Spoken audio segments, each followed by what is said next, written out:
Welcome to the unexplored territory of Paranormal M. Delve into the unknown with us as we unravel the enigmatic and bewildering tales from the realms beyond. Subscribe and turn on notifications to stay updated with our latest mind-bending narratives. We hope you're ready to confront the inexplicable.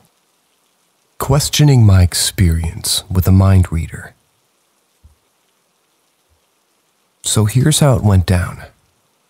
One day in the 4th grade, I show up to class, and we're on recess. This is where I see a group of classmates grouped up around this girl. I walk up to the group of people and listen in, but I don't partake in the conversation. This girl was telling the kids around her that she could read minds, but she wouldn't do it today. She told the kids that she would read minds tomorrow if anyone was interested. Myself, being interested, decided that I would go home that night and decide what I should think about, so I know for a fact that she isn't lying to everyone. For whatever reason, I decided that playing songs in my head would make me believe she was telling the truth. I had 3 songs that I would play in my head. Not the full song, but bits of each of the songs. With my plan in mind, I went to bed. I waited for morning. Once I arrived at school, I found the mind reader from yesterday, and she already had kids around her with people yelling with excitement. Being the nervous kid I was back then, I waited for most of the kids to leave and approached her, and I asked nicely if she could read my mind. As she looked at me with this focused look, she told me she was confused why she couldn't hear my thoughts, but heard what sounded like a jukebox shuffling between songs. I proceeded to freak out, and I was amazed at what just happened. I thanked her for what she did and moved on with my life. To this day, it might just be an extreme coincidence or extremely lucky to meet a mind reader who was so open about her abilities. I can't get over the fact that she knew I was thinking about songs. I also grew into a skeptical person as I grew older, so I just don't know anymore.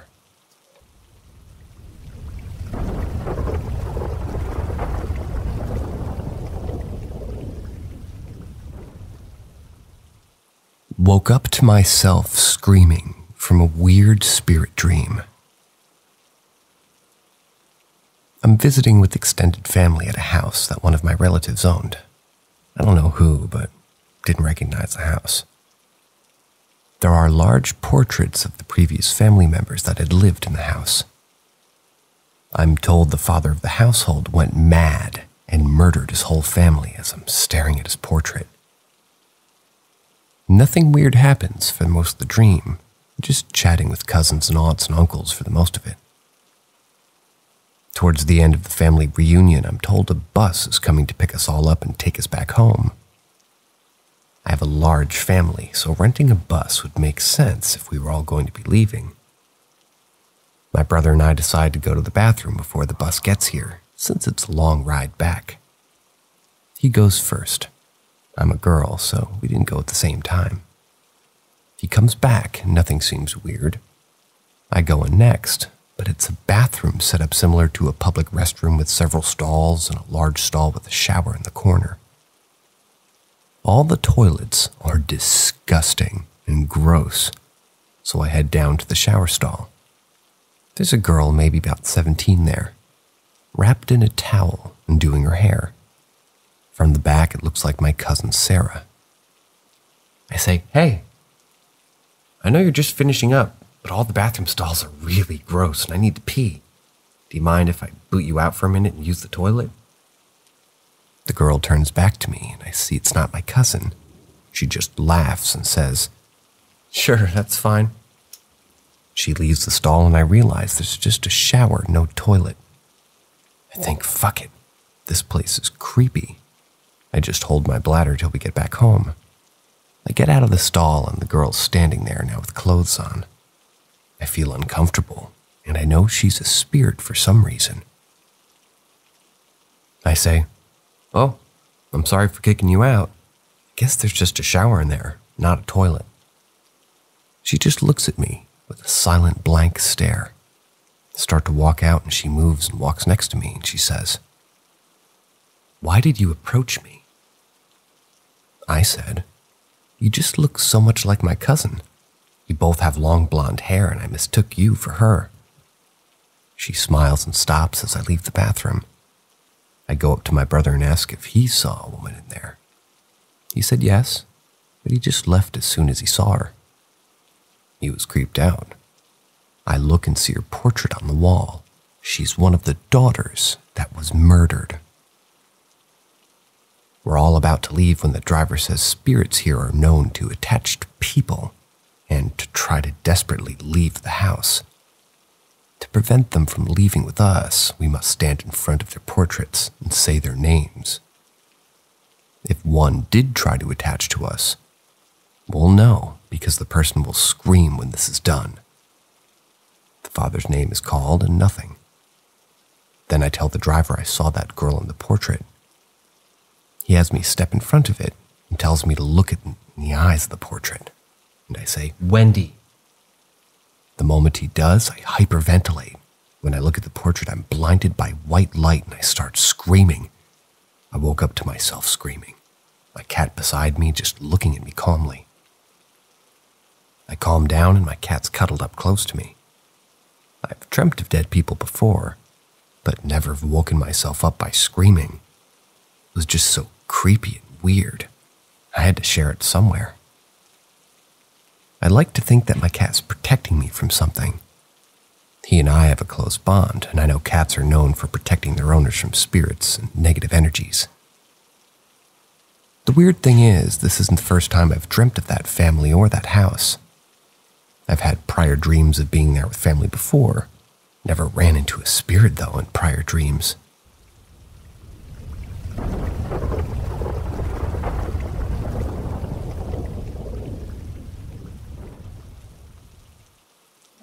Saw a shadow person as a toddler.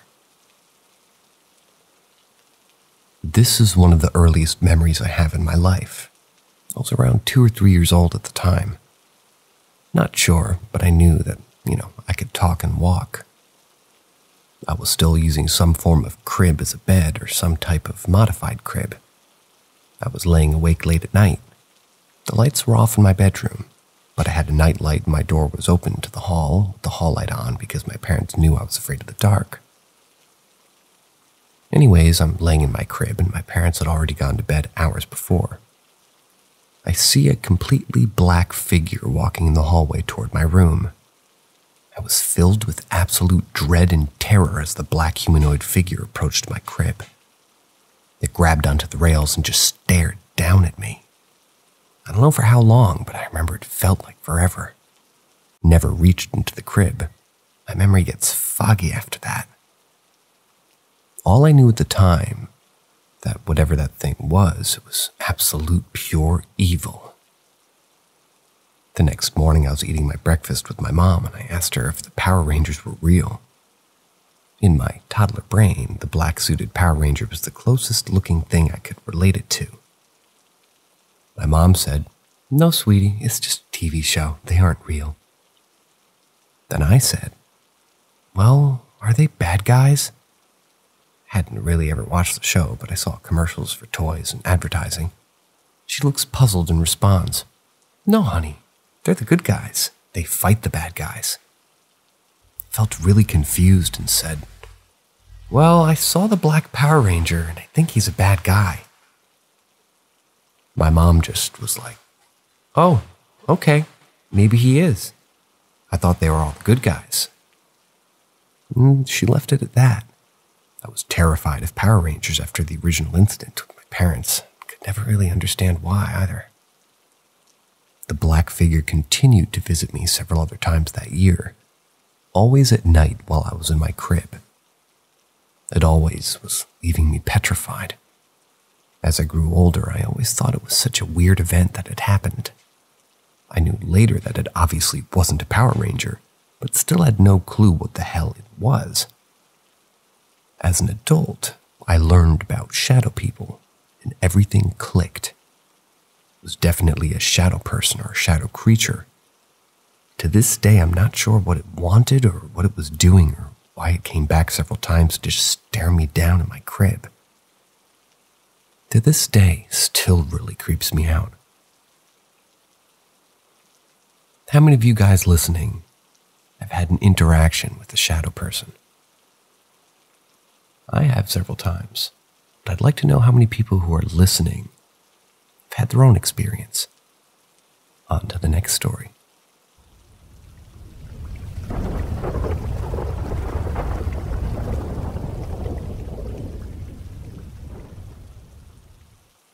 I can see through time. For about 15 years of my life, I could see the future in my dreams. We've all had déjà vu scenarios. However, what if yours were to feel like resyncing with reality? The first few times have been minuscule tidbits, like not finding a toy I had lost, but remembering a dream where a family member moved it. Although I'm not sure that's too future, just a coincidental dream, right? Well, then those dreams became less of a coincidence and more specific. I'd dream about conversations days before they happened, being able to see about a 5-second interval that would just happen down the line. Most of the conversations were pretty mundane, just average life stuff, and for the longest time, I just played the bit, not really trying to change what I saw.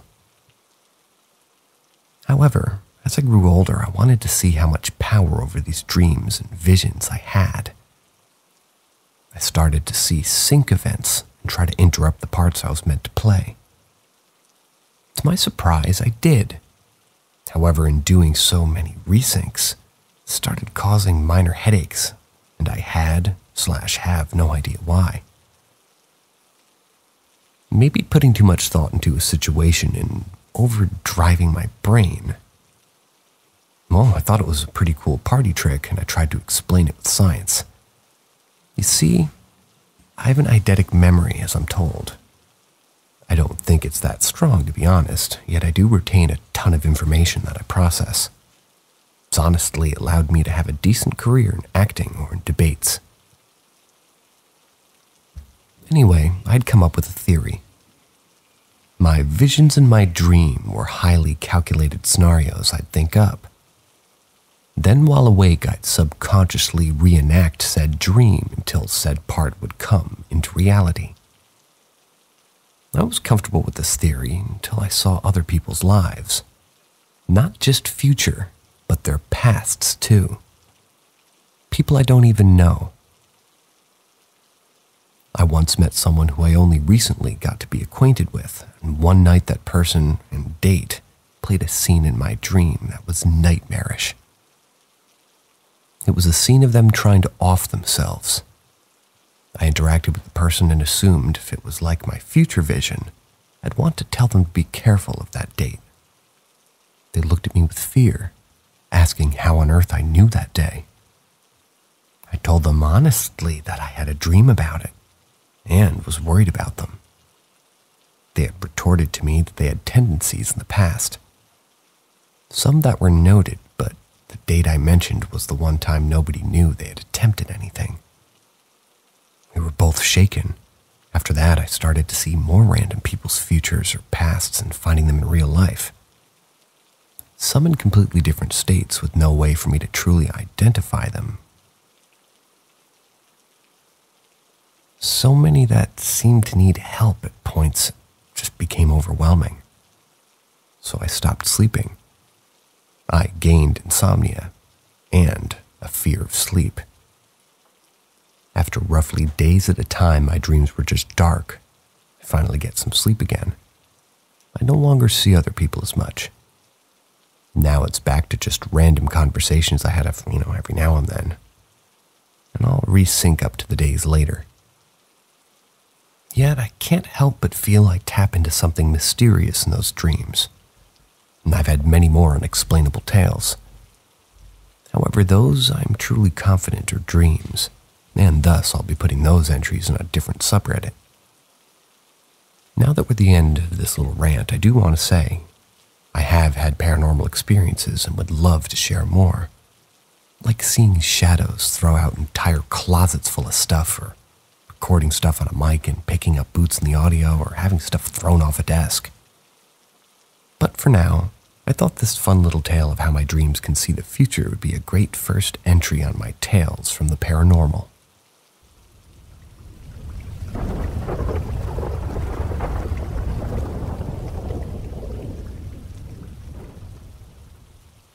My Childhood Shadows. When I was 4 years old, we moved to a new house in my childhood hometown. Something to note is that this town is crazy old. We used the Pioneers as our elementary school mascot because of it. On top of that, it's had the same old buildings that were, of course, rebuilt and refurbished over and over again and again. So the main street looks identical to how it looked before the roads were even paved. My point is, the town has a lot of history. Anyway, we moved to the edge of town and we had a few neighbors, so it wasn't like the middle of nowhere sort of edge of town. We had been living there for roughly half a year, and I felt something different. I had been watching cartoons while my parents were outside doing yard work. It was kids next door, so it was innocent enough, but now I'm losing myself to the memory and I'm getting off track. The atmosphere got cold in the middle of me watching. I felt the feeling of someone staring at my neck, like piercing me with their eyes. I'm sure you can relate to the feeling of someone looking at you. Then you turn and face the person in public and they swiftly look away. Felt like that. Yet when I turned around, there wasn't a person. It was a shadow. It was standing in the entrance to the hallway that leads to the bathroom, my bedroom, and my parents' room.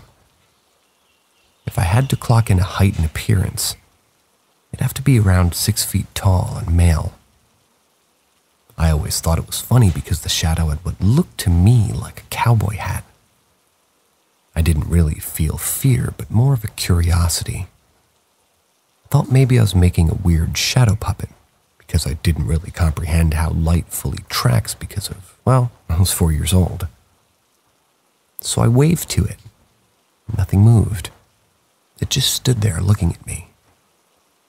However, seconds after, in response to my wave, it had waved back at me. This had piqued my interest. I got up to look at it, but it ran down the hall to my room. I chased it, of course, because it was in my room, but when I went in there, nothing, nada. Told my mom about this, and she had seemed to be interested for reasons I'd learn much later in my life. This was the first experience of many in my childhood house. Before this moment, I did hear voices every now and then. You know, the usual someone calling your name when no one was there. So after seeing something to affiliate the voices with, my little kid self became ecstatic about learning more of weird shadow people. The man in the cowboy hat was one of 3 shadows in the house I saw. There was a boy I'd see running in the same hall as a cowboy. He'd go into the living room unlike the cowboy. Then a little girl who was also in the basement. For some reason, I was afraid of this girl. I hated the basement, and I had hated it for every year I lived in that house. For some reason, she was the only one that scared me. So years pass. Nothing crazy happens other than the occasional confrontation with the shadows and the voices. Yet things changed when my mom left the house. Divorce, something truly terrifying to kids. At this point, I was 10 years old. The atmosphere of the house felt weighted. It had like a filmy feel. Then one night I woke up and basically with just a terrible nightmare. I was in a cold sweat and I took a breath. I sat up to look at my wall and just kind of bask in the light from the nightlight. My younger sibling shared a room with me. My sister needed it as she had developed a huge fear of the dark. Both were at my mom's new house, and I was the only,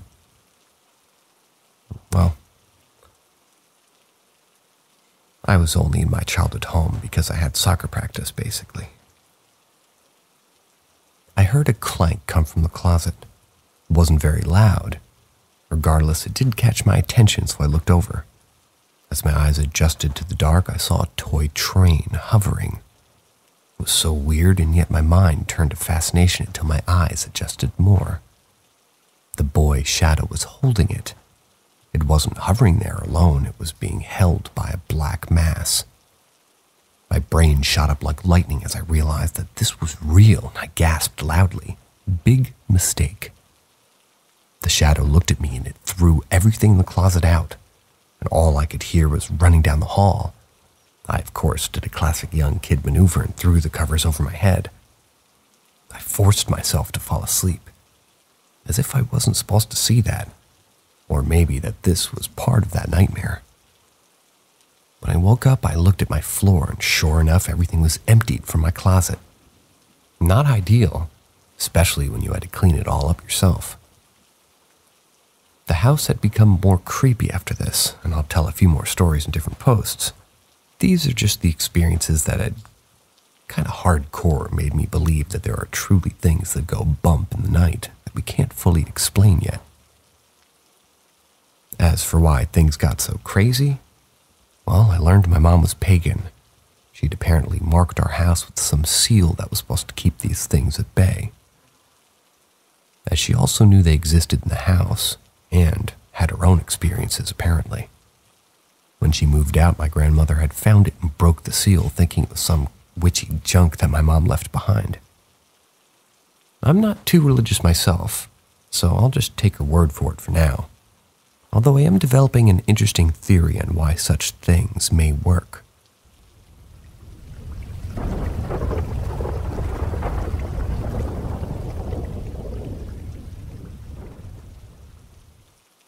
Why I hate dolls. When my younger sister was born, she had been a light in the family's eye. She was the firstborn girl after 2 rambunctious boys. My grandma and aunt spoiled her with toys galore, and of course a majority of those toys were dolls. At first I had no fear of them because honestly, dolls are just toys in the long run. They don't really do anything. Yet after my parents separated years later, the house changed. Became so sinister. Every time I had gone into mine and my siblings' room, it felt like I was constantly being watched. Didn't help that my sister's dolls always felt like they were looking at you. My fears were soon to become justified. One day I was going to stay over at a friend's house. I had to pack a bag of clothes. Pretty good ultimatum my parents gave me whenever I went to another house. Pack a bag or don't go. Nobody was home at the house, so I had to go in alone. Walking in, it was pretty cold, but nothing out of the ordinary, as we lived in the mountains. I went to the hall between all the rooms, and there was a new weight, something completely different than the average cold I was just dealing with. Making my way to my room, I had grabbed a small backpack to put clothes in. As soon as I walked into the room, I made eye contact with the wall of dolls that my sister had. There was one I really didn't like, and it was on my dresser. I set it aside on the floor so it didn't really intimidate me too much. I kept trying to make eye contact with dolls, while grabbing my clothes, not really caring what I put in the bag. However, when I got to the shirt drawer, it was incredibly empty. There were shirts in it, I knew that much. Just none that seemed right to wear. I wasn't going to wear a button-up shirt to play in the dirt. I turned my head for a bit and finally took time to analyze my shirts. I then heard a knock right next to me, and the doll was back on the dresser. My first reaction wasn't to spaz out in a panic. Could have thought I put it in the ground, but maybe I just left it and ignored it. I was pretty sure I put it on the floor, though. So I leaned in, took a look at the side of the doll for about 10 to 15 seconds in suspicion. Then it happened.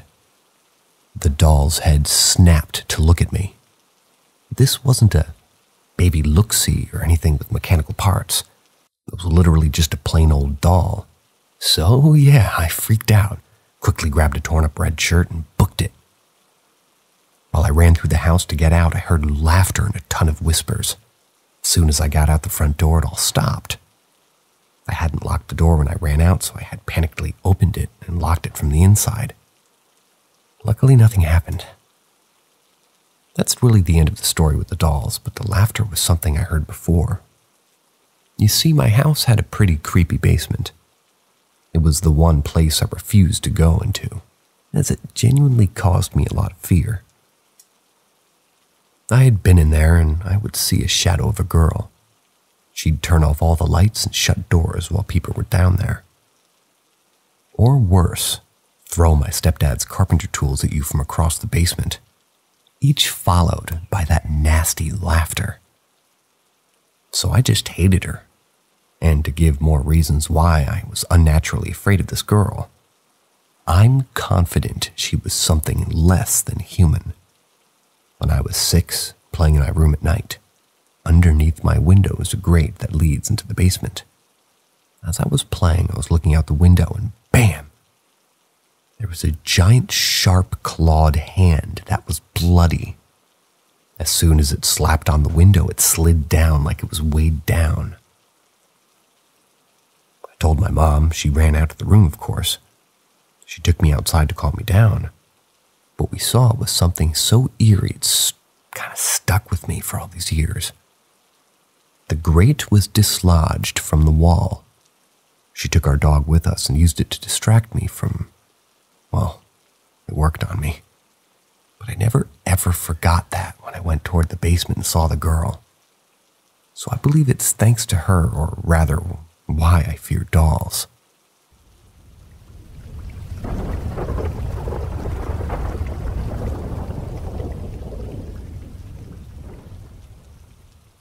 The family still looms. So I've had experiences before in my childhood where I'd see shadows. I moved out of that house and had a pretty nice, calm 4 years of nothing spooky haunting me or my family. We moved again after that 4 years period and left the mountains to go closer to mid-California. Instead of a history of an old Californian pioneers, I traded a history for gold miners. Fun. However, I'd yet to ever see a full-body apparition. All I used to see were shadows. That changed when we moved to this town in my teenage years, which in all honesty, wasn't that long ago, as I'm only in my early 20s now. My mom moved us into her boyfriend's house at the time. It was a house he inherited from his mother who still lived there, but she needed some help. Since he had to help her and her husband, he asked my mom if she'd like to come with him.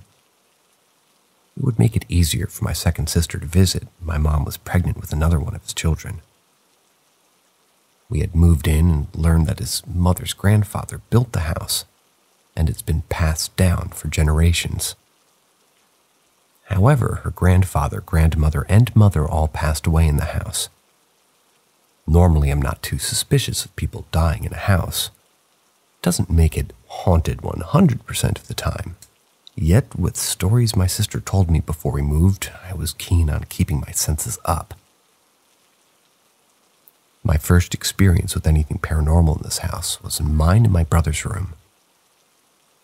I had a shelf of things I'd collected and displayed them all nicely. They were old toys I started to grow out of playing with. In the middle of the night, I had heard something fall off the shelf. So I looked at the floor, and I had a must have been off balance kind of thought. I led my eyes to the shelf. More things started to just slowly but surely drag themselves off the desk. Dealing with these things before, kind of just rolled over and passed out thinking, here we go again, or something of the sort. The stuff on my desk would always drag off every time I put it back up, so I just put them away and left the desk empty, mainly because I was tired of this reoccurring nightly. Then one night, something really different happened. I was on my iPod Touch going through social media talking to friends before bed. I got tired, so I had put it on one of those charger alarm clocks and lay down. After closing my eyes, I felt mild discomfort and rolled facing the side of my bed that wasn't the wall. When I opened them back up, I saw this old man standing next to my bed. Not a shadow, a full-on person. Our family dog had slept on the bed with me at the time, and she was looking at it too, sitting up and just staring. She never started to growl, which thank heavens for. I would have had a heart attack if she did. We both just stared at him as he turned around and started to walk out of my room. When he had gotten to my closed door, he just walked through it. So jarred seeing this because I'd only seen shadows previously, and this was a whole new level of strange. As the years passed, I'd have more unique and new paranormal scenarios in this house that I'd never seen before. I'd hear new voices different than my childhood ones. I'd hear boots walking in halls when no one else was home. Loud banging in, but not on the roof. This wasn't a rodent or woodpecker, as this banging would happen in the garage, which has no in-between space for insulation. It was just wood, metal roof, and tiles. I saw a new apparition, a woman in a blue dress. She had walked quickly down the hall that went near the master bedroom, then was gone. I know this because I followed her into said room, just to make sure some stranger wasn't in the house. I had finally decided to ask my mom's boyfriend's mother. Let's just call her MBM for some questions. I asked her if she could show me pictures of her family, because if you told her directly about ghosts, she would just shut down and ignore you. In there, MBM had showed me a picture of her grandfather and grandmother, which were wearing the exact same things as the apparitions I'd seen, which had pretty much spelt it out to me. Yeah, they're haunting this house. After learning this, these ghosts didn't really scare me, as really they were just kind of there. Only one place in the house was annoying when it came to paranormal activity, and that was the garage. You see, as a career, I work on recording audio and writing for projects. Not trying to be too specific on the job itself, but I had started doing this work when I was 14, and I've been doing it since. I'd recorded in the garage as it was the quietest place in the house, because it didn't have little kids running around 24/7. I'd stay up pretty late working on stuff, and around 11 p.m. things would start acting up. I would hear boots walking on the concrete floor behind me, and it'd pick up on my microphone. Voices talking to each other and shuffling with some of the boxes. One night I was invited into a live stream for a company I worked for, and we just played some games. During one of my waiting periods in a match, I looked at the pencil dragging across the desk, and I proceeded to see it fly across the room. I swiftly yelled and muted my microphone. After this, the hauntings were pretty repetitive from there on, and thusly I don't have much else to share. It wasn't some hugely terrifying situation, just a very casual experience with some people I felt weren't ready to fully move. Sorry about the rain, guys.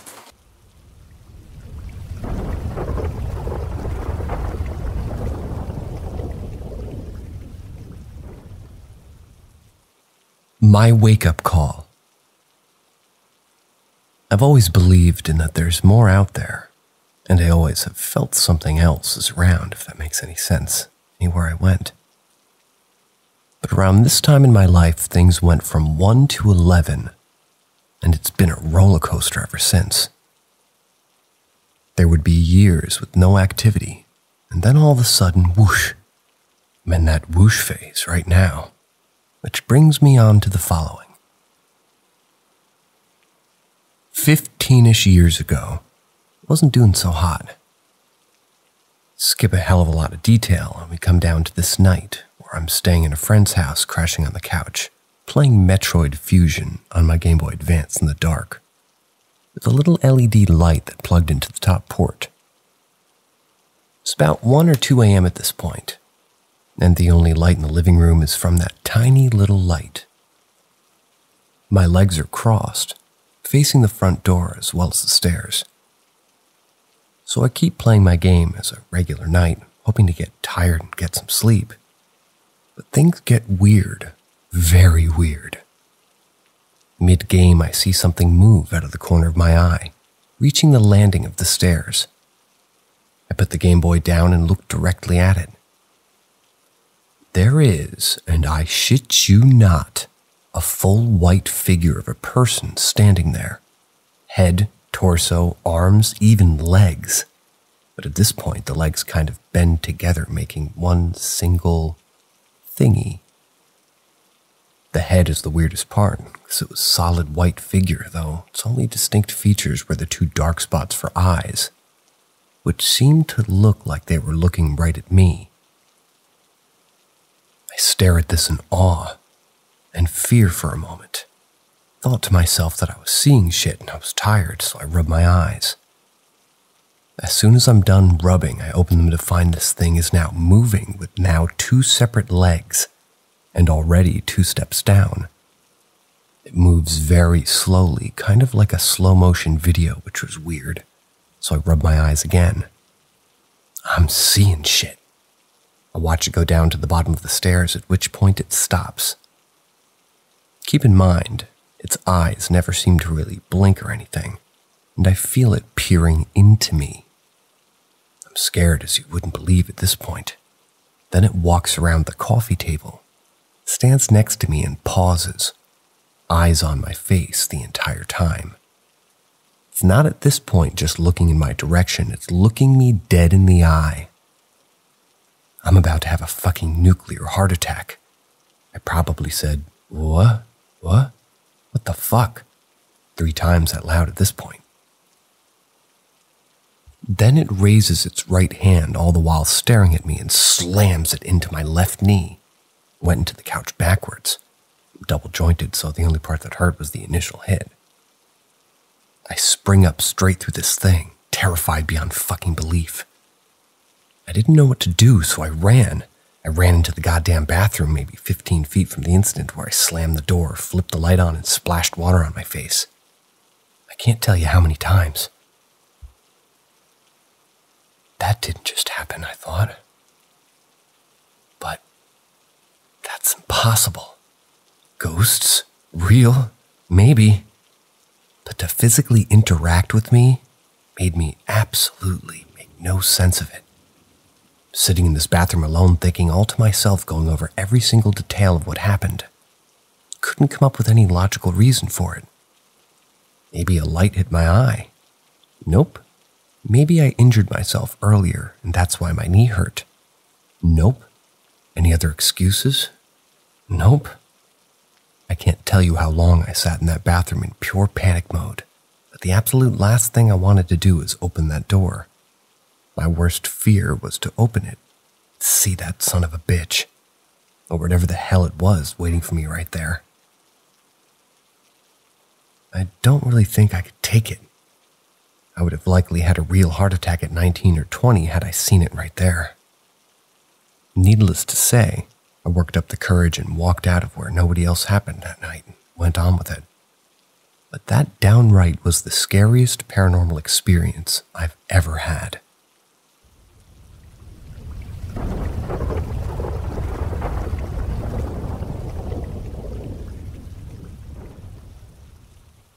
Finally telling somebody.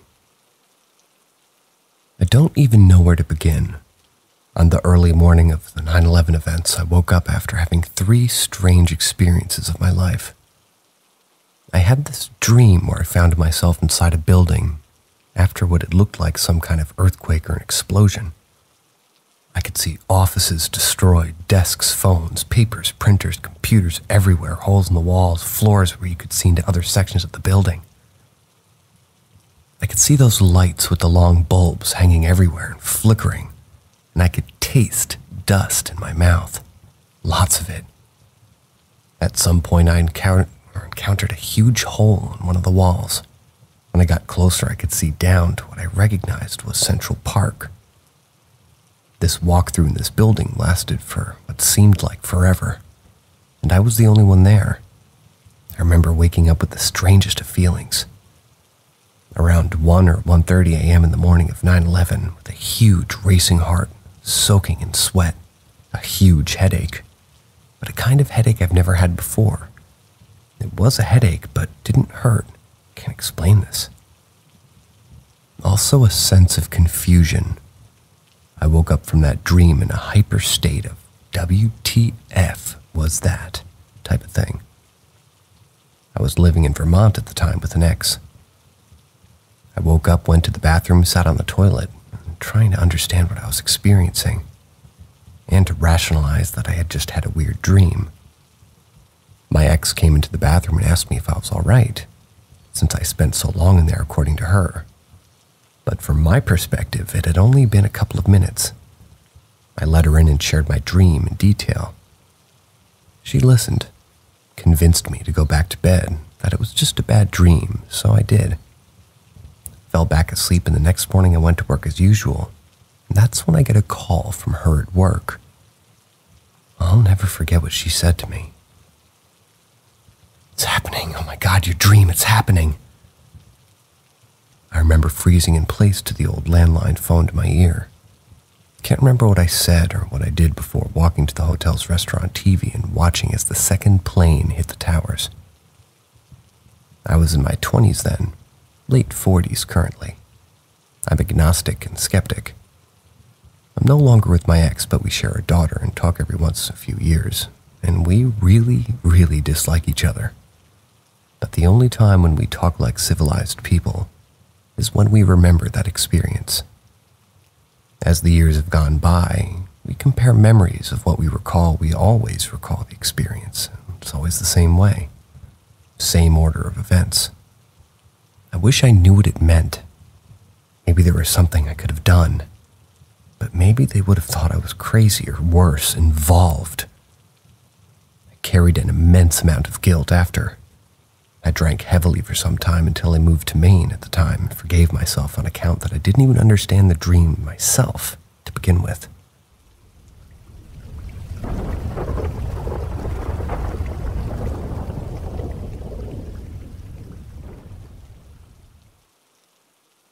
Ask Reddit. My grandparents bought land and initially lived in a trailer there while building their home. My mom lived in the trailer with them and told me many stories. But the most disturbing was about something crawling on the ground beside her bed and whispering her name. She also had something get in the bed and lay down beside her.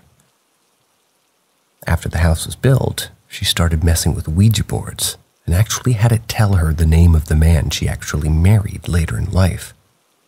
His name was Shannon, which she thought was weird at the time because it seemed more like a girl's name. The thing she was talking to told her what it looked like. She woke up with it standing over her bed one night. She would wake up in the middle of the night and it would have just turned off every light. She lived in a downstairs apartment at that time and would purposely leave on the TV and several other lights. I lived in the house and wound up moving into our old bedroom and eventually into the downstairs apartment. It came out one night when I had friends over, slammed doors, ran through the upstairs of the house, talked to us on a recording. My friend saw the ghost of a dead cat walk through the wall. Same cat got in bed with Grandma once. I saw the shadow of something with horns on my wall one night. There are stories about this thing going into my grandma's room from before I was born. I had a man moan in my ear once while I was up drawing around 2 a.m. alone. My mom's ex actually saw her in the downstairs den, and that version of her floated through the furniture. He was a big guy and had served time in prison, but was legit terrified with his arm hair standing up as he saw it. I saw a ghost of myself in an empty mirror once. There are more stories, but these are the main ones that always creeped me out. I think my mom using the Ouija board really riled things up. But things started before she even did that, so I thought maybe it could just be an Indian burial ground or something.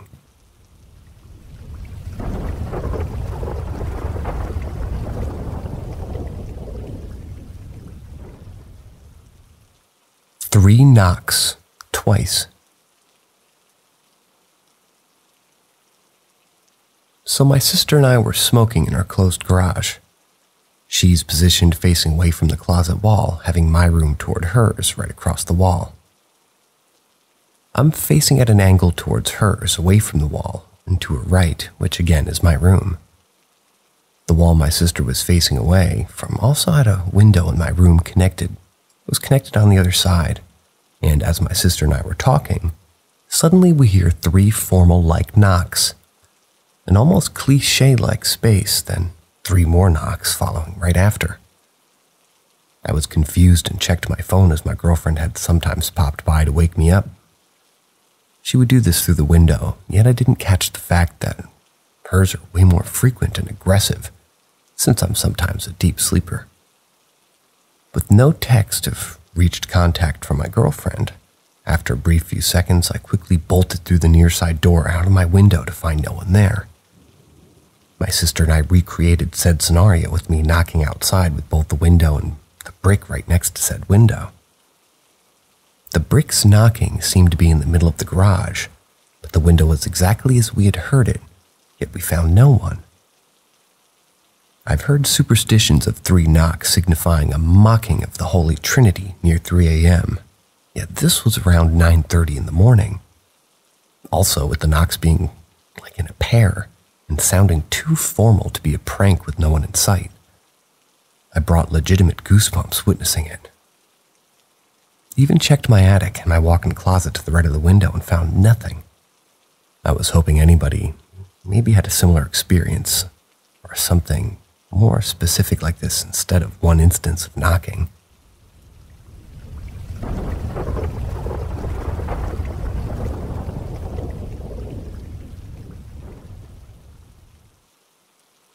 Visiting spirits before death. I work in a care facility that provides end-of-life care for the elderly. So, death and the events leading up to it are a routine part of my job. Recently, a resident started exhibiting behavior that indicates that they're transitioning, getting ready to pass on. Last night it escalated. Usually when they go to bed, they sleep through the night. But this night they kept claiming they couldn't sleep because people were watching them through the windows and trying to get in. I kept trying to reassure them that no one was outside their windows, but they were adamant and visibly scared. This went on for hours before finally they said that they were going to bed, and did. I then went about my nightly routine, thinking everything was fine, until I heard a yelling coming from their room. I run to check on them and see that they're yelling at an empty space in the corner of their room. So I asked them who they're talking to. They responded, "The man in the corner of the room." I reassured them there was no man, but they looked at me from the back corner of the room confused and said, "That man there. Oh, is that your husband? He's an odd-looking man." No, I'm not being mean. I've just never seen a man look like that before. Usually I'm pretty chill when it comes to people talking to figures that aren't there, because 90% of the patients I've witnessed dying do it, and typically it's a loved one. This, however, really creeped me out because none of the people I've witnessed referred to them as unrecognizable. I pushed that to the back of my mind, though, continued trying to calm them down. I sit next to them and rub their back to comfort them. They then turned to me and said, "Did that woman have her baby?" I had no idea what they were talking about, but I played along not to upset them, and I answered yes. They asked if it was a boy or a girl, and I replied that it was a girl. They then said, "Oh, she had a boy," and proceeded to talk as if the baby was dead. After that, I was so creeped out I had to leave the room because in my 20s, I gave birth to a stillborn baby boy. And they weren't only asking if it was a random woman that was having her baby, but referred to the baby as a boy, and I told them that it was a girl, and implying that he died after birth. I know they could be referring to the loss of a baby boy that she or a loved one experienced, and the fact I experienced the same loss is coincidental, but it was still so creepy to me.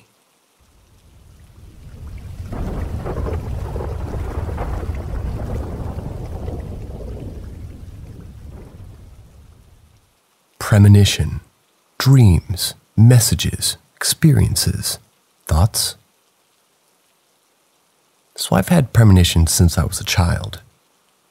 I've known beforehand when a couple of people were going to pass away soon, dreamt of someone's pregnancy, known where someone was moving out of state for a week or two before they shared the information, changed lanes while driving, which helped me to avoid an accident after being told to move over. Told in air quotes. I've also seen energy and energy beings. Sometimes these things come in dreams, and sometimes I hear very short, direct messages with info, such as, she's moving here, or something is going to happen, but it will be okay, or you need to get in the middle lane. These are all some real examples. I say that I hear it, but it's actually not really audible in my ears. It's more like a random thought that's not my own. It enters my head almost telepathically. It's neither feminine nor masculine, not overly emotional, just matter of fact. It's just like I know these things with no reason or having any prior knowledge of it. I had a dream a couple of days ago that someone I love very much, doesn't have much longer, but this person had no current known medical issues to indicate anything this pressing other than age. And it was the same thought as before, delivered directly as it's always been. It feels as if this is not shared with me to change the outcome necessarily, because I'm left with the feeling that there's nothing I can do to change the inevitable, but it's more in the way of recognizing and truly being present in whatever time is left. I've shared this information with the person before who did later pass away. I mostly decided that, well, I would likely not ever share that with anybody who I received that info about again. It didn't change anything, and I think the person in that moment would think I was nuts. In my experiences, these messages have always been accurate, whether I received them in dreams or while awake. About an hour after I woke from the dream, I heard a distinct, "Hey." It was coming through the baby monitor in my child's room while I was in the kitchen. It stopped me in my tracks. I picked up the monitor to look at the screen, and my child was fast asleep. Same voice and thought as the dream. A spirit trying to get my attention, perhaps. My questions are, do any of y'all experience this? Aside from the answer simply being intuition. And maybe it is just as simple as that. But do you have any insight into where it comes from? Guides or ancestors or spirits? I guess I'm just looking to hear that I'm not alone and hoping to hear any of your experiences. For reference, I never hear voices or thoughts at any other time, and messages never contain anything older than premonition messages. I don't have any underlying medical issues. LOL.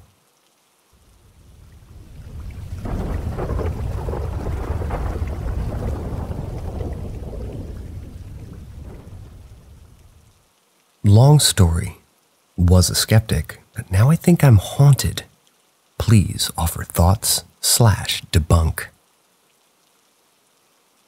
Context. I'm turning 25 in May, and until recently viewed this stuff as bullshit and always brushed it off. I live in North Wales, just 5 miles outside of the Snowdonia mountain range in a town with a university. I've learned recently after weird stuff has really kicked off that we're directly on something called a ley line. My understanding is they're channels of energy across the world. I live alone in a converted chapel that's been turned into apartments. They border the main road on one side and some broadleaf woodland on the other. I don't do drugs and I'm not on medication. My flat doesn't share walls with any of the other apartments. Or have one above me even. Here's the background. When I first moved into my current place 4 years ago, other residents would claim that they've had encounters or seen things in the building, but put it down to them being B-I-A-S-E. Never heard that word. I'm sure it's a normal word. Feels stupid. They put it down to them being... Maybe they made... I have no idea. They put it down to them being... this word that I don't know. Bias? Biaza? Biaza. I don't know. Sorry, guys. Put it down... Bleh.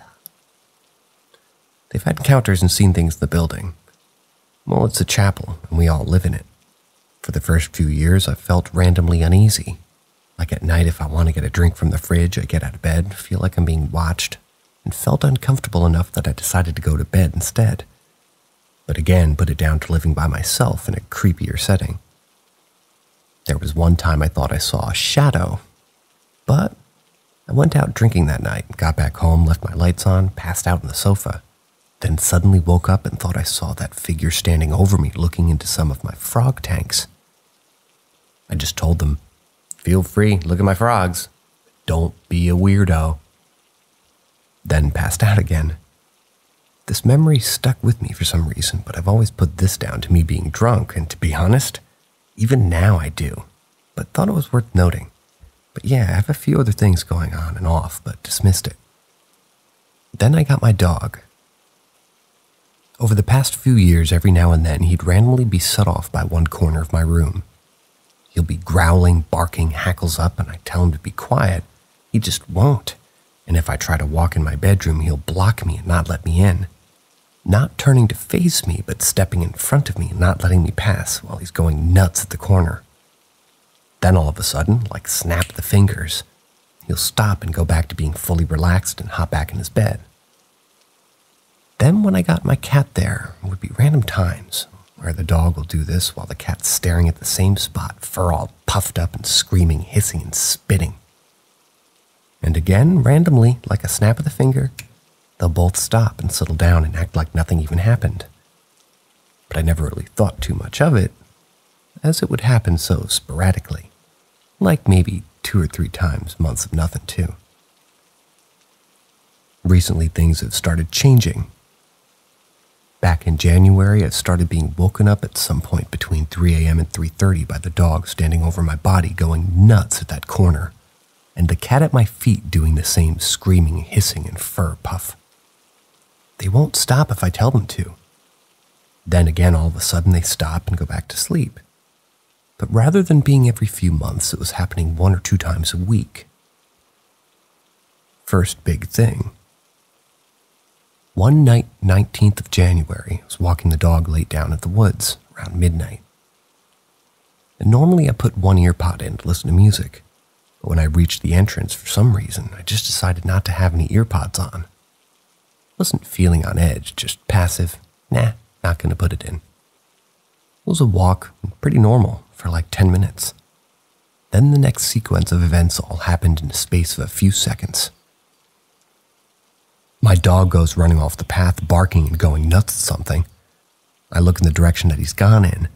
I then turn to look at the path ahead of me, and I swear I saw a tall figure, I'd guess 7 feet tall, maybe a few inches less, standing about 15 meters ahead of me. And it was the darkest shade of black I'd ever seen, as if I'm looking as it fades away. Not blink and it's gone, but faded in front of my eyes. Legs and arms first, then torso, then head. For a split second, I figured it was my eyes playing tricks on me and my vision just readjusted. But then my dog comes sprinting out of the woods and runs into the spot where I thought I saw this thing, and he just stands there frantically barking, going nuts. I decided to carry on walking, because if I turned back the way I came, I'd be in the woods for another 10 minutes plus. Especially when I exit, it'll be very dark, and the area is very secluded for an extra 5 minutes. But if I carry on straight, in under 5 minutes, I'll reach a side path that takes me out of the woods straight into the main road, and luckily at the entrance of a housing estate. I get past the point where my dog is standing and barking, and then my dog follows me.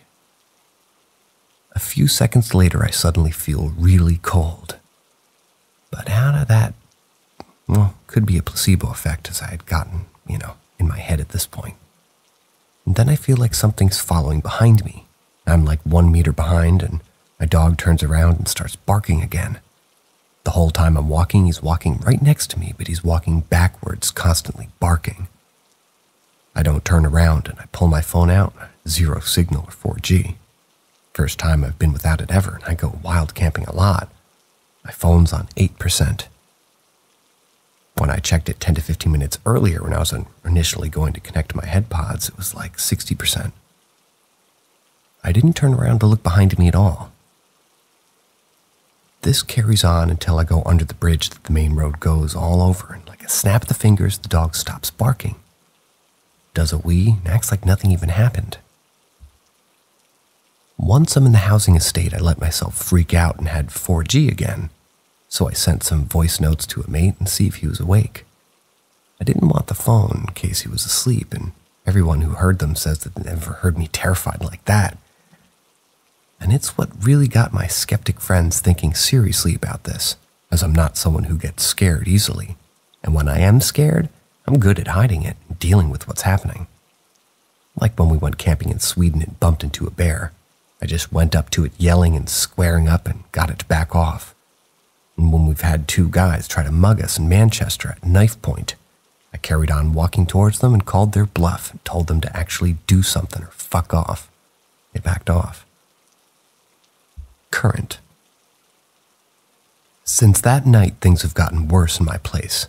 The animals waking me up and kicking off at the corners have been happening for up to 5 nights a week. I've been waking up with weird scratches on me.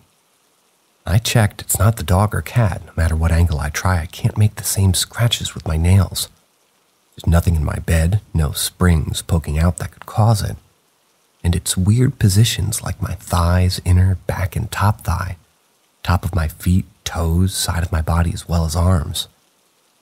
And 2 weeks ago, same thing. Dog, cat kick off at that point, and I'm just angry. So I get out of bed, go in the corner, and just say, if I could touch you and smack you, fuck off. The dog and cat suddenly stop, so I go back to sleep. A few hours later, I fell out of bed. Maybe I rolled out of bed, though. It's kind of a double, so it's a little bit small, but pretty big. So what was weird was the blanket was still on the bed and my dog was over me barking at that corner and my cat was by my head screaming and puffed up staring at the corner in my space wardrobe, which was empty. The door was wide open. But maybe if I just rolled out from that sudden noise and movement, freaked them out, and maybe the vibrations from me thudding caused the door to open. Then a couple of weeks ago in the afternoon, my dog and cat were at the groomer's. I was on FaceTime with a mate and my bedroom light turned off, including the actual switch clicking and changing to the off position. I go over and turn it back on, turn around, and I hear the click and the light turned off. Turn it on again, then I sit back on the bed and it turns off. This goes back and forth for a few minutes till my mate and call suggested just leaving it off and seeing what happens. About 1 minute goes past, and it turns back on, and I see the switch turn. Then, a bit less than a minute later, turns off again. I go to turn it back on, and this goes back and forth, and after 15 minutes from when it first turned off, it suddenly stops. And I haven't had an issue with it since. Pretty freaked out, but keeping it inside. Phoned my mom saying I need to stay at hers for a few days. I checked the trains, and I had a 6 p.m., 7, 8, and 9 p.m. left that day. I aim for the 7. I pack everything I need in my general backpack, which looked fine, get outside, walk about 50 meters. Then all of a sudden, my main strap broke.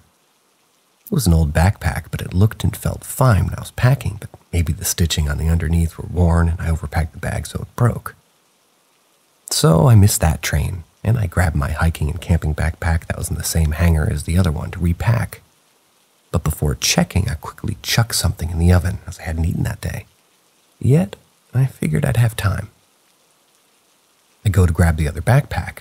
It's not on the hanger. After frantically looking for ages, I find it in the empty wardrobe. Maybe I put it in there when packing my original bag and forgot. But just weird as I haven't used that wardrobe since I lived there. By the time I repacked, I don't have time for food, so I pull it out of the oven and leave. I make it to the train station and suddenly have that dread of forgetting to do something. In this case, I can't remember if I turned the oven off, but ignored it, as I've never left anything on like that before. I've lived alone since I was 16.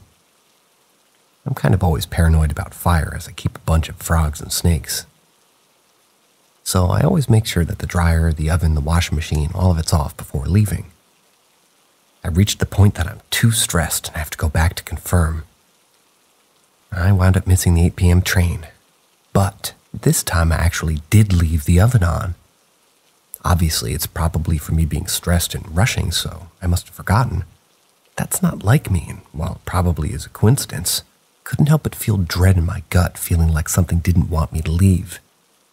I made the 9 p.m. train, and when I was at my mom's, I felt fully relaxed.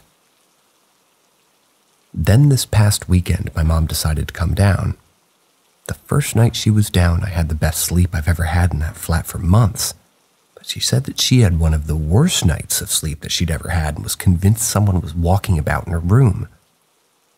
Said she didn't turn the light on, but could hear footsteps. And the instant she walked in my room, she pointed to the corner and asked if that's the one, as she hates it. She also told me the whole time that she was here, she could hear white noise and static. Had a talk with her thinking that she was a skeptic and hoped that she'd dismiss it as me being stressed in the day, but instead told me that she's had encounters and needed to tell me about some stuff when I was a kid.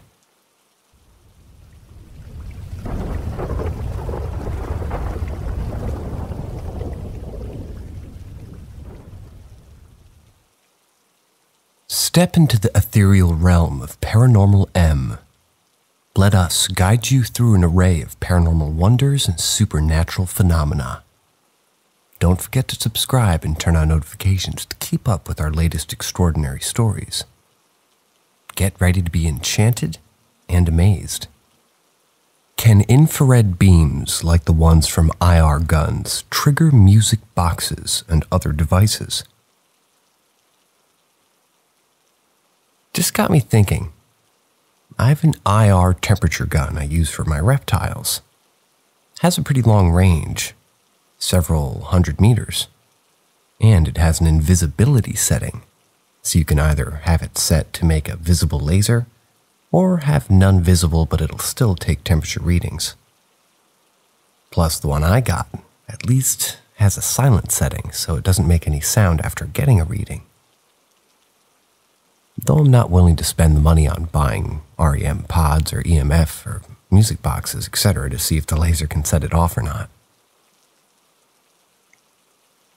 How it works from my understanding, please correct me if you know that I'm wrong with any points. When you hold the trigger, it sends out a wider beam of infrared radiation and a narrower laser. The laser is to make it easier to target, though the other beam gets wider and further away it is. When it hits a surface, it then detects how much infrared radiation is radiated back into the beam, funnels it, and then uses that to work out the temperature. With my one, if you hold it down but aimed at one spot, the reading will stay the same. But if you move it around, the temperature reading will change if the surface has different temperatures at different spots as you move to another surface. Although, if all the spots you move it around has the same temperature, the reading won't change.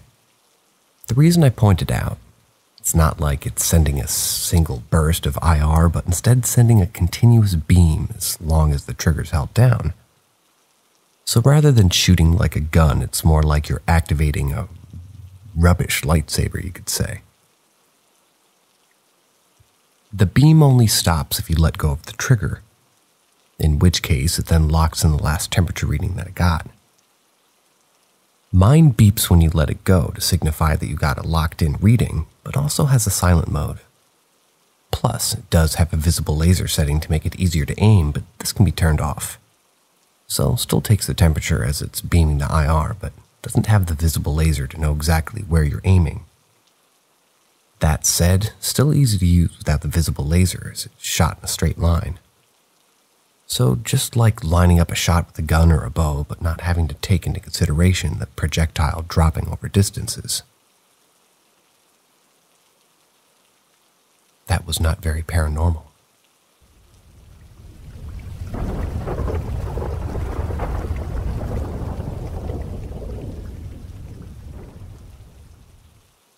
Three knocks and a lady repeatedly screaming. I woke up and heard a lady on the streets just yelling, "Please help me! on repeat. I'm around on the 12th floor, so the sound was coming from down the streets.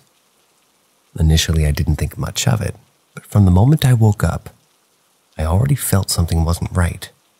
And within 5 seconds of me getting up, I heard 3 knocks on my wall. That sent chills down my spine. At that point, I got scared and knew something is definitely not right with this. My thought process was, I do want to help the lady, but I feel this is more of an invitation call. If I were to go to my balcony and look, I feel like I might accidentally fall for a spiritual trap. But then what if she did need help? Am I a bad scaredy cat and just ignoring a person in need? So I just waited and listened. She didn't say anything else, just repeat and repeat, please help me. Another thought I have is maybe she really needs help and there are several condos with security guards in the lobby looking out. She'd be able to speak to any one of them to call police. I know she's not in any danger because if she was in danger of getting attacked, she would be entering any one of the condos to hide and get security to help her quick.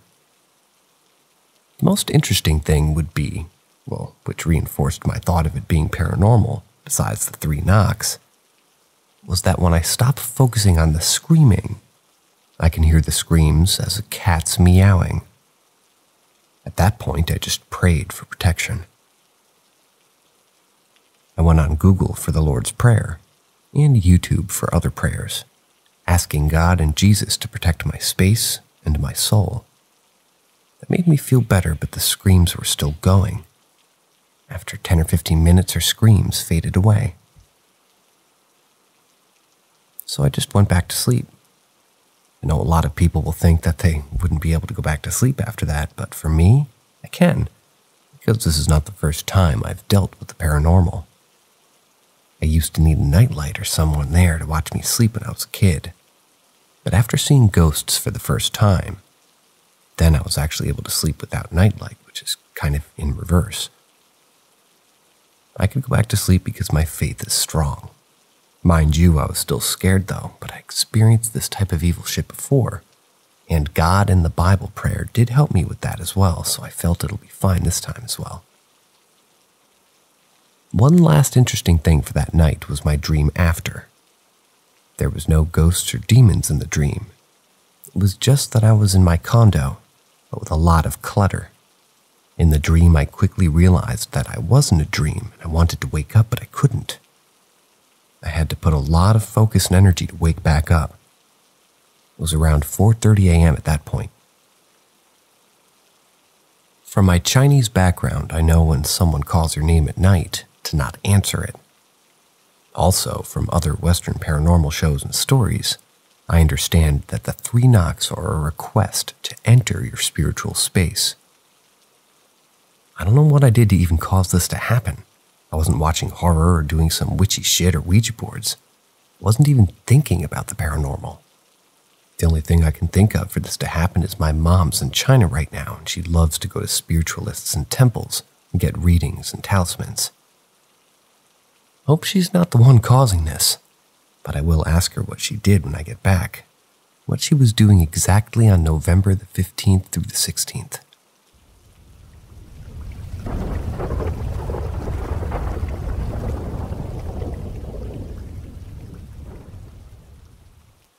Anyone have experience with something like this? I'm a 41-year-old man, so it's been going on for a while. It started initially with me seeing the same girl in my dreams.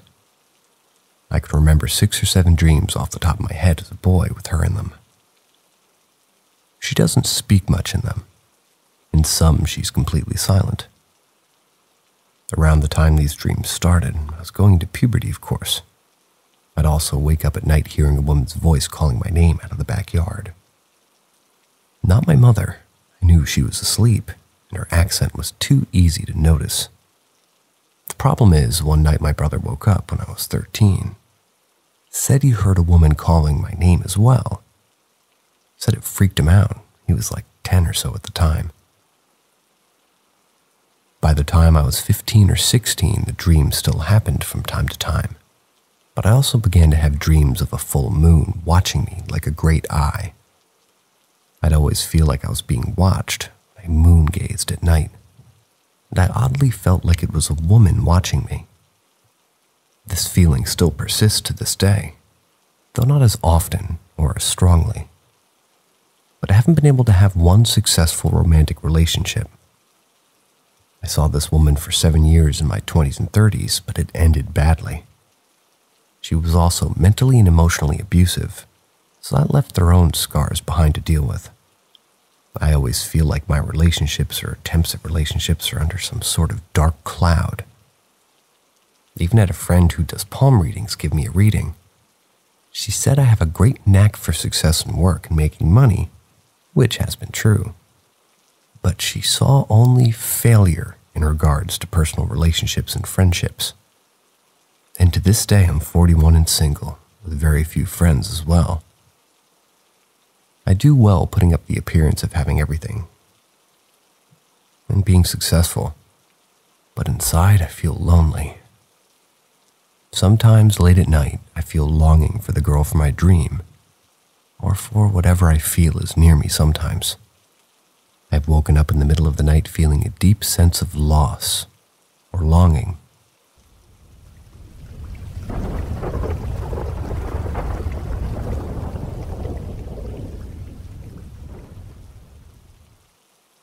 I have always felt haunted. It's hard to explain, but I was a lonely child. When I was 6, my parents and I moved to a house in a rural state. As soon as we got there, I started experiencing odd things. I remember that during the first few weeks that we lived there, I had dreams of ghosts in our front yard. I had dreams around the same time of there being little bogs in our backyard and voices telling me to come toward it and being pulled underwater. I later had graphic dreams of death of loved ones. We moved in January of 1997. That same month, my father was hospitalized with pneumonia. The following month, my mother took an overdose, ended up being comatose and on a ventilator, nearly died. In April or May, my dog was killed, hit by a car on the road. We got a bird who happened to be born on the day that my dog died, and a year later that bird was let loose by accident by a family friend, never to be seen again. I had night terrors. I noticed that a lot of our worst traits as a family or people were heightened while living there. Meanwhile, for example, if someone was mean, there were meaner ones there. Whatever their worst trait was heightened. People who knew around us died. Like I knew a girl local to us who died at 6 of leukemia. Another family friend died from kidney failure. I developed severe anxiety toward the end of our time there. That's remained. We moved there from 2001. I later heard that the former owner had a mentally ill son who was abusive, and that her husband died while living there. My mother became very sickly not long after living there and became progressively ill until she died in 2020. My father struggled more intensely than ever with substance abuse during and after being there. As I said, I struggle with anxiety. Since then, I've often felt haunted. I have anxiety. At night, I often feel I'm being watched by unseen eyes, the dead, that just around the corner of my bedroom await unseen dead things. That winter is the time of the dead when the dead draw most near and seek to add others to their numbers. Winter is snow, death, decay, isolation, and loss. Yet outside of a few indirect experiences, I've never beheld the image of a ghost. I've never seen a putrid monster. Sometimes I want to see these dark, dead creatures badly. To truly test my mettle, I have dreams of things that come to be. I have dreams of the past, but I've never truly seen a ghost, sadly.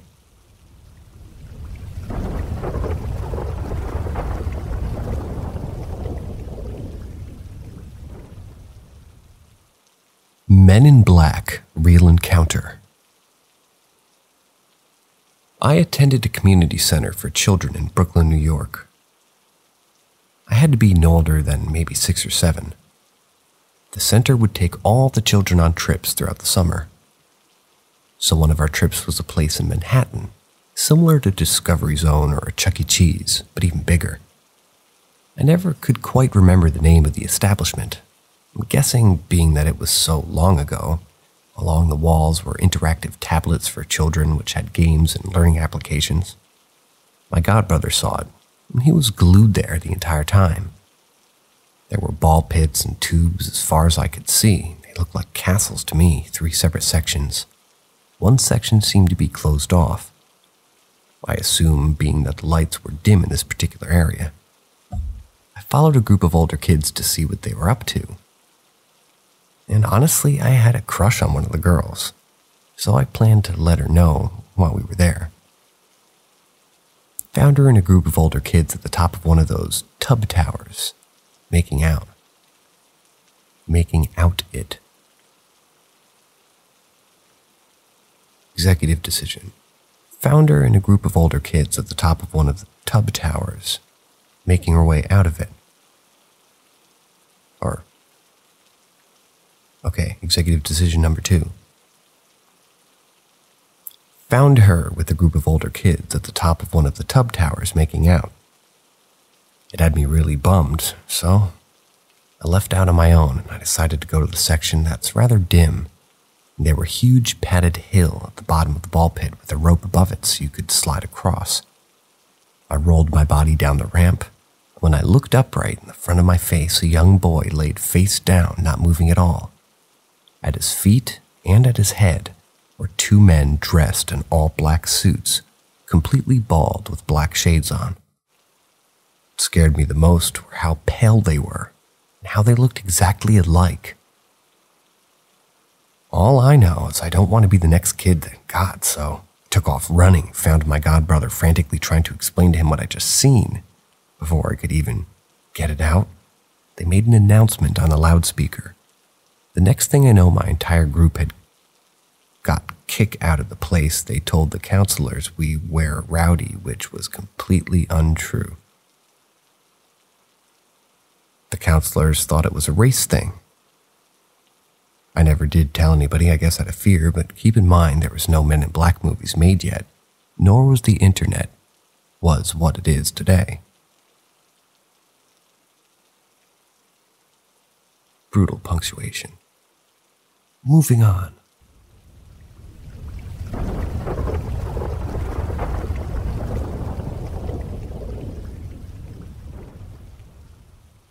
Y'all are gonna tell me I'm crazy, but hear me out.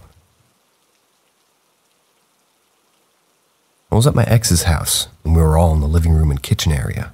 It was an open floor plan, and our son, too, is sitting on his little toddler chair and table set, eating and watching TV. All of a sudden, he falls off of his chair. And he's too super clumsy, right? But he was all the way up on the chair for once in his life and wasn't doing anything that could have made him fall off. And the way he fell was so strange, it was like he slid off to the side of it. So my ex is asking if he's okay and chuckling. He had just smoked. He looks at me and says, "Looks like he got yeeted off the chair." And I just looked at him with my eyes wide because I thought I was just crazy and paranoid about ghosts. So I confirmed and told him that, no, really, it did look like he got pushed. I asked our son, "Did someone push you?" And he said, "Yeah." And I said, "Who pushed you?" He walked out by his table and looked around and then pointed in the middle of the empty living room. Y'all, my jaw dropped and I tried to debunk it myself by even asking who. Because when he's messing with us, he'll say like, "Mommy did it," or "Daddy did it." I asked him again, and when I got up to stand next to him and he looked around, this time he was looking for it again like he couldn't find it, and then points to this empty spot between both of our sofas. So clearly I'm burning the house down, but does anybody have any similar experiences with kids?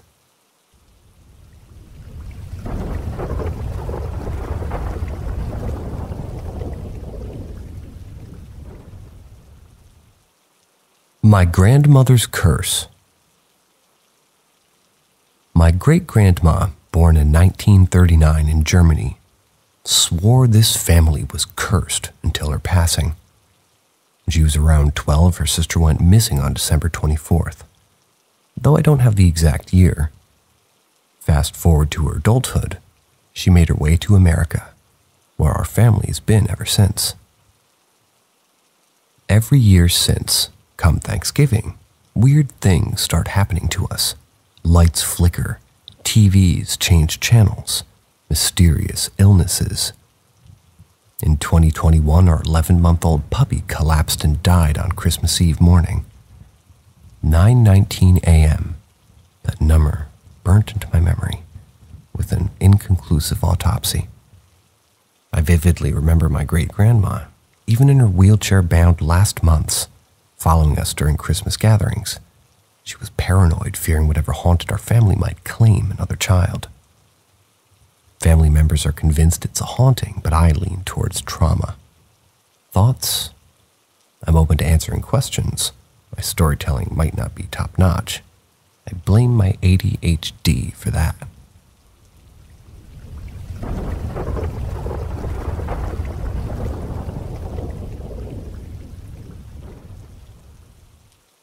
So I was curious, and I think I fucked around and found out. I was reminiscing about when my dad and I used to download ghost hunting apps and run around his apartment complex for ghosts. So I re-downloaded one today. It's just called Ghost Hunting Tools. It's an EMF reader and a spirit box, or supposedly is. Anyways, I had it open for about 15 minutes and the readings were relatively normal. Spewed out random words every couple of minutes. I noticed when it would spit out a word, the energy levels would spike a bit before, almost mimicking how I would imagine a spirit would draw energy. Like it would build up and EMF levels would go up and then down once the word was out. I figured it was fake, but kept it open in the background. I decided to try a pendulum game with the bracelet that I read about online. It said to ask out loud what side is yes and all that. Kind of felt it go to one side when I asked, so I confirmed with the question. Do you understand? And I felt it almost definitely start to move to the side that I assigned to yes. It was around this point I started to feel nervous. Something just wasn't right, and I read that if I were to feel this way, end the game immediately by saying goodbye. So I did. I turned around to my phone, which was still open with the app on my bed. The EMF reader was spiking at the highest level, I'm not joking. It was spitting out words within seconds of each other. And the entire time I had it open, it spit out only random words every couple of minutes. I got words like near, you, shoot, and Diablo. I immediately held up the pendulum again and I said sternly, I said goodbye. And the levels went down and the scary messages stopped. But I'm still scared.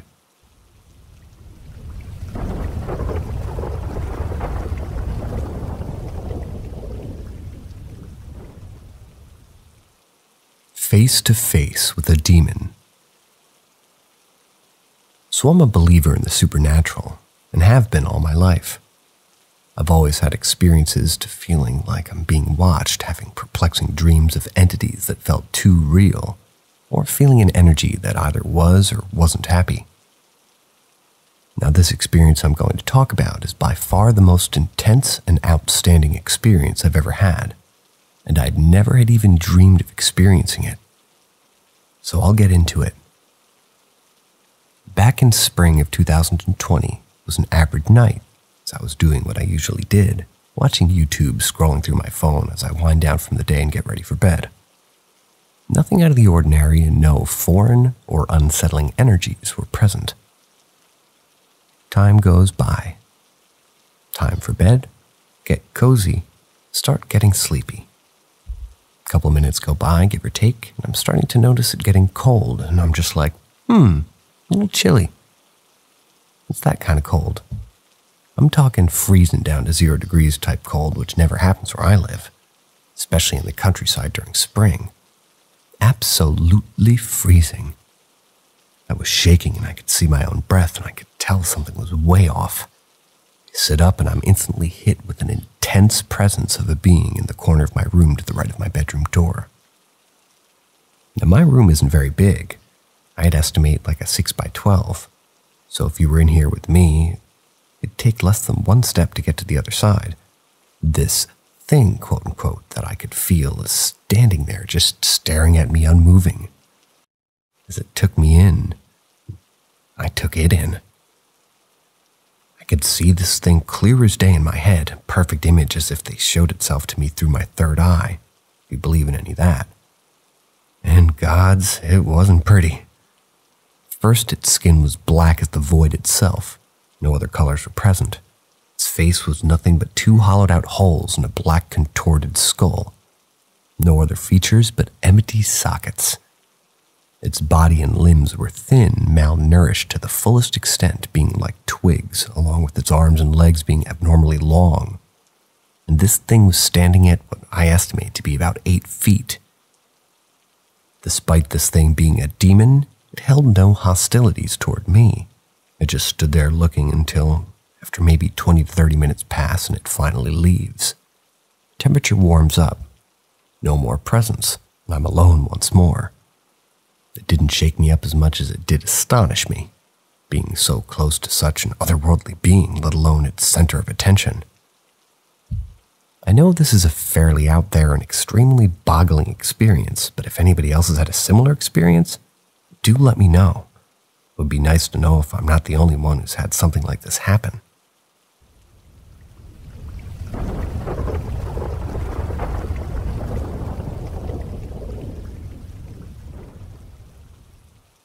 Jinn encounter at a relative's house.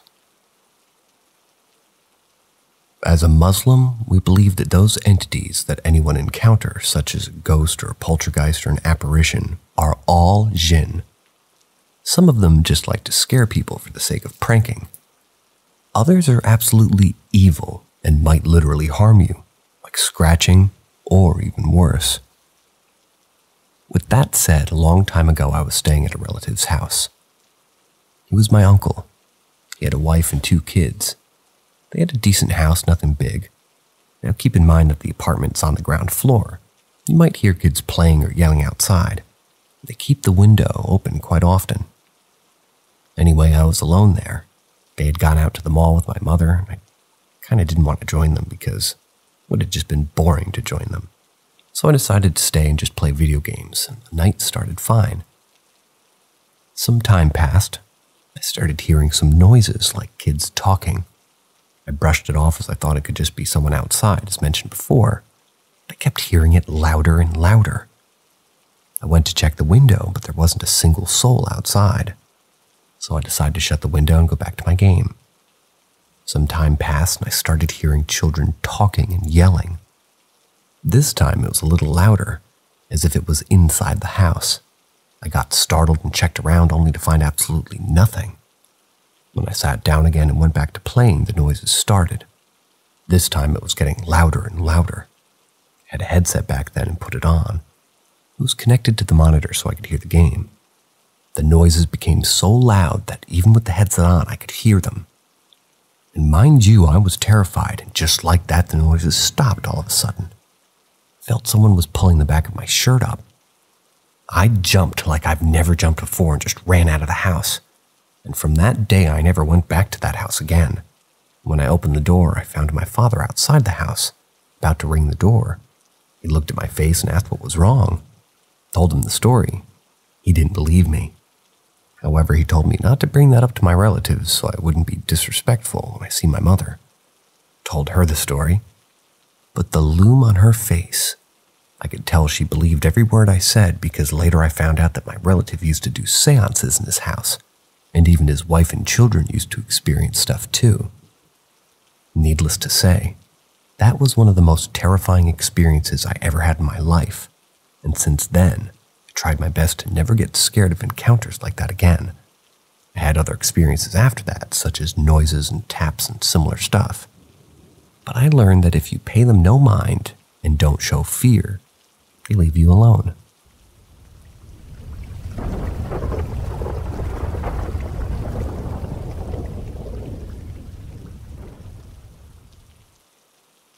So a long time ago, it was my father's great-grandfather's funeral, and me and my mother had gone to attend the funeral at the church.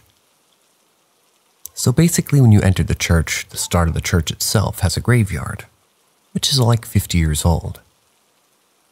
So as the funeral was done and everything, while we were leaving and walking over the path of old graves to exit, I saw something shiny at a grave. I went and I saw that it was a ring. I was very fond of wearing rings and chains, but my mother never used to let me wear any of those. So I secretly picked up that ring, put it into my pants pocket. Later, we went to the residence of a family for condolence and meeting them.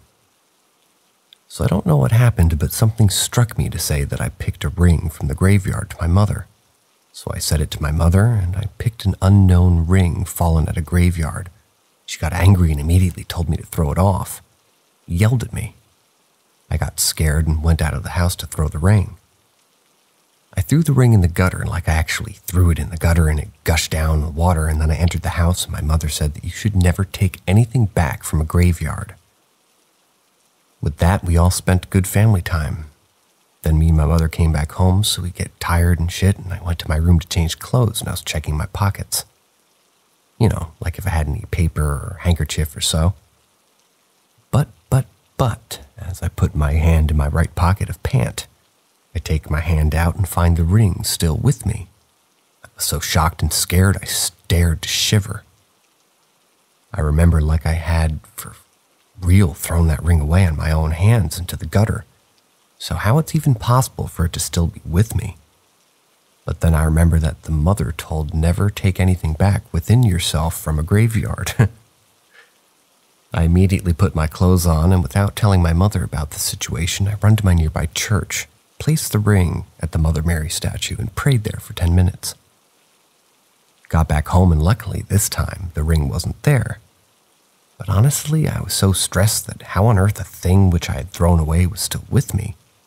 Now, I know most of you would be like, oh, it's just your mind thinking that you might have thrown away the ring, but you might have kept it in the back pocket, but for real, I didn't. Some may believe, some may not, but it was very scary to my though. I didn't write that, but I am reading it. On to the next story.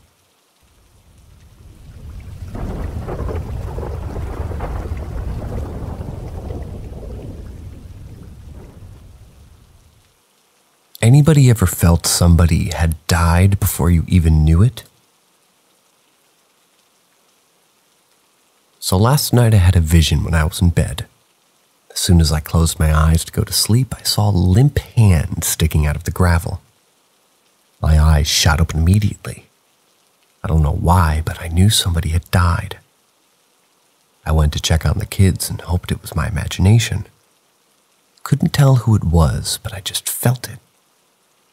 Then this morning when I was on my way to work, I got a text telling me of an old friend who I used to hang around with, went to school with.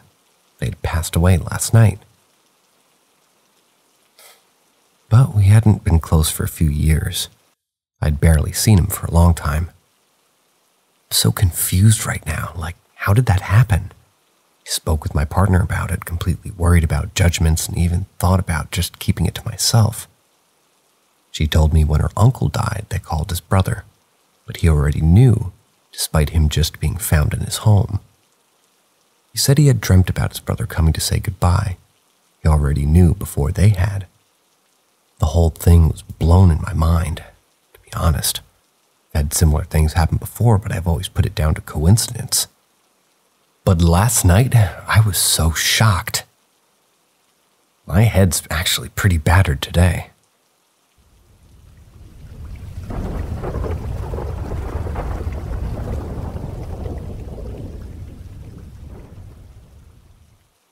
Woken up by a small floating light that retreated into my internet router. Last night I went down for bed around 3:30. I'm up that late on regular, and I usually stay down for a few solid hours, waking up for the bathroom and fall right back asleep until midday. I have a later work schedule, you could say.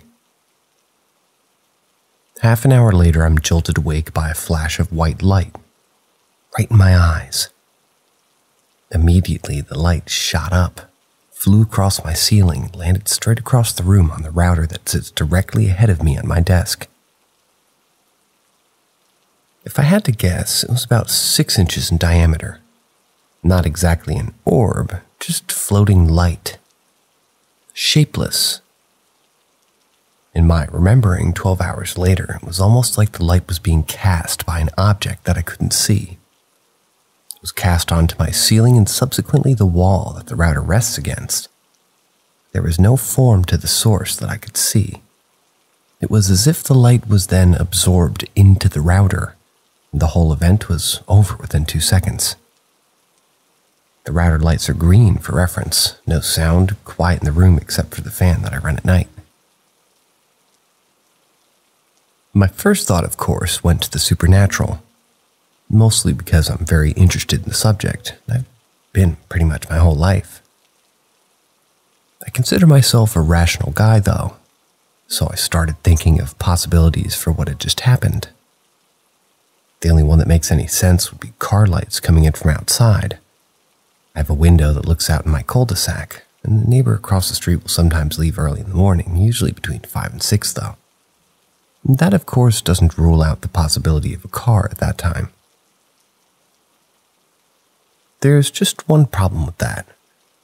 Every time I've seen a car's lights come in through my window, for the last 4.5 years I've lived in this house, it's been on the side wall, not my ceiling. Every single time. I'm on the ground floor, and for a light to hit the angle it needed to hit on that trajectory the light took, it would have to have come from a source within 10 feet of my window, shooting from a spot on the grass right outside. The more I think about it, the more unlikely the car thing seems, especially to hit my desk in the way that it did. It's never happened before. Plus, the angle of the furniture in my room blocks a direct flash of light into my eyes from outside. I have a TV in my dresser in the way. This, to me, leaves the matter unexplained. My guess is that it was an entity of some sort. Sprite, ET, alternate dimension, conscious something. Some sort of being that manifested as light in this reality. The quickness in which it all happened, I was awake and open-eyed with a flash of a second. Felt like the light had maybe messed up, gotten too close. It didn't mean to wake me up, and had to make a quick retreat.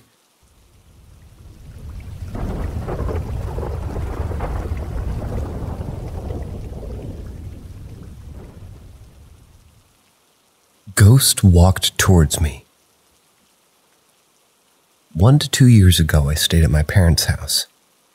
It was in the evening, and I was in my room eating. At this point, I was feeling pretty well and rested. Didn't take any kinds of drugs or, basically you could say I had enough sleep. I finished my supper and I was leaving my room to bring the dishes to the kitchen. For this, I have to go 7 meters straight and then turn left and go straight again. At the turn, I can go left again and I'm at the door of the living room. The door was slightly open and the lights were on, so there is a little bit of light shining through at the end of the hallway opposite where I'm standing. As I step out of the room, I see the other side of a translucent figure standing in the light, and since it was a little bit further away, I was very confused. I could see the objects behind it, could make out how it was standing. It wasn't facing me, but the cracked door of the living room.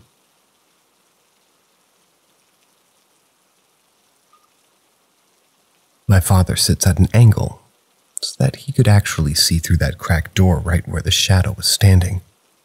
My mother was at a desk there as well, where she could have seen that, and the posture of that shadow was pretty clearly looking at the door, but it looked just like a human.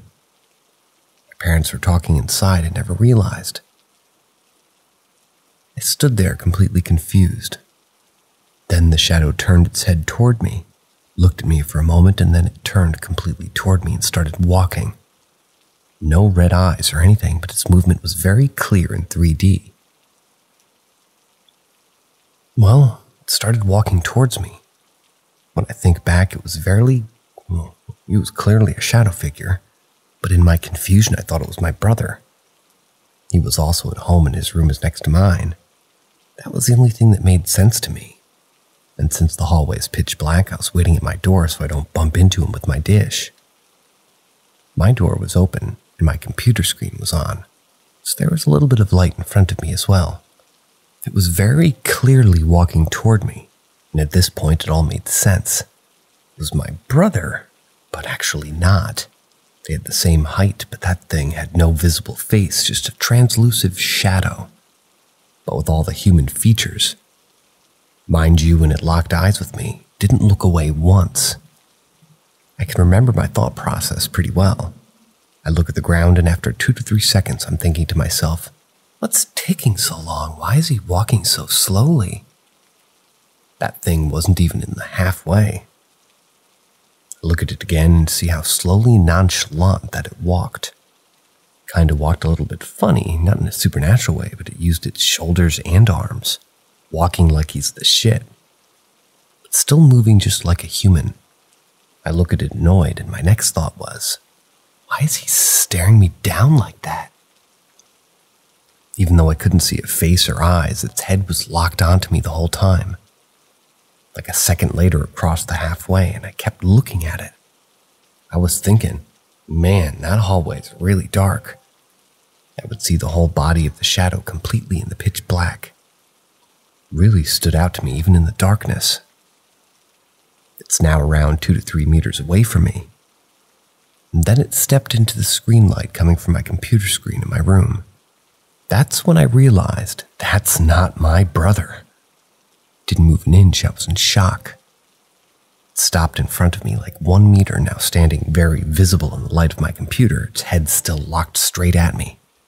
Stopped for a moment. Then it looked like it took a small step with 1 foot, so it was standing a little bit vertically toward me. There I could see that it was completely 3D. Then it just vanished in front of my eyes, almost like when a camera loses focus. So did it look like with my eyes and the ghost was gone? I think it turned into a mist in a matter of milliseconds, but I'm really not sure. I'm in my 20s and something like that never happened to me before. From the position and the angle at the beginning, it looked and acted like it was trying to catch the attention of my father, who could see through the cracked door. And when it noticed me, it kind of looked a moment and surprised and was confused too, before it started walking toward me. Surely took its sweet time when it walked. That ghost was perfectly visible for around 7 to 10 seconds.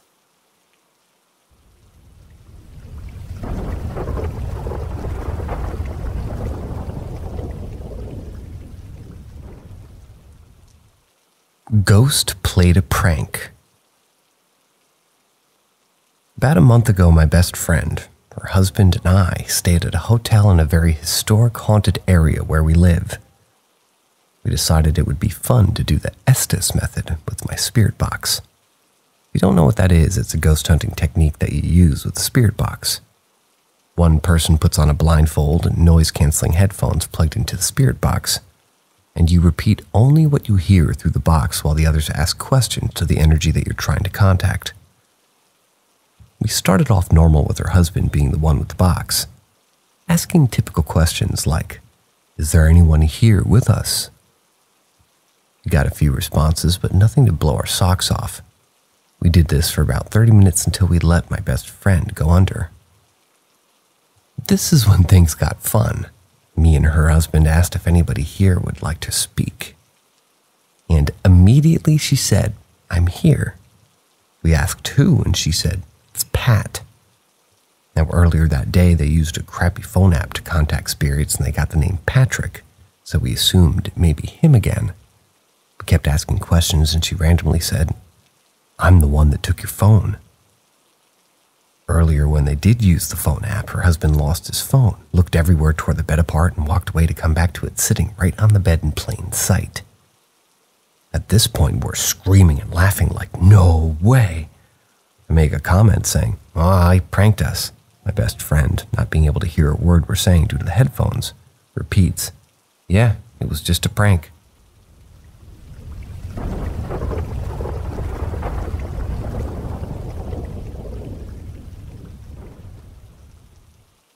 The Living Dyna Map. I used to work as a CNA for 4 years before I got into RN school. I would definitely say as a CNA I've encountered some pretty interesting and chilling things here. But nevertheless, nothing was comparable to what happened to me and my nurse one night during the first outbreak of COVID-19. I was working on a dementia unit in the second floor of an assisted living facility. Nothing out of the ordinary was happening during the second shift. My nurse just finished her second pass after dinner. I was doing my third round. You know, the usual, just trying to keep things on track, but we're both dressed in full PPE gear. Because like I stated in the beginning, this was during the first outbreak of COVID-19. And let me tell you, if you've ever worn PPE gear, it gets very hot, sweaty, and super uncomfortable. So before I switched to my next shift that I agreed to work, I decided to get my vitals ahead of time. You know, so I could just chill out for a bit during third shift after smashing through the second. I grabbed the Dynamap and began taking my vitals. Just for your information, this dementia unit was split up into 2 hallways. The right-hand side was the long hallway and the left-hand side was the short hall, and in the middle of the unit was the nurse station. We didn't have any windows, it just had a front counter and 2 locked doors on each side of the nurse station. It also had a front counter that had a full panoramic view of the unit floor. Anyway, to get back to the story, I was just finishing up taking my vitals. I only had 1 patient left. Her name was Mrs. Velez. Now, I've only been working this dementia unit for about 2 weeks, so I really don't know much backstory on Mrs. Velez and her backstory. Apparently, she used to be a witch doctor from Puerto Rico. She was into Santeria and witchcraft, so no matter what shift it was, everybody dreaded going into her room to take her vitals, give her food, or take her shower room, or it was always creepy to be around her, or in her room when she wasn't there. Her room was always cold, and she would always draw weird symbols all over the wall, sometimes with her own fecal matter. She was typically calm during the day, but at the switch of the first to second shift, all the way through third, she would have a mental behavior called sundowners and boy. She was typically calm during the day, but at the switch of the first to second shift, all the way through the third shift, she would have a mental behavior called sundowners. So when this would occur, she would become very irate, aggressive, and constantly screaming and talking very loud in Spanish. It was really hard to understand her at times because she didn't have any teeth at all, so her Spanish was very slurred and sometimes inaudible. Like mine. So as I needed her room, I noticed that I was very quiet. Very unusual for this time of night because her condition, so I slowly approached her room. I left the Dynamap a couple rooms down from hers so I could approach her room quietly. As I got closer, I felt chills start to run up and down my spine, the little hairs on my neck stand up, and the temperature in the corner of the hallway getting very cold to the point where I could see my breath. So I kept slowly approaching until I finally got to her doorway, and it took everything in me to open her door. I slowly opened it, and to my surprise, she wasn't in the room. This left me puzzled and, to be honest, scared. Only because Mrs. Velez was infamously known during her behaviors to hide and sneak up on anybody who tried to approach her in her room. So not seeing her, I left her room, walked briskly back to the nurse station as fast as I could and as quiet as I could, but I stopped abruptly in my tracks. I noticed that the vital machine was missing, so I stood there for a second, then continued walking to the nurse's station. When I got there, I kind of let miners know that Mrs. Velez was not in her room. So that being said, my nurse got out from behind the desk, locked the nurse station, helped me look for her. Me and him were looking about maybe 10 minutes, and out of nowhere, we felt the whole unit get freezing cold. So in a quiet panic, me and him stopped what we were doing, got back to back, and started looking in all directions like a pair of sentries. As we stood there for a couple of seconds, I heard an eerie dragging of the vital machine coming down the hall, moving by itself, as if somebody was having a hard time pulling it. Me and the nurse both stared at it in disbelief. The machine started to flicker on and off as it neared us, All the notification sounds started going haywire and then immediately stopped. The machine was about 4 feet in front of us when it stopped. After it abruptly stopped in front of us, it was thrown, as if somebody grabbed it and chucked it across the room. Now, I'm going to let you know these machines weigh roughly 80 to 90 pounds, depending on the name brand. It hit the nurse's station with such force that one of the CNAs from the neighboring unit came over and asked what was going on. Oh my God. That is the most aggressive beep I've ever heard. We explained to the CNA from the neighboring unit what happened. She told us it's gotta be Mrs. Velez. So she went down with us down the hall to her room to inspect, and guess who we seen sitting Indian style in the far dark corner of the room? Mrs. Velez. So it's safe to say after working that double on the dementia unit that day, I noped the heck out of there and never worked there again.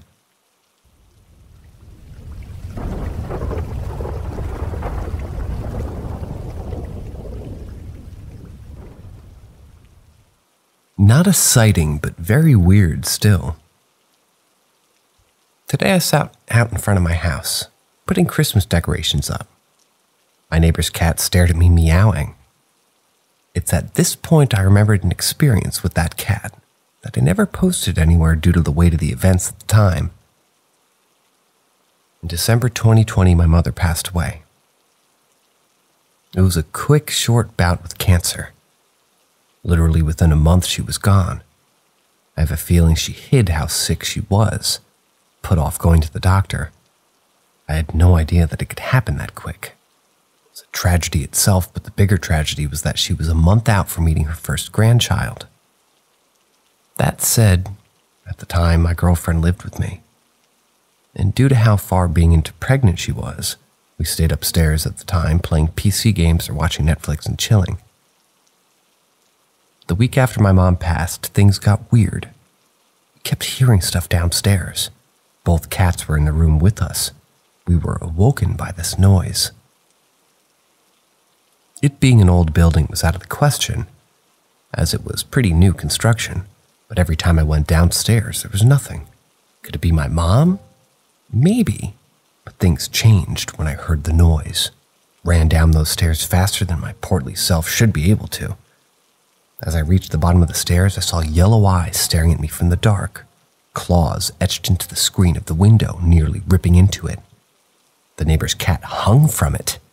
Apparently, he was the noise. He tried leaping into the window for whatever reason, and after another week, he never did it again. He's never done it since these incidents. He's a nice cat. Just hung out with me today. Yes, Keko. I still have no idea why he bounded into the window and never did it again. I miss my mom dearly, and I'd like to imagine she stayed with us for a bit, maybe teasing that cat and tricking him into the window. I still wonder why to this day, what it was. I'm also curious if anybody's had any incidents like this.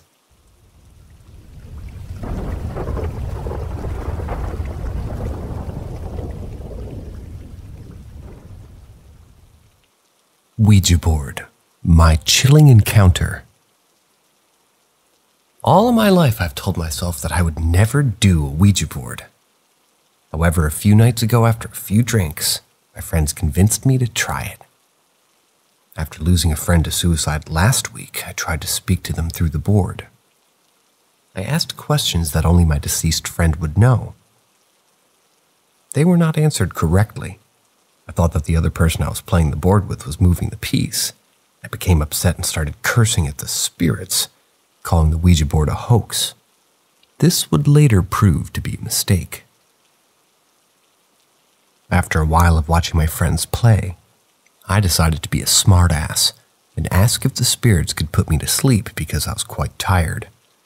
I had heard similar stories of Ouija boards making people pass out. My friends agreed to ask the spirits to put me to sleep. I relaxed and allowed my body to be completely vulnerable. According to my friends, the piece on the board started to go crazy. The piece was moving incredibly fast and spelling out my name and telling me to sleep. I was out cold at this time, although my friends claim I was sleeping. I could comprehend everything that was said. Once the board had spelled out "wake up," my eyes opened and I could see and talk, but my body was completely paralyzed. I tried my best to remain calm, but I was completely stuck. I was able to talk to my friends and tell them what was going on, but they didn't believe me. Their minds did in fact change after another guy came up and hit me in the man parts. I didn't flinch, and that was the point that everybody believed what was really going on. I wanted out of the state I was in. So incredibly bad, I was terrified. My friends went back to the board and tried to have the spirits put me back to normal. In the process, I was snapped in and out of being able to talk and not. At one point, I started crying. I have no idea why I was crying, but it just happened. I didn't have any control over my own emotions. After the crying became uncontrollable, creepy laughter along with very strange, stiff movements of my limbs followed. At this point, it was clear to me that I no longer had control over my own body or actions. I tried my best to fight whatever force had control over me, but I just couldn't. It all came to an end when a voice inside of my head kept repeating, "Follow the light." Then shortly after, someone in the room turned on the light switch, I simply snapped out of it.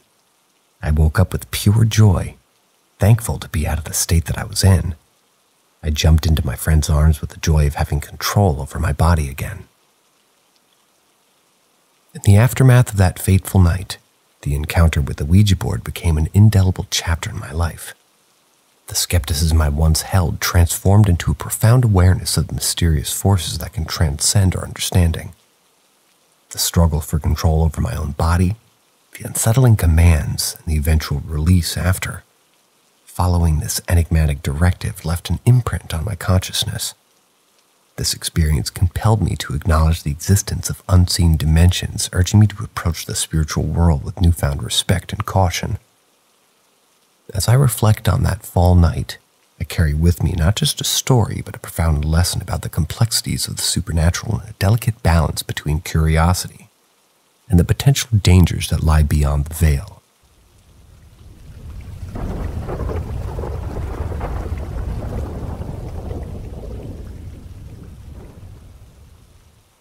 Most terrifying ghost I've ever had. When I was staying with a friend, there was a lot of paranormal activity happening in her house. Things would knock over and break when they weren't even close to the edge. Doors would fly open when it wasn't windy. Windows and other glass things would shatter randomly. Doors would lock themselves. Things would go missing and never come back. We would see a figure in the yard and it would disappear behind a tree and never come back out on the other side. We would hear things, whispers and voices, and even things would fly off shelves and hit me in the face while I was sleeping. I remember it was Friday the 13th, and I felt a very bad vibe in the house that day. I went to go take a shower. This shower was big and had a mirror in it. I'm taking a shower and I feel stinging and burning on my back and shoulder blades. I panic looking in the mirror with my back facing it. I got this feeling of pure terror. When I looked into the mirror, seeing a woman with long black hair who was very pale and had a white dress on, I screamed looking toward the wall where she was standing. Nothing, I see nothing.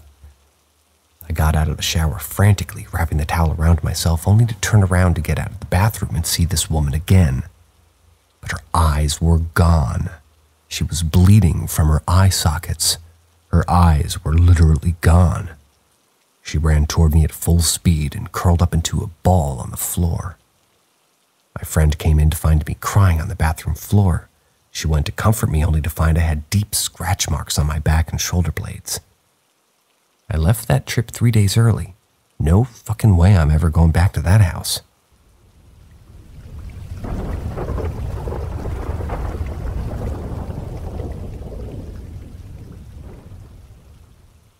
Dog/house sitting haunt.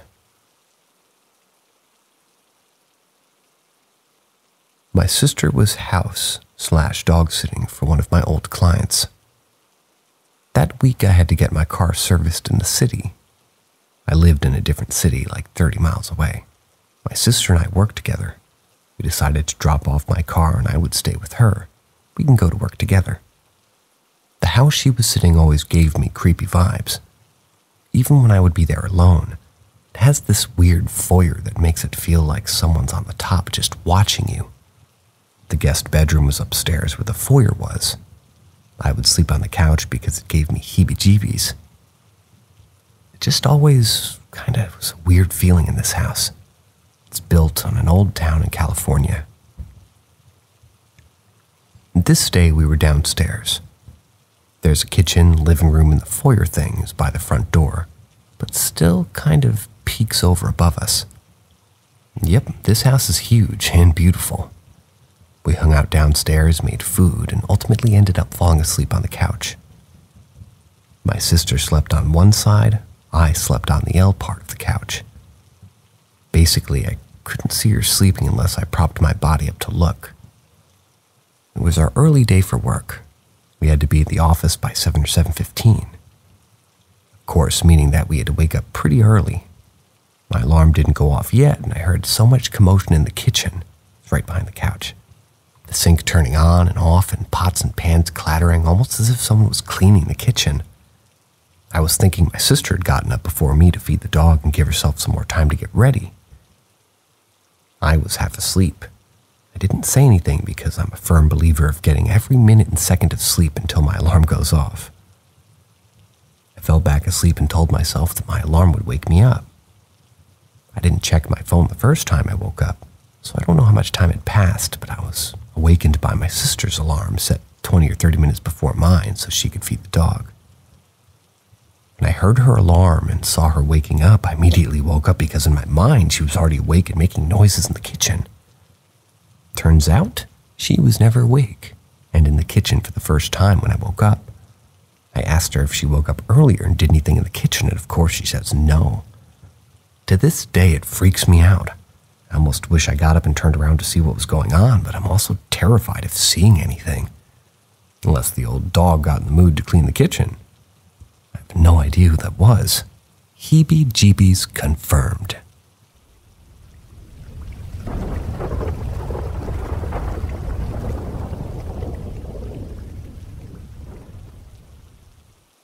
When I was a teen, I had a visit from a ghost. I'm a 47-year-old female. When I was 15, I had a visit from a ghost. I was home alone with my mom. She went to the convenience store about a mile down the road.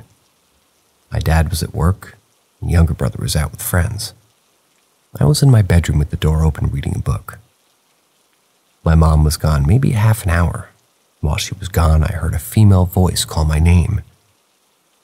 I thought she had gotten back and called me, so I asked what she wanted. The voice called my name again, and I asked again what she wanted. I then realized my mom had gone to the store, so I got up to look out the window to see if the car was in the driveway. It wasn't. As I'm looking out the window, I hear my name again. At this point, I'm freaking out. The layout of the house. When entering the house, you walk into the dining room and you go to the left and down the hall and you come into my room. Then my brother's room. My parents' room is across the hall from my room. If going to the right, you enter the kitchen, which is in the center of the house. Next to the kitchen was what we called the Florida room, and beyond the kitchen was the den. Now, as I'm freaking out, I hear my name again as I realize I'm alone. I slowly walked to the kitchen looking around to see if anybody was home other than me, but I was alone. I walked in the kitchen. Standing in the den was a young female teenager, dressed in what I would guess was 50s clothes. She was a solid form, long brown hair, white blouse, dress pants, and saddle shoes. I'm standing in the kitchen in shock, freaking out. She said my name once more and then faded away in front of me. All I could do was stand there. 5 minutes later, my mom pulled into the driveway. I never saw her again. That's the end of tonight's stories. Let me know if you like this new microphone setup more than the last microphone. As the narrator, I'm simply curious. It's not that I want to block out the cows or I want to block out the geckos. I actually like those guys. The human noise is what bothers me more, so I'm trying this mic. See you tomorrow night. Bye-bye.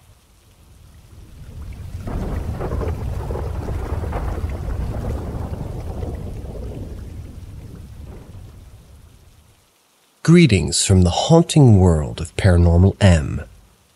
Prepare yourself for an immersive journey into the unknown as we uncover spine-chilling encounters and unexplained mysteries. Hit that subscribe button and turn on notifications to join us on this thrilling adventure. An alluring smell and sudden fog in the forest. This happened here in Norway in 2018, specifically on October 4th. Since then, the experience has been a fun story I've told some of my friends. Maybe someone here has an explanation for what happened. I was going for a run with my dog. It wasn't too late, maybe 6 or 7 p.m., but it had already gotten dark. That wasn't a problem as the nearby forest path was lit by lampposts every few meters or so. I felt amazing. I had started talking to a girl at the time who made me feel on top of the world. It was out of character for me to be that giddy with excitement. It's the only thing that struck me as different about that day. I was listening to music and practically dancing as I jogged. My dog was happily following behind. I only remember passing a couple of other joggers. It struck me as a bit odd, as there'd usually be more people out at that time. We jogged for a pretty long while and everything was great, until something hit me. A sudden pungent smell bombarded my senses. To emphasize, my nose is usually stuffed, and my sense of smell not great, but this was unmistakable and concentrated. It was sweet and inviting. Not too sweet, almost floral, but it had a slight aftersmell. Something a bit sour and off. It was so inviting and unfamiliar that I got caught up just standing there smelling, till I thought of my dog. I turned to look at him, but it took me a moment to process what I was seeing under the lamplight. He was surrounded by fog. We were surrounded by fog. There was no fog earlier, not a hint of it. I was expecting him to be standing to the side of the path catching up with the dog Twitter feed, but nope. He was standing dead center of the path, smelling the air. I had a surge of dread run through me. I could feel the hairs on my neck stand on end. Logically, it was just fog and a smell, but my body filled with adrenaline. Instead of challenging that feeling, I called out to my dog. He was focused on the smell, but didn't hesitate. He bolted toward me, and I took it as a sign to do the same. If this was a track meet, I'd be going straight to nationals. We ran for an indefinite amount of time. It took a moment to stop and gather myself. The uneasy feeling didn't leave, so I kept going, not stopping until we made it back to my grandparents'. I get to our driveway and my dog goes to a pot of water that he has outside and starts to drink from it. I stand there for a moment trying to process what had happened, but I don't get to stand there long before I notice it. The smell comes creeping back. Without thinking, I immediately go to the front door and tell my dog to come inside. My grandma fully supported that I didn't wait to find out what it was. That's it. Never smelled it since, or experienced any more sudden fog. Could be a lot of coincidences in my mind playing tricks on me, but having my dog also react with me makes me doubt that.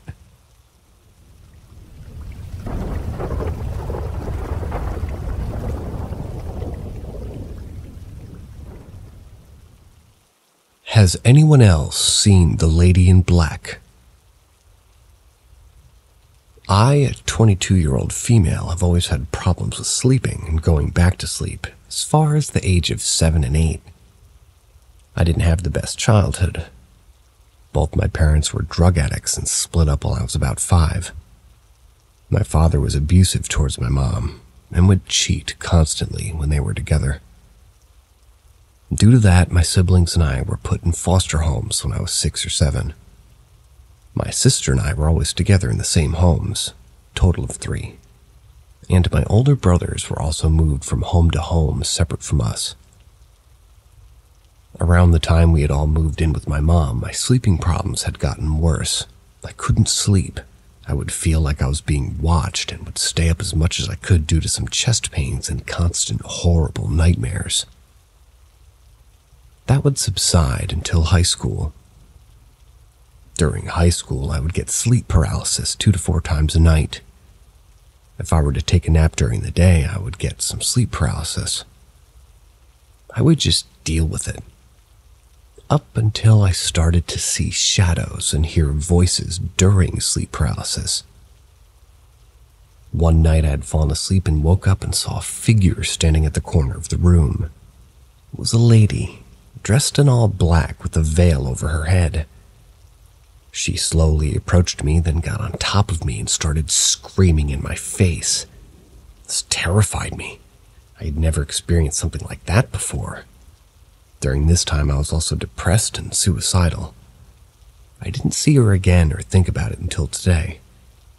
My friend came over and said that he had seen a lady wearing all black in front of me looking at me intensely, and when he turned and looked back, she was gone.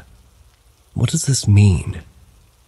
The last time I had an encounter with her, I was very depressed, and although my mental state isn't the best right now, I'm not suicidal. And I'm just slowly getting out of the depressed episode. I heard somewhere that she appears when you're close to death. How true is this?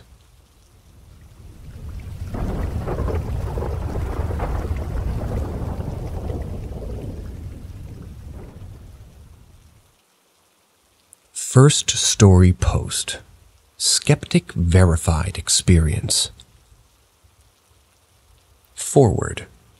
I'm a narcoleptic, which means that I'm prone to hypnagogic and hypnopompic hallucinations. Seeing shadow people has become a normal experience for me, and I can usually verify experiences with the people around me, and even my service dog's reaction, or lack thereof, to what I believe is happening.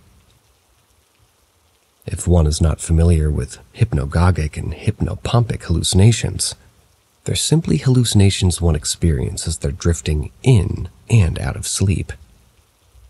Anyone can experience them, and many paranormal experiences have been written off as such hallucinations, which is why I leave this forward, leaving you the opportunity to scroll away if you choose to write off any experience I have due to my condition, and sparing both of our time.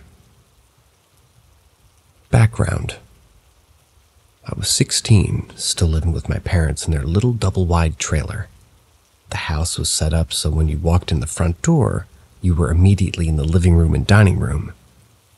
There was a line down the center of the big room where the two halves of the trailer were joined, separating the living room from the dining room perpendicular to the front door, with the master bedroom being on the left wall of the living room and the kitchen being on the other side of the join, still on the left wall, leaving a patch of space between the doorway of the kitchen and the door to the master bedroom.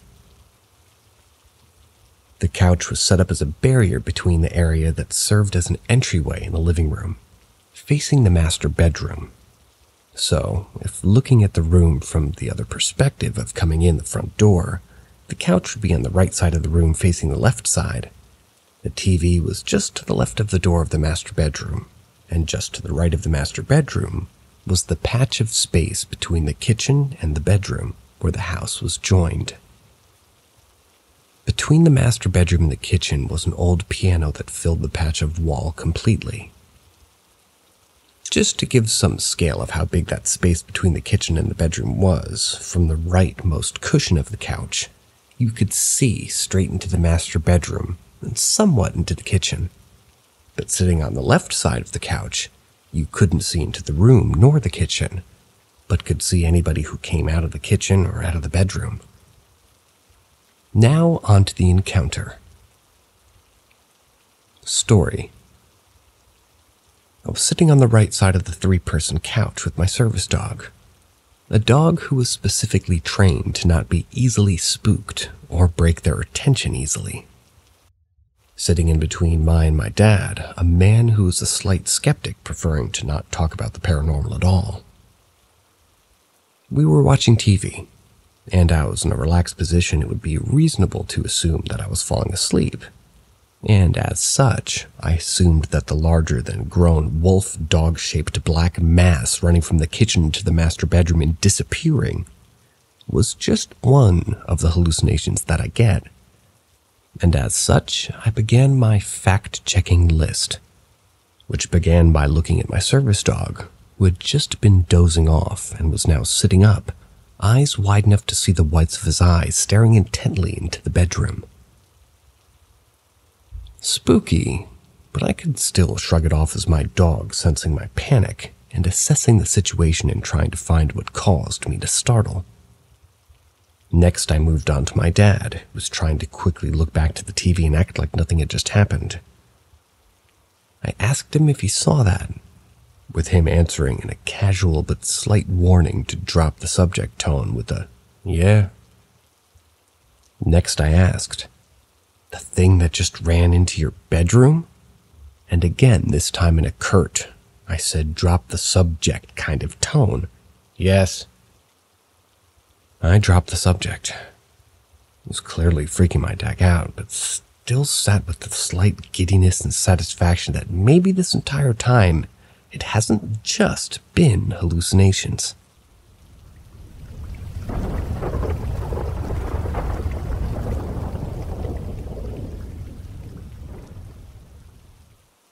Can your dead relatives visit you? My great-grandmother died in 2009. Apparently she was crazy about me. But I was only 3 when she passed, so I only remember seeing her once or twice. However, after she passed, my mom and dad went to the chapel to see her before the funeral. My granddad babysat me. A couple weeks later, I was in the car with my mom and dad. We passed the chapel and rest, and I pointed out saying that I had been there. They asked what I meant. I proceeded to say I had a dream about it and described everything in the building to a T, including the Undertaker, something of which I only knew the word from WWE. My dad believes this was my grandmother showing me that she was okay. I have no recollection of this today, but both my parents remembered as they tore into my granddad thinking that he took me in there. But he didn't. No one did. I just remembered a place I've never been. I just don't understand how I was able to describe the directions from the front door to my grandbody. It makes no sense to me. In the other post I made, people asked me if I was religious. I myself am not, nor are my parents. However, my great-grand's family are. They're all Italian, and they were strictly Christian. I hope I've given enough info here. Please ask for more if more is needed. I've just been sitting on my own, just no real answer from anybody who knows about this stuff. Thanks in advance to anybody who can give me some answers.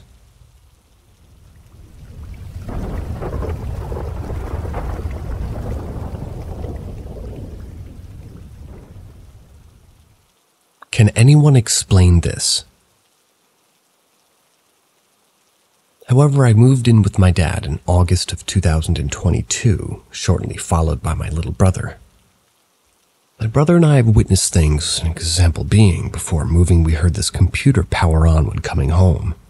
He goes up the stairs to check it out, and in front of me and our mother the door slams in his face, followed by his computer going dead.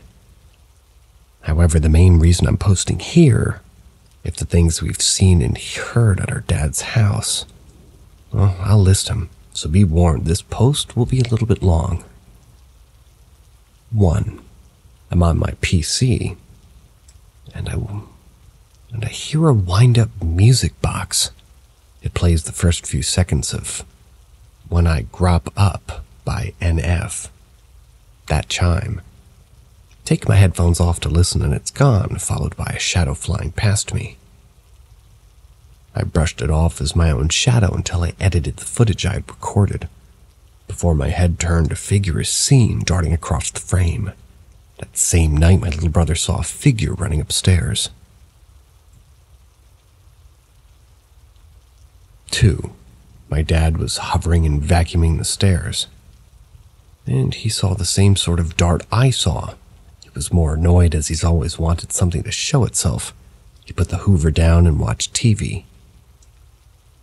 For context, on this one day, my dad had a chest infection. In the past few weeks, it's been very active. I was in bed. I could hear my little brother talking to his girlfriend on the phone in his room. I hear someone coming up the stairs, followed by my dad's room door open and shut.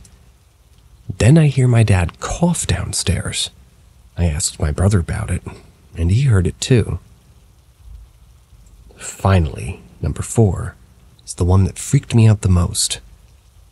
My dad had issues with his chest, and the infection got so bad one night we called an ambulance for him. I was in the living room till he was away. I stood at the window watching the ambulance pull away. I sit on the couch, and before the ambulance was fully out of my sight, my living room lights started flickering, and I started to feel really uneasy. The feeling you get when you're being recorded or someone's staring at you.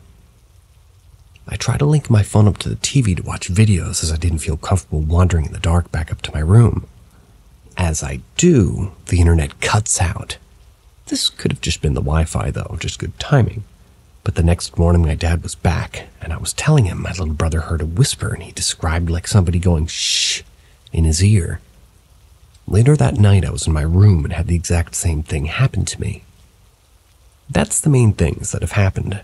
I would appreciate any information or advice anybody could give me, and my dad isn't scared of it, but he is really curious and wants to know what it is and what to do, if it shows signs of aggression especially. My dad's ex claimed that she woke up being choked in that house, although she had a habit of lying.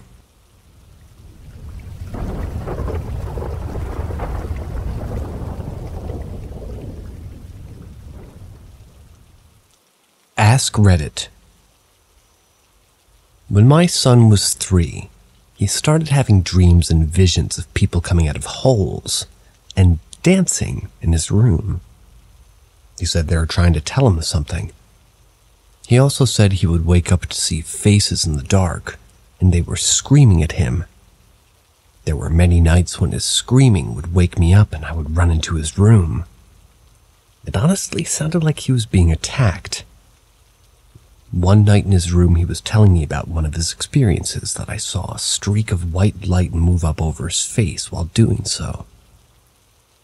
Another time I ran into his room and he was up to his knees looking around the room. I didn't say anything and I just continued to watch him in the dark. This went on for about 15 minutes and finally he looked at me and he said one word. Manya. It was apparently his name for whatever spirit he was seeing. Another time on the baby monitor, and we heard a loud male voice say, "Stop that!" We happened to know a mother and daughter psychic team and enlisted their help. They tuned in and both said that they saw an evil man spirit from the 40s who brought in other souls to make mischief. He also smoked a cigar. We often smelled cigar smoke in our hallway outside my son's bedroom. They tried cleansing the house remotely. They live in another city. We thought all was good until one evening we were walking to our dining room to sit down when my son went flying forward into the table. He started crying and said that someone pushed him from behind. We kept our son in our room that night, and my wife and I both heard what sounded like an old man making gagging noises from my other son's room. He was only 11 months old. Our friends put together a whole team and they came and cleansed the house. It was quite a process, and our neighbors probably thought we were real weirdos, but they got the job done. We haven't had any issues in 10 years. It was really scary.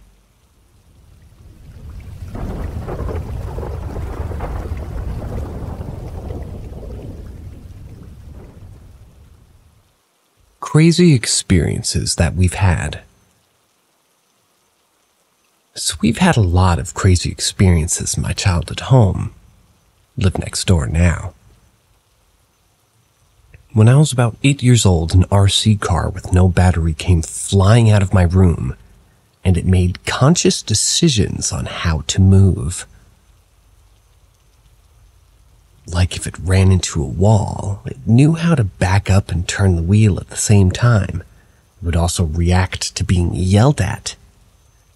The next day it flew downstairs into my dad's workshop, a raised ranch house with garages downstairs. When he moved down there and yeeted itself. Jumping forward to the recent past, my mom and I both experienced frightening children's laughter at the end of our beds, which terrified us and made us shoot up from a dead sleep. She also felt like something with sharp teeth bit her toe while sleeping. Doesn't let her feet hang off the bed to this day. Even more recently, she's seen something that she said resembled a weird thing with kind of a shape of a clown. And this was in the hallway in the reflection of their large bathroom mirror. She said she got the vibe it was checking in on her. Obviously wasn't there when she looked. We also have kind of always heard phantom bangs in the middle of the night downstairs, which never turns up being anything really that fell over. There's also a weird thing that my nephew seen when he was over, and he described it as a tiny black-colored flying man whose legs and arms were disconnected. There's even more weird experiences here and there, but these stand out the most.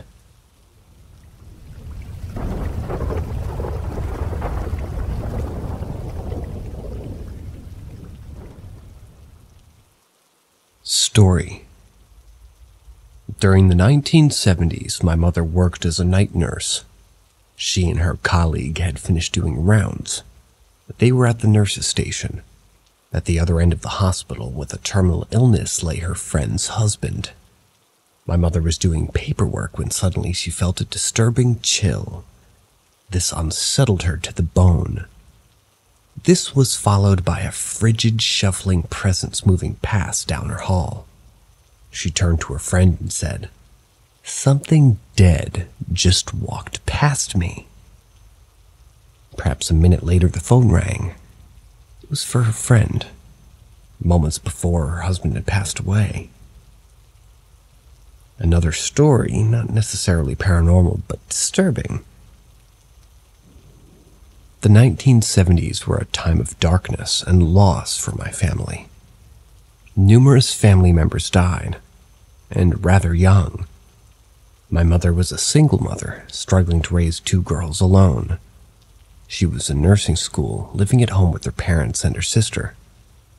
And the year was 1975. The month, October. That time of year when the spirits of the dead are said to be closer to Earth than ever. The leaves turn brown, the sky darkens early, and things die. It was never a happy household. Her parents were separated, and her father, who had a stroke 2 years prior, dwelt in a little side room. It was the early morning hours of the evening of October 4th. All in the hours, everyone was asleep. Except my mother. The house was silent as a tomb. My mother had finished studying and was now sitting in the kitchen busying herself with crocheting. When suddenly she heard a distant noise, what sounded like a call for help. A distant noise that sounded almost imperceptible. My mother quietly and softly made her way through the house, from the kitchen down the long hallway to the bottom of the stairs. Suddenly in the pitch dark, she heard my father's voice. An urgent and breathless whisper.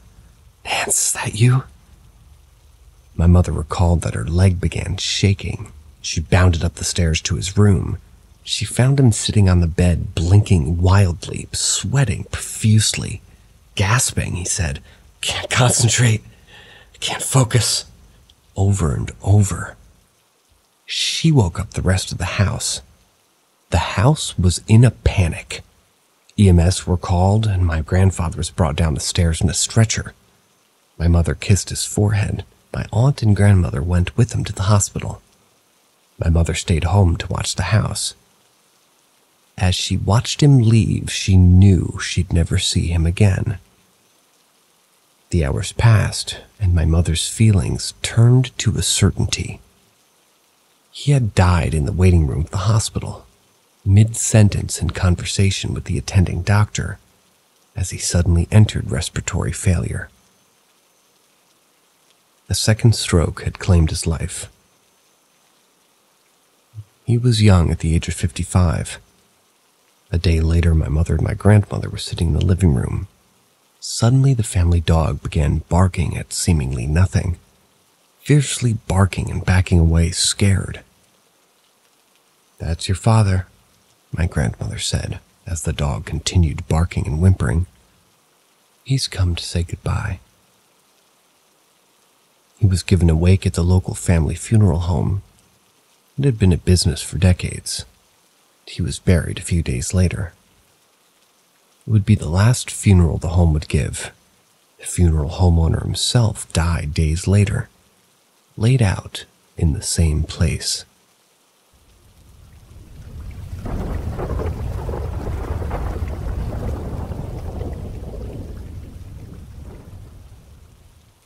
Black cloud entity in my house. I live right next to a cemetery. Help. Long story short, my boyfriend snores really loud at night when he sleeps. So I typically go hang out on the couch in our living room in the dark until I get tired. Usually I'll stay up until 3 or 4 in the morning just reading on my phone or watching YouTube before heading back to the bedroom to finally go to sleep. Anyway, when I go to a certain spot in the kitchen at night, I started noticing this electricity-type shuddering thing I've been feeling. Kind of like when you pull those prank sticks of gum back in the day and it shocks you. It would occur every once in a while whenever I get off the couch to get to the fridge. But I couldn't see anything, so I'd typically blame it on me being sleepy or something, so I'd usually ignore it. But I was also confused, because it was always 80 degrees outside, so why would I be shuddering like that? Sometimes while on the couch, I'd feel something behind me watching me, but whenever I turned around, there's nothing but cupboards. A few days ago, though, was the most intense it's gotten so far. I was out on the balcony smoking late at night, probably around 2 or 3 in the morning, and came back inside to get a snack from the cupboard. I was hungry. As I reached and barely touched the handle, I froze and started trembling uncontrollably. It felt like a cold air or something moved through my body as I shivered. A voice in my head told me not to open the cupboard, and I felt all of my hairs raising on the back of my neck, so I quickly walked back to bed. A couple days later, I told my boyfriend about what I was feeling, and his eyes widened. "Oh yeah, I could see them. At night, there's a black blotch hovering over there." He then pointed directly to the spot where the snack cupboard was. Bitch. I felt like my heart was just dropping into my ass. I thought he was just playing a prank at first, but then he admitted that he had noticed it once or twice a week since we moved in, and didn't mention it because he didn't want to seem crazy. The dark-looking cloud just sits on the corner right beside my couch. So basically this whole time at night I've been fucking hanging out with it. But now I'm scared to eat in my own damn living room. He says it doesn't seem to be a threat or dangerous, but I literally don't even want to go inside the apartment anymore. What the hell is going on? What is it? What do I do about this? Can I get rid of it? If so, how? I appreciate all the advice I can get right now.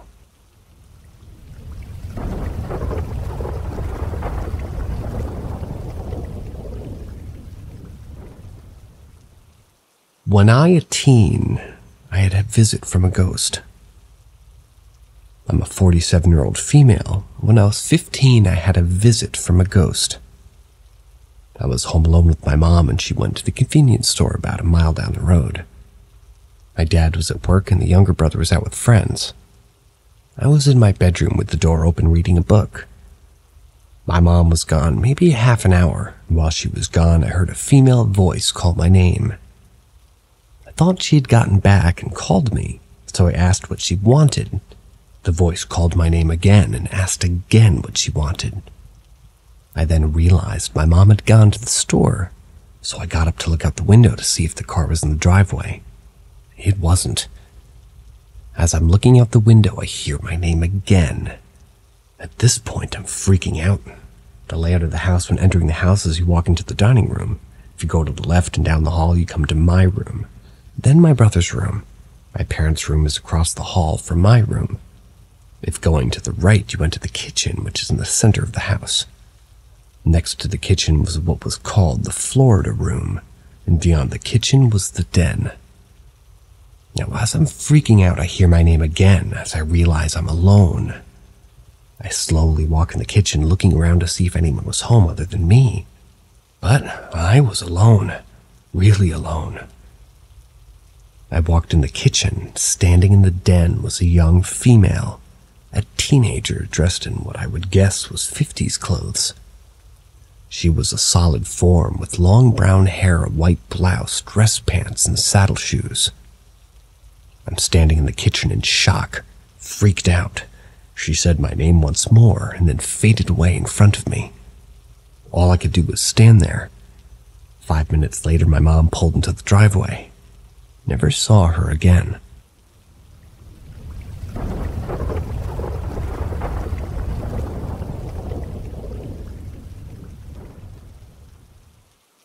My experience from 1994. Ghostly figure hovering above bed. I always think there's a reasonable explanation for things, but I experienced something when I was around 12 years old, so this would have been around 1994, and I'd like to share. I was staying at my grandparents' new home in Swansea, Wales, and my closest friend had joined me for the week. I used to spend my summers here. They had moved to a lovely little cottage, which was out in the hills, after previously living in a village. My bedroom had 2 single beds opposite each other with a bedside table in between. One evening after the 3rd or 4th night, it must have been about 3 or 4 a.m., I woke up facing my friend Mark. He was opposite the room. I instantly froze. I couldn't move a single thing, my eyes fixated on what was above him. Even writing this, I'm tingling and hairs on my arms are stood up as this happens every time I tell this story. I immediately said, Mark, there's something above you. His instant reaction was, go back to sleep right now. All I could see was a figure stood above his bed, an outline of a person wearing heavy clothing as the body outline was rugged. He was looking down. My bedroom was pitch black. We had no houses nearby us, no streetlights. When the bedroom light went off, it was pure darkness. We had no mobile phones or any gaming consoles that would get off any light. There was no other light in the room, no reflections of figures or the walls. In the morning when we woke, Mark immediately said, "What the fuck was that thing above my head?" We both paused in silence, as we couldn't understand what it was or who it could be. He knew what I saw, but after opening his eyes once, he immediately shut them in panic. He said he saw the man stood above him. I've never since had an experience, but it's something that stuck with me that I could never understand what its cause was. The next day I told my grandparents, told them that a man died in the property around 100 years prior, apparently. He didn't live there.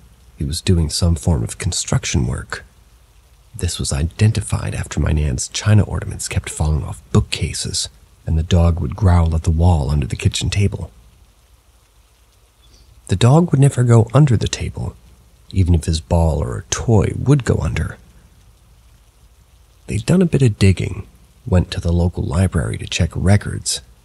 They found out about the death, and it was a man in his early 20s that had fallen from a structure when building the roof. After they found out this astonishing news, my granddad then got into a discussion with a local priest and told him his story. He said he would visit the property and bless the house to rid all of the things bad, which, similar to myself, my granddad wasn't a believer. but thought, heck, why not? While my nan, granddad, Max the dog was out for the day, the priest done his thing inside the family home. On returning home, the front door was opened and the dog immediately went in and sat under the kitchen table.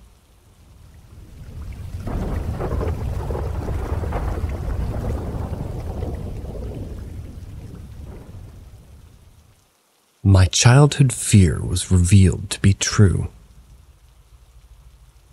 My mom's home and I grew up in had always been haunted. Every day and night, there's loud footsteps, and occasionally something more spooky would happen, like hearing voices. I'm not the only one who's experienced these things. My mom, dad, boyfriend, and even friends have all heard some weird stuff. But there was one thing in particular that would terrify me the most. Almost every night when I lay in bed, I would feel this gut-dropping, heart-pounding fear. I'd think that I was just being ridiculous and afraid of the dark. But I could swear that I saw a young girl in my room in the shadows, usually under my bed. She had dark hair, pale skin, and a big, wide, black set of eyes on her. I would be almost hyperventilating under my covers, peeking out at her through my tiny breathing hole. I would lay there paralyzed in fear until I either eventually made a mad dash to my mom's bedroom or inevitably fell asleep in my own bed. I couldn't work out if she was actually there or if it was just me already being afraid of our creepy house and imagining things. I thought this because nobody else saw her but me. The years went by, and these nightly episodes continued. I felt like I was being terrorized by this girl, but all she ever did was stare at me. My bed was right next to a mirrored cupboard, so I could see her laying under there, literally inches away from me. Still makes my skin crawl thinking about that, but anyway, it somehow got even worse as time went by. I swear that she always seemed to be the same age as me. When I was small, so was she. When I was 12 and a bit taller, so was she. I got more and more scared of her realizing this. When I was about 15, I basically never slept alone at my mom's anymore. I was always visiting my dad, staying with friends, or having them over. I eventually forgot about the creepy girl and decided that she mustn't be real. After all, there were other ghosts here that other people saw, but nobody ever mentioned her. I also did have a very bad fear of the dark as a kid, so that must be it, right? I even started sleeping alone in my room again after a while. That creepy feeling always remained, though. But Mom's house always felt that way. But I just refused to look in that mirror at night even pretty much ever again. Now fast forward to now that I'm in my early 20s. Life is good. I live in my own place that's not haunted. But unfortunately, it doesn't end here. My mom called me in the morning as she usually does to say hi, but she sounded a bit off. She said, "You're gonna want to hear this. Something happened to Steve," that's her boyfriend, "last night that was really creepy." To cut the long story short, Steve isn't a ghost believer and has always tried to ignore the very obvious sounds at night. I think it creeped him out too. Well, this night, Mom and him were watching TV on the couch when the footsteps were much louder than ever before. Steve tried to tell Mom that someone was upstairs in her house. She laughed, saying, "Oh no, it's just the ghosts. I've been telling you, they're real." Steve went a bit quiet then, probably trying to rationalize with himself that ghosts aren't real. Not long after Mom went to bed, but Steve stayed up to watch more TV. After a while, the noises were too much for him, so he switched the lights off to go upstairs to bed. This is when shit got real. From the shadows of the now dark living room, Steve saw a shape begin to approach him. He climbed the stairs, going faster and faster as the figure gained on him. It was the girl. He could see her clearly now. She followed a few meters behind him all the way to Mom's bedroom. He was now basically running, and he shut the door firmly behind him, trying to escape to Mom's bed like I had many times as a kid. After Steve made it to bed, the door cracked open and the girl stuck her goddamn head through the gap, looking straight at them. This was for a long while before slowly leaving and closing the door again. I asked Mom. All my hair is kind of now standing on end. How old was she? Mom said, Steve said she'd look to be in her early 20s. My stomach dropped and tears prickled my face. So she is real. There was something very sinister feeling about this ghost. I think that's why I'm so creeped out and upset that it seems that she was real. The other ghosts at Mom's are still creepy, but not evil feeling like her.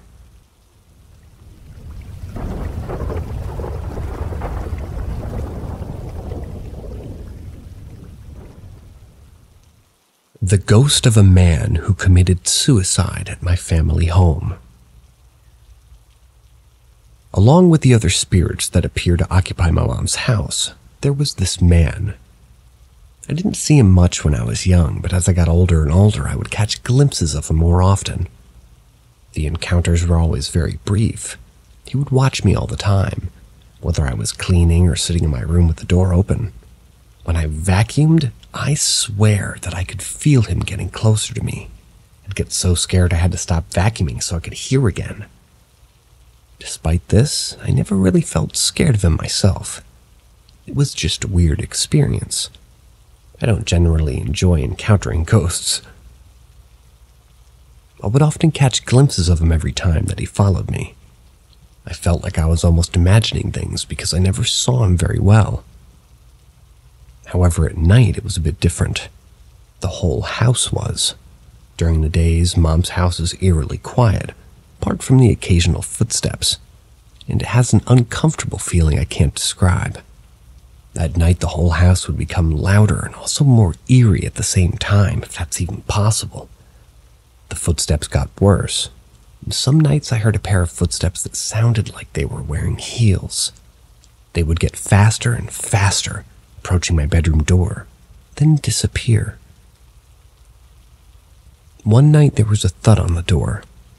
There was also this incredibly loud banging noise sometimes, like someone was slamming something against the ground as hard as they possibly could. Some nights I heard this weird sound of muffled speech, but it sounded more like one voice at the same time. The muffled voices wasn't as regular as the footsteps. Thankfully, as it was incredibly creepy, our house was also a deeply unhappy place. Many violent things have happened. My mom was an abusive alcoholic, but also suffered greatly herself, and I too went through a whole lot of abuse, which I won't get into right now. Anyway, back to the man. At nighttime, before my boyfriend moved in with me, there was a very large black mass that would be in the center of my bedroom. I tried to tell myself it was just a darker spot in my living room, but it seemed unnatural just how dark it was. I also could swear that I heard it breathing. This thing was big, almost reaching my ceiling. I still don't know if this thing was the man, but I have a feeling it might have been him hanging. I never considered that possibility for a long time because it wasn't until I was older, about 17, that my dad told me a man committed suicide in our house before we lived there. He hung himself. When I was 15, I tried to commit suicide myself, in that exact room as well.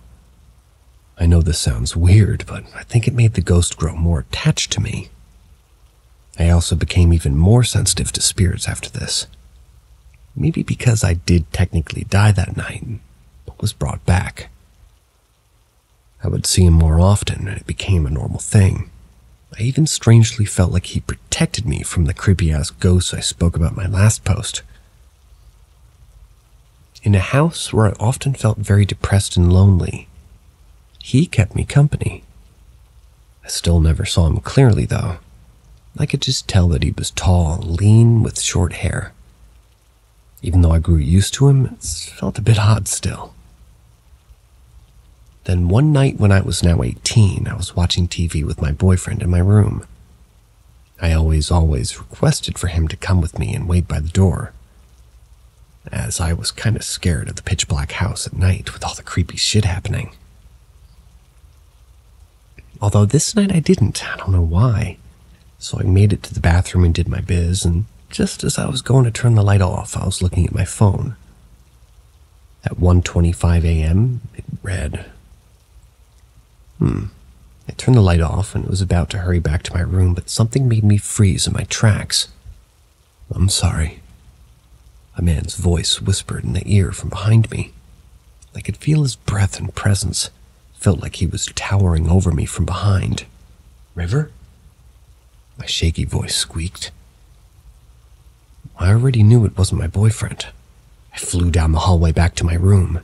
Even though the voice hadn't seemed to want to harm me, I was terrified. I've never had a ghost come right up to me and whisper in my ear before, burst into my room with eyes as wide as plates and dived into my boyfriend. He held me as I cried and shook. Then my dreamcatcher's shadow on my ceiling looked strange and started facing the opposite way. I was a mess by this time, and we stayed up all night watching TV because I couldn't sleep. The next night I felt kind of bad about my reaction. Weird, I know. As a person who also tried to commit suicide, I felt bad for him. So I waited until 1:25 a.m. exactly and scurried out into the darkness of the hallway, and I say, "I forgive you," before running back to my room. I don't know why he said he was sorry, but I felt that it was, well, to whoever loved him when he was alive, maybe. My boyfriend and I also have a theory that those footsteps running to my door might have been his wife running to him when he had died.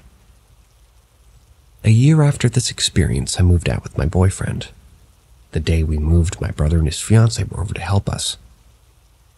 I walked out to the front yard when we were almost ready. My brother was standing there talking to Carrie, his fiancée. Carrie looked at me with wide eyes, stuttering and shaking her head as she pointed to my bedroom window. "There was a man in your window just watching us." I was confused at first. I asked if she meant my uncle or dad, who were also there helping.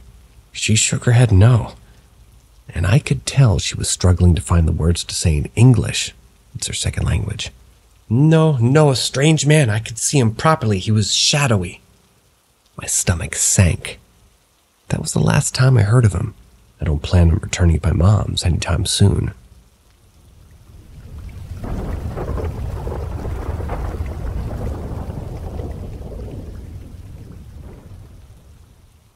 Strange entity. I've never talked about this outside of two other people. They've had experience with this entity too, though not the same way. Since I was a very young child, I've had this sort of entity, for lack of a better term, around me. I can sense when he's there. I can sort of tell what he's feeling. Like if someone was really mad in the room, you could sense it. But he's comforting. There's times when I'm half in this half-wake, half-asleep state, or he can talk better. I would just chalk it up to my mind, but he's kind of affected physical things, like the feeling of someone sitting on the bed and things moving. And then the point I started realizing it wasn't just in my head was when I was laying in bed having a disagreement with my late husband, and all of a sudden he just gets pushed off the bed. Not like if I had done it where the first thing started to move would be his chest, but his whole body in one straight line was pushed off.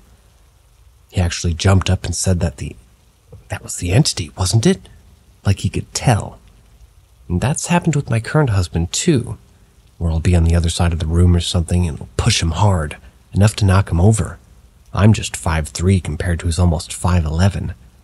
My current husband has said that it was probably this entity, like he can sense this different energy when it reacts to him.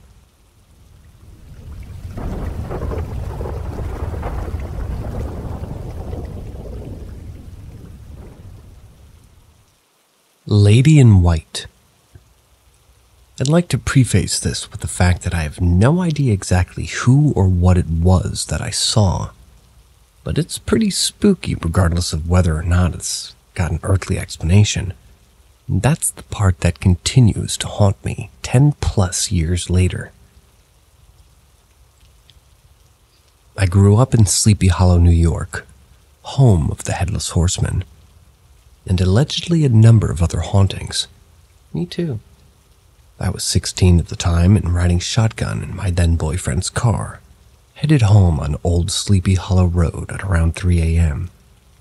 And by the way, this was before my parents enforced a curfew because I was taking advantage.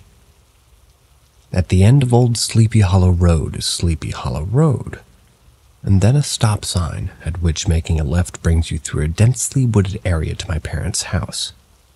Old Sleepy Hollow Road is dark and curvy, cuts through the woods that contained and a lot of old carriage trails which connect to the cemetery, where the Headless Horseman is laid to rest and said to ride, as well as where some of the other legends of Sleepy Hollow originated. Not many cars frequent this road. Outside of tourist season, the village is quiet, and the houses back there are quite sparse. This was the case even more so about 10 years ago. There weren't and still aren't many lights on these back roads, but there is one right next to the stop sign, almost like a spotlight. When we pulled up to the stop sign, I got such a fright because a young woman wearing nothing but a long white nightgown or otherwise thin white dress was suddenly standing on the road next to the stop sign. At first, I was scared that we were going to hit her, but when we drove away, the reality of the situation really started to sink in. That's when I felt extremely unsettled. What was she doing there at 3 a.m.? Gave me a heavy pit in my stomach. This was around November in New York. It was quite frigid. She had no jacket or any shoes on. There were houses back there, but not many. She didn't look directly at us at all, despite us almost hitting her. It almost seemed like she was staring straight through or beyond us. She was unblinking and unmoving, very pale with the cliché long dark hair to match. I remember asking my boyfriend if he fucking saw what I saw. He just nodded. We never spoke about it again, till many years later when I confirmed with him that it kind of really did happen. It wasn't a figment or a dream or something. My parents live up against those woods, with my room on the bottom floor. I don't think I slept in my own room for months after that. I still think of it when I visit. I've read a lot about this figure and different accounts of it. There are stories of ladies in white across many cultures. One thing that many of the tales have in common is the betrayal of a lover. This boyfriend was the first love, and unbeknownst to me at the time, he was secretly banging my best friend behind my back. Nasty. To this day, it remains one of the worst betrayals of my life. Eventually, he became very violent towards me. Can't help but wonder if she was a warning of some sort. Of course, there are other related ghost stories in the imminent vicinity of where this occurred, like the woman who froze to death at Raven Rock where she sought refuge during a harsh winter storm, a colonial woman who died hiding from a violent suitor, a Native American girl who was killed at the hands of her jealous lover, a teenager who died after being pushed out of her boyfriend's car during an argument. Hulda of Bohemia's homestead was in those woods. Quick 15-minute walk from my parents' house. Down was her, by the way, but she is a very sad and incredible story associated with her and those who are interested, my favorite Sleepy Hollow figure. Truthfully, the list of the many supposed apparitions of the area could go on for far longer. The happy ending, I guess, is that I dumped that loser and grew up to work in a morgue. I definitely don't scare easily. While I've had a few other unusual experiences throughout my life, this one is truly a mystery to me. I think of it every time I drive past that stop sign, and I sometimes still have dreams about it, as was the case last night. So I've resolved it to get out of the writing in an attempt to unload on some internet strangers.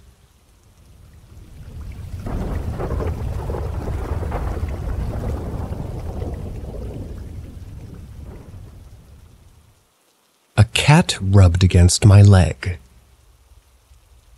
Yesterday, me and my boyfriend went to the convenience store midway through 2 a.m. in my low-income neighborhood. I think the low-income piece is important because of the spiritual activity I think you're kind of likely to see in these neighborhoods. There were a number of homeless people out scattered along the walk. I'd say maybe 6 folks altogether. The first individual we passed in the 3-block walk looked catatonic, just staring straight into nothingness. Then more active and agitated people after that. We got to the store and we were screamed at by the clerk that they were closed. All unusual. We turned around to walk a further distance to the next open store. I was pretty hypervigilant the entire time, but by this point I felt my stomach dropping and just a sense of being closed in on by darkness. We got maybe halfway there, began to share with my boyfriend again and again that something didn't feel right. He asked me if I wanted to continue, and shared something felt off to him as well. We turned around, though I was open to continuing the walk, but by this time a small man on a moped began speeding at a very high speed up and down the street, in a fashion that appeared as if he was circling us.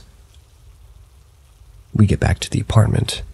I feel entirely drained by the time I reach the door. I shouldn't have. Once we settled in, I have to sit. He asks me to sit me down at the table, talking about the strangeness of the experience when I feel a cat brush against me. I call the cat by name, saying hello, thinking that it was my cat. However, felt her weight brush against my leg. However, I notice her enter the room from my peripheral, and I'm shocked. She begins smelling my clothing obsessively, even opening her mouth wide to get better inhalation. She only does this when she comes across a new smell, but especially that of a new animal or cat. I was sure she smelled what I just felt. That in and of itself was affirming of that I was super bugged out. I then remind my partner of the weird cat that comes by my back window and absolutely causes my cat to enter a total state of distress and defend mode, as this cat literally tries to claw its way into my house. It does this habitually from the first day it randomly popped up, undeterred by my cat's protests. I had suspected the cat may have been a cat, but perhaps maybe a familiar. My boyfriend shared what he saw. He was pretty sure that that cat passed by me during our walk. Well, when the morning came, the same cat returned, trying to enter my house. Would love thoughts.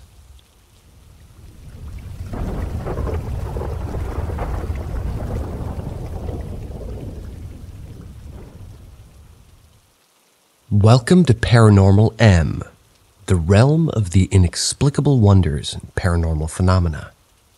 Subscribe and turn on notifications to become part of our supernatural exploration.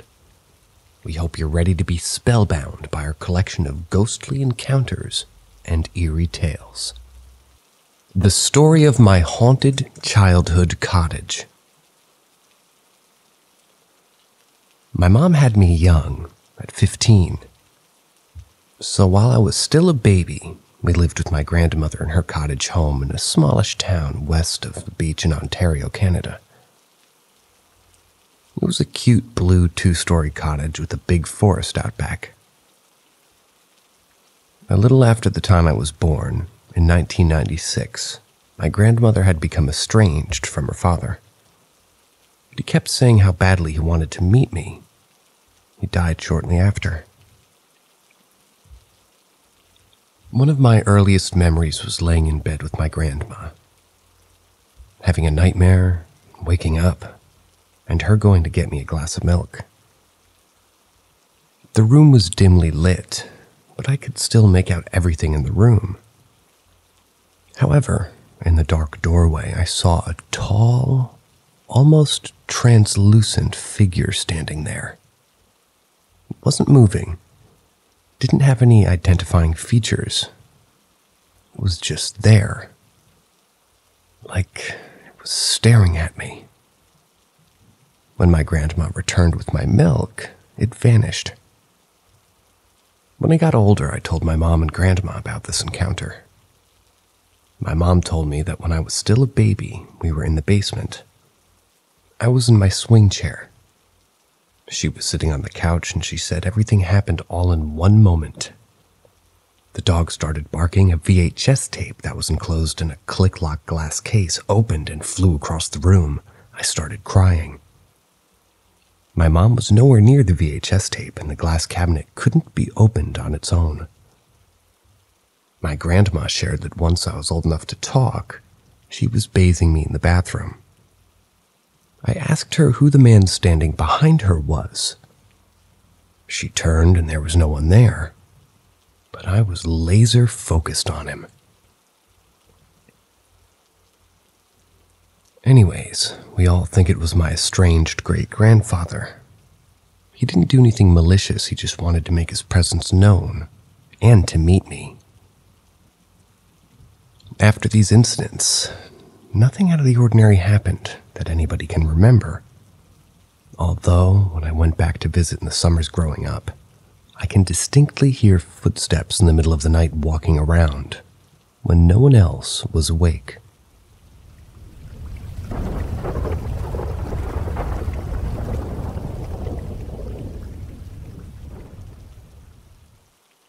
I saw a dead principal in his house and never forgot it. Some years ago, I was at a biker party. My dad is in the Marine Corps in the bike club. Think big burly men with beards and leather vests, drinking beer and barbecuing. Anyway, every person is dressed that way. T-shirt, leather vest, blue jeans, and boots. This house was somewhere around Pensacola, Florida. It was deep in the woods around a creek. Since we were outside, I asked where the restroom is. The wife of the biker who owns the home tells me, and I go alone upstairs, where not a soul was. I turn to go into the bathroom, and I'll never forget. A tall man with black slicked hair, white button-up shirt, black slacks, dress shoes. They were leaning over the sink and looking into the mirror. Totally solid, not moving at all. Looked like a human. I thought he was dressed so strange for the party, but I ended up using the restroom, or rather not using the restroom because he was in there. I go back to the lady that told me where the restroom was, and I said, "Who's that man in the bathroom?" I described him and her eyes went huge as she looked spooked.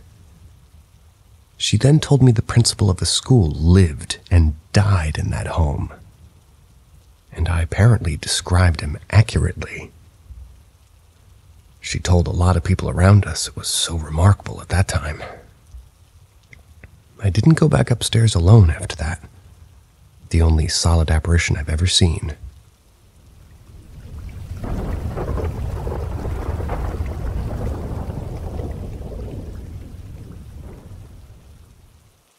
Knocking on furniture inside 2 places I've lived. When I moved into my first apartment, I've experienced a lot of knocking at night.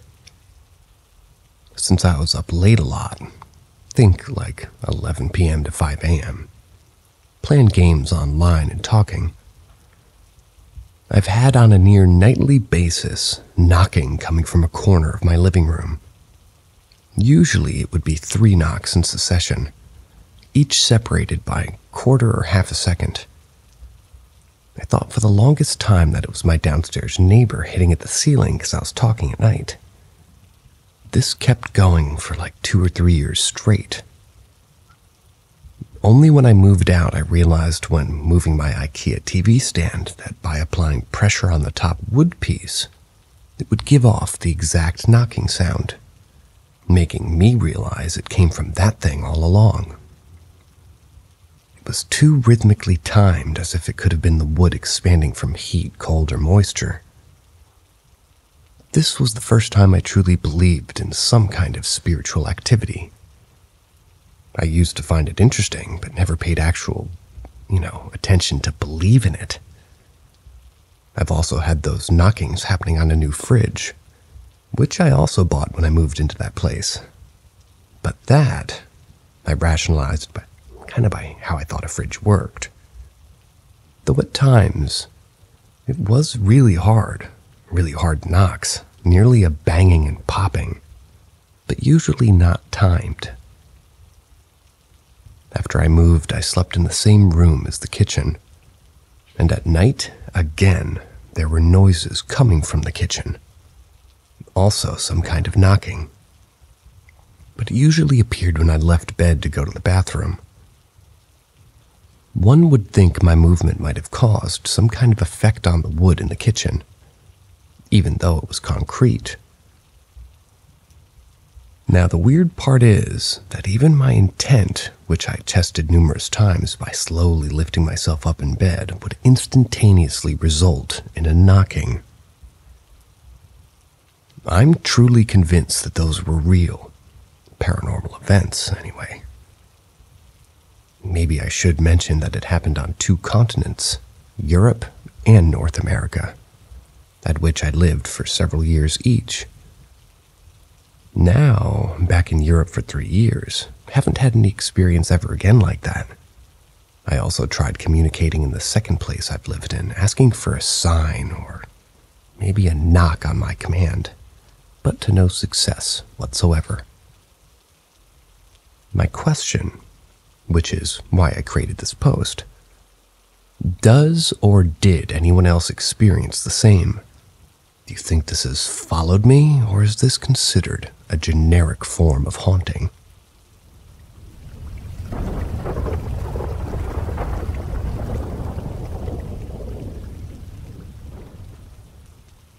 Friendly ghosts in my childhood home.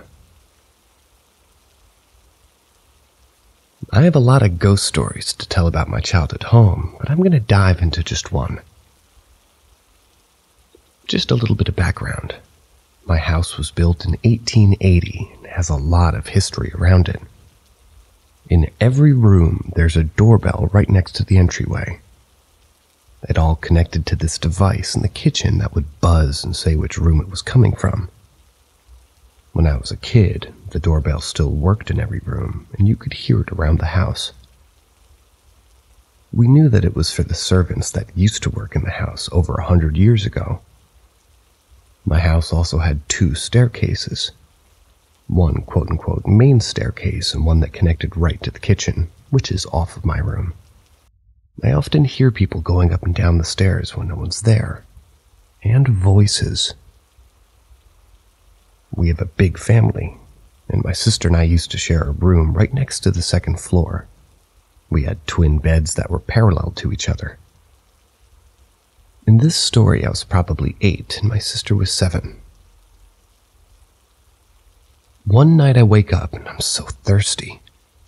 I could feel how dry my throat was. All I wanted was my mom to come in and give me a glass of water. All of a sudden I see my door lightly open and a woman dressed in traditional servant clothing, black dress, white apron and hat, with a blue hue. They glide over to my bed, and they're holding a silver platter with a silver teacup and kettle on it. I remember trying to grab it and then lightly falling back asleep. I wasn't scared or nervous. In fact, I was very calm. The next day I wake up thinking it was some crazy dream, so naturally I wanted to tell my sister, who I thought was sleeping right next to me at the time.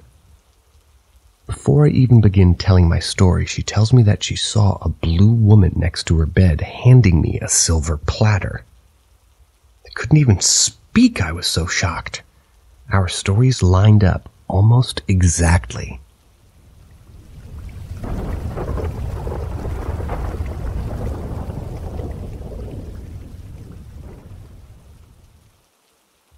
Unexplainable experience in the mountains in Wales. Recently this summer, I was hiking with a friend up a mountain.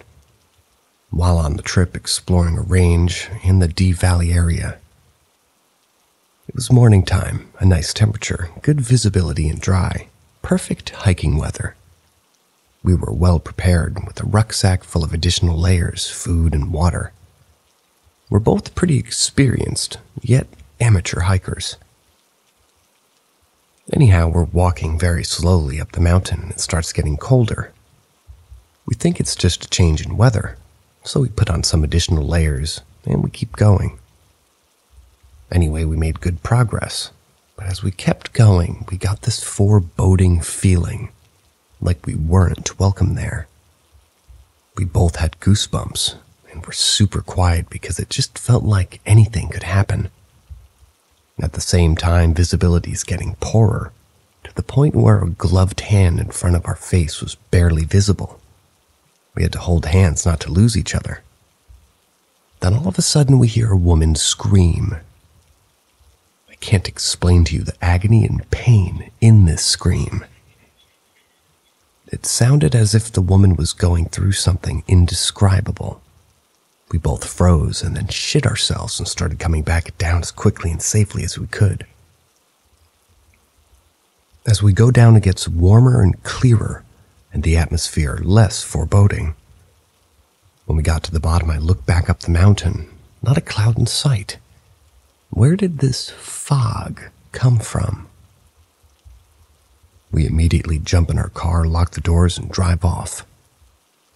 Once we're safely away, my partner opens a rucksack to get out sandwiches that we packed this morning. All our food is gone. We check my rucksack. All the food gone.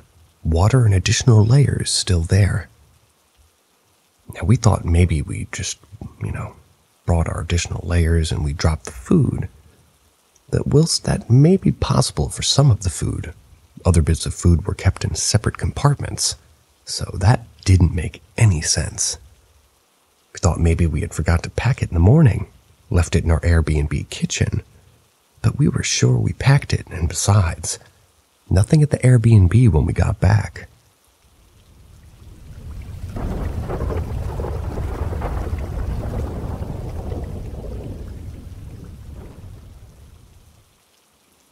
Ghost truck.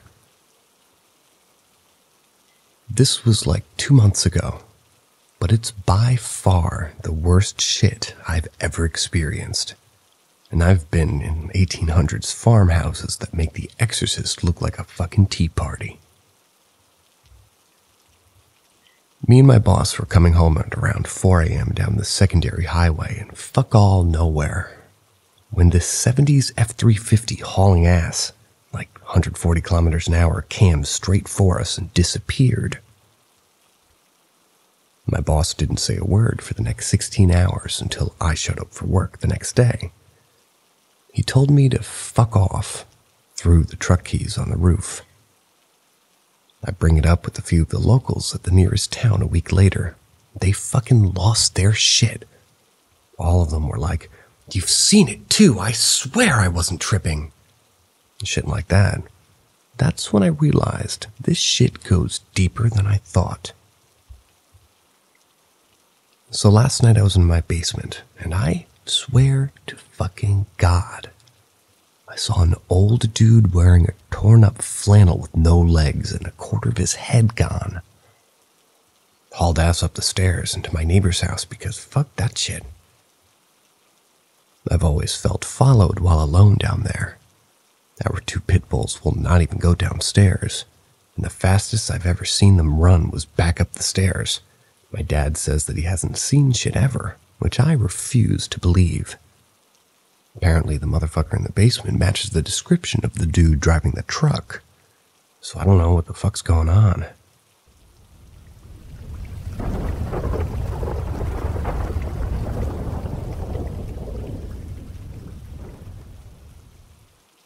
Saw my dead mother-in-law in a dream. My mother-in-law died in September of 2022. It was emotional for the whole family, and we still feel her loss deeply. Now, I've been with my husband for almost 18 years now, so we were close. His family knows that I'm a practicing witch, and they all accepted me and loved me for it. My mother-in-law especially loved anything paranormal herself, as much as I do. A month after she died, I had a dream. It was her and I in a very dark room standing next to each other. The only light was over my husband on the far side of the room. He wasn't looking at us. She was crying and saying, "He can't hear me anymore. Why can't he hear me? I want to talk to him, but he can't hear me." I told her that he couldn't hear her anymore because something bad had happened, her passing. And he wasn't as receptive to the other side as I am. He blocks it out on purpose. She cried and tried to get his attention, but he still couldn't hear her. She was extremely distraught that he couldn't hear her anymore. I woke up in the middle of the night crying myself. I told my husband about it the next day. I told him that there was something that she wanted to say to him, but she didn't tell me what it was. So he needed to start paying attention to signs. For about a week after that, every time we were in the car together, my Spotify would play Papa Roach songs. She was a huge fan, and they listened to the band together a lot. I finally got a hold of a medium, and I did eventually get her messages from my husband, myself, her son, my son-in-law, and my father-in-law. It was very emotional, to say the least. I won't go into details about the messages because they're private, but suffice it to say that the medium told me things that only we and my mother-in-law would know. It was a surreal and comforting experience. Either way, I thought you guys might enjoy a story about my witchy encounter with the afterlife.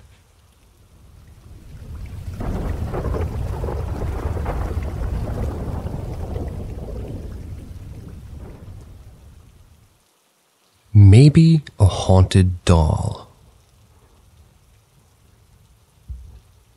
I live in a relatively small town, like one of the ones where everybody knows everyone. And in my town, there's this elderly woman named Charlotte. She's babysat most of the town, and most of us just refer to her as Aunt Lottie. So Aunt Lottie likes to talk to people, and most of us have no problem indulging her. She's very sweet and likes to show off her grandkids, despite the fact that most of us know them already. A year ago, she caught me on my way home from work. She gifted me a doll. She said she'd been trying to clean out her attic and found it in a box with some other childhood toys, and she remembered that I had mentioned collecting them and wanted me to have it. I didn't fix it up. I was still new to restoration and scared of ruining it. So I actually quite liked the story of the small breaks that gave it. But she did become the centerpiece on my fireplace. Pretty much the day after I brought her home, I started hearing things. Just the occasional children's giggle, followed by either the sound of running feet on wood or a child's voice humming. And on one occasion, followed by the sound of someone playing the flute very badly. I didn't really think anything of it, like maybe I have hallucinations already, so I just chalked it up to another one and took my pills as usual. And so that's how I live until last week. My sister's visiting from out of town, and I offered to lend her my spare bedroom since no one else was using it. So I pick up some overtime near the end, and I get a call from my sister who's very obviously panicking. Can't make out anything that she's saying over the phone, so I get the okay from my partner to leave early and just check on her. Well, I get there, and I find that she's locked herself in the room. When I help her calm down and get her to tell me what happened, it very quickly becomes clear that those noises I've been hearing aren't actually hallucinations. I've had my house checked since, and it's not carbon monoxide. It's kind of what I was first worried about. I also don't think it's dangerous, unless it's something that needs you to be aware of it first, since I've heard them for nearly 2 years now, and while doing some odd things have happened to, me, none have been against my life. I would mostly just wake up to find my glasses broken only for them to be fixed again when I got home from work. Maybe a rug or a mug suddenly being flipped upside down, stuff like that. I'm not a firm believer or disbeliever in anything, and I don't really have any experience with anything paranormal, so I really just want to know if anybody's has some insight into what I should do and whether I should be concerned.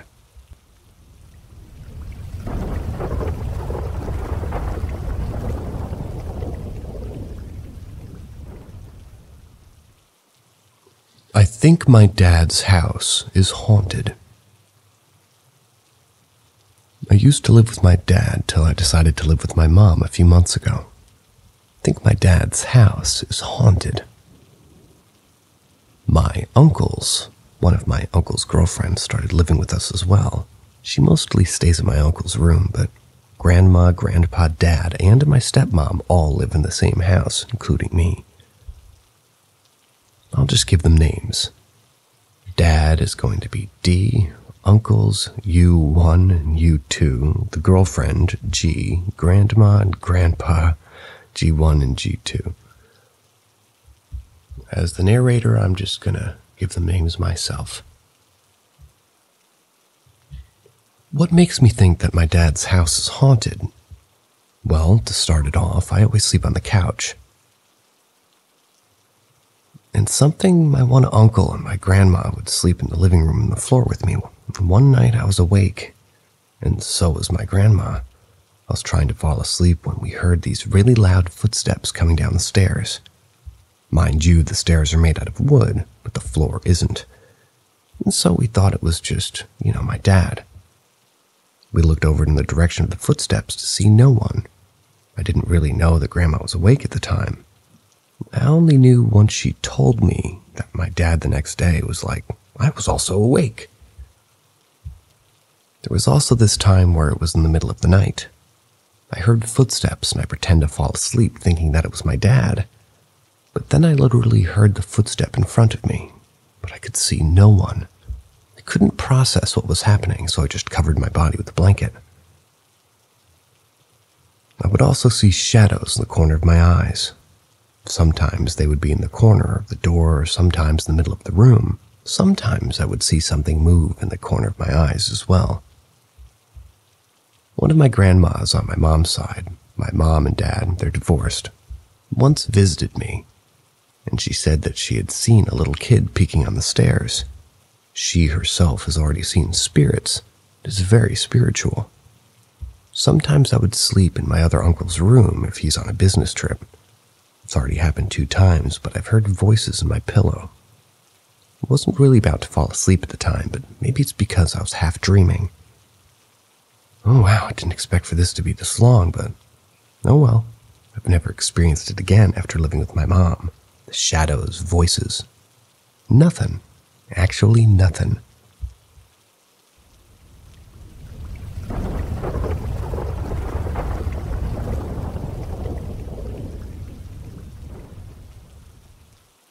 My cat has a doppelganger.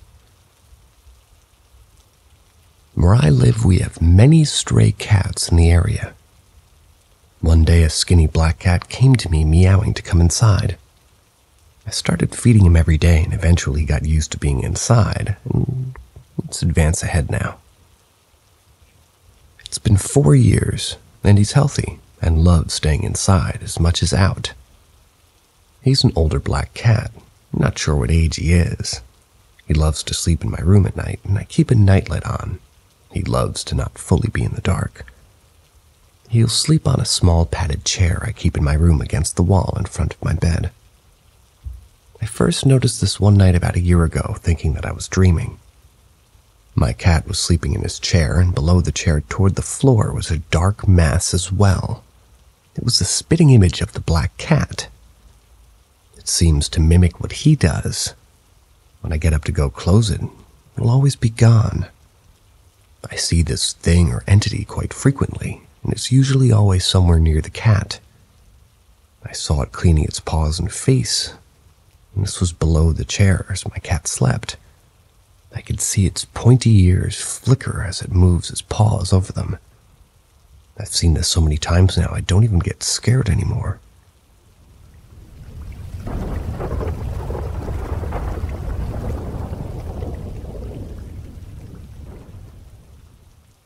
Having nightmares after meeting a girl. So around 6 days ago, one of my junior from college just asked me to meet. We also met 3 times earlier.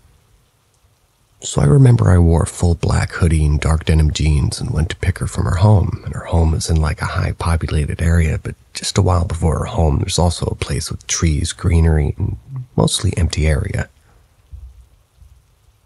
So I went to pick her. She said she'll be around that green area, because of course she don't want anyone to see her going out with a man. And I waited near that place for some time. She didn't reach there, and hence I went ahead to look for her, then came back there for like 3 times. But then I asked her to share the location, and after picking her up, he went to a fruit chocolate store, sat there around 1 hour, and we went back home. After then, on that night, I saw a really fucked up dream. A female in white clothes, open hair, is revolving around my house and asking that the rituals is gonna happen. On the second day, the next day, again got much worse dream that a ghost is on a streak to kill all peoples in my house. 2 are already dead and on a hunt for the 3rd. Then on 3rd day, I saw none horrific but a dream of someone warning to me not much friends. On 4th day, after meeting her, I saw a dream that someone's doing exorcism on me. But then I figured out this all went to a temple near our home, meditated there, and after then, I'm not having any dreams. Well, I'm happy for you, sir.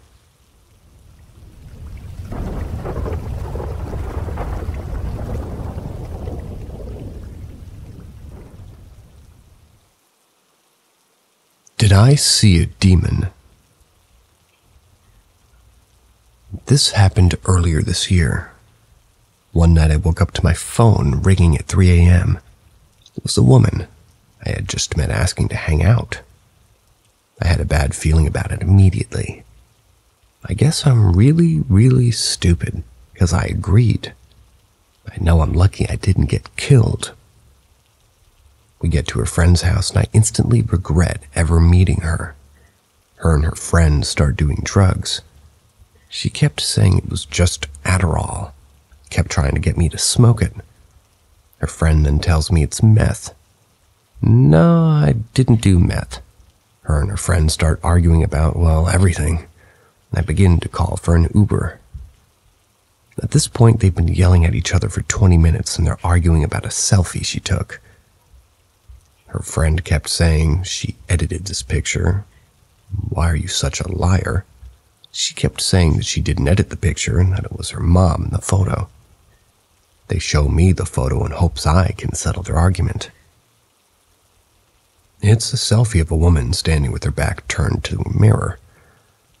I immediately noticed the photos of her before meth when she was healthy. She looked like a completely different person.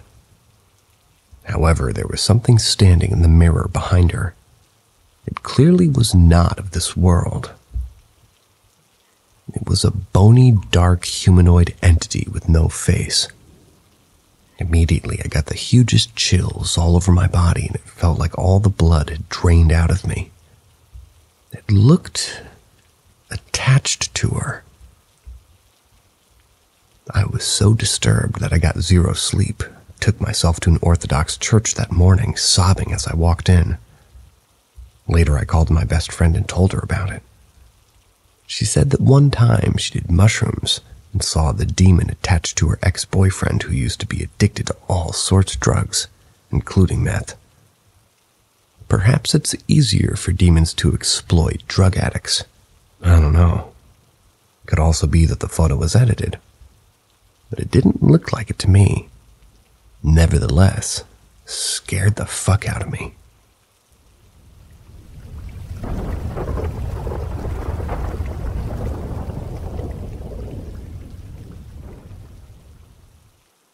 Someone sat in my bed. Before I get into this story, I would like to affirm that everything said is 100% and a real experience I had. In the following months, I've been trying to debunk this in any way, but I have yet to be successful. For some context about the place and time, this story takes place in Charleston, South Carolina, specifically the Isle of Palms, during a family vacation in September 2023. We stayed in a rental home that I won't name for privacy and potential legal reasons, just a few steps away from the ocean. I shared a room with my mother, which had 2 twin-sized beds. To start off, even before we get to the title of this story, the moment we arrived at this vacation home, the door slammed shut, almost smashing my grandmother's hand. This could be explained by the door being heavy, I guess. But that doesn't explain why every night we stayed at this location the doors would open and close themselves. No matter if the doors were locked, had stuff in the way. The main culprit of the door opening and closing was my bedroom door. I was sick at this time, and I had a very poor sleep schedule, so I'd usually stay up at odd hours. My mother was staying in the same room as me. She would lock the door every night so I didn't make any noise to wake her up. Without fail, however, that door would slam open. I would close it again, and an hour or so later it would slam open again. This even happened right in front of me a few times. Please note that the opening and closing was not limited to that one door. Every door in the whole place would do this. Just mine was more prevalent than the others. For example, my grandparents' room opened just to creak and stop the second I looked at it. Anyway, now that all this is out of the way, let me discuss the thing that sat in the bed with me. Around our 5th day of our stay, I was very tired after returning from a large dinner. I decided it would be best to try to take a short nap while the rest of my family went out to the beach for a while. This would turn out to be a huge mistake. Everyone left one by one. I could hear the large door open and close as each person left. The house was quiet for around 30 minutes. I had not yet fallen asleep, but I had covered my head in a blanket, something that usually helps me fall asleep. After a short time under this blanket, I felt a depression in the bed, a very distinct sensation of someone sitting with their hands on each side of their body.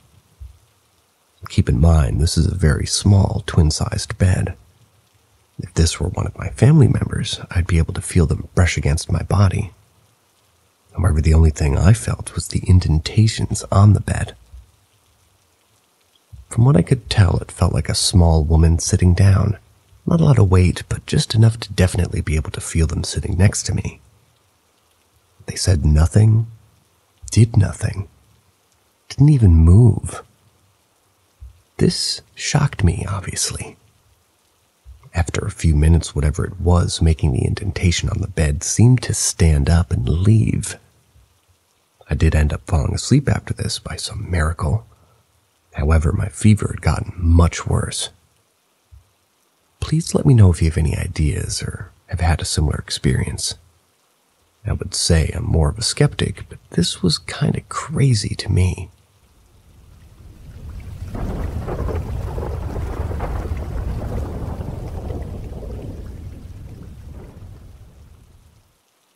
My paranormal experiences.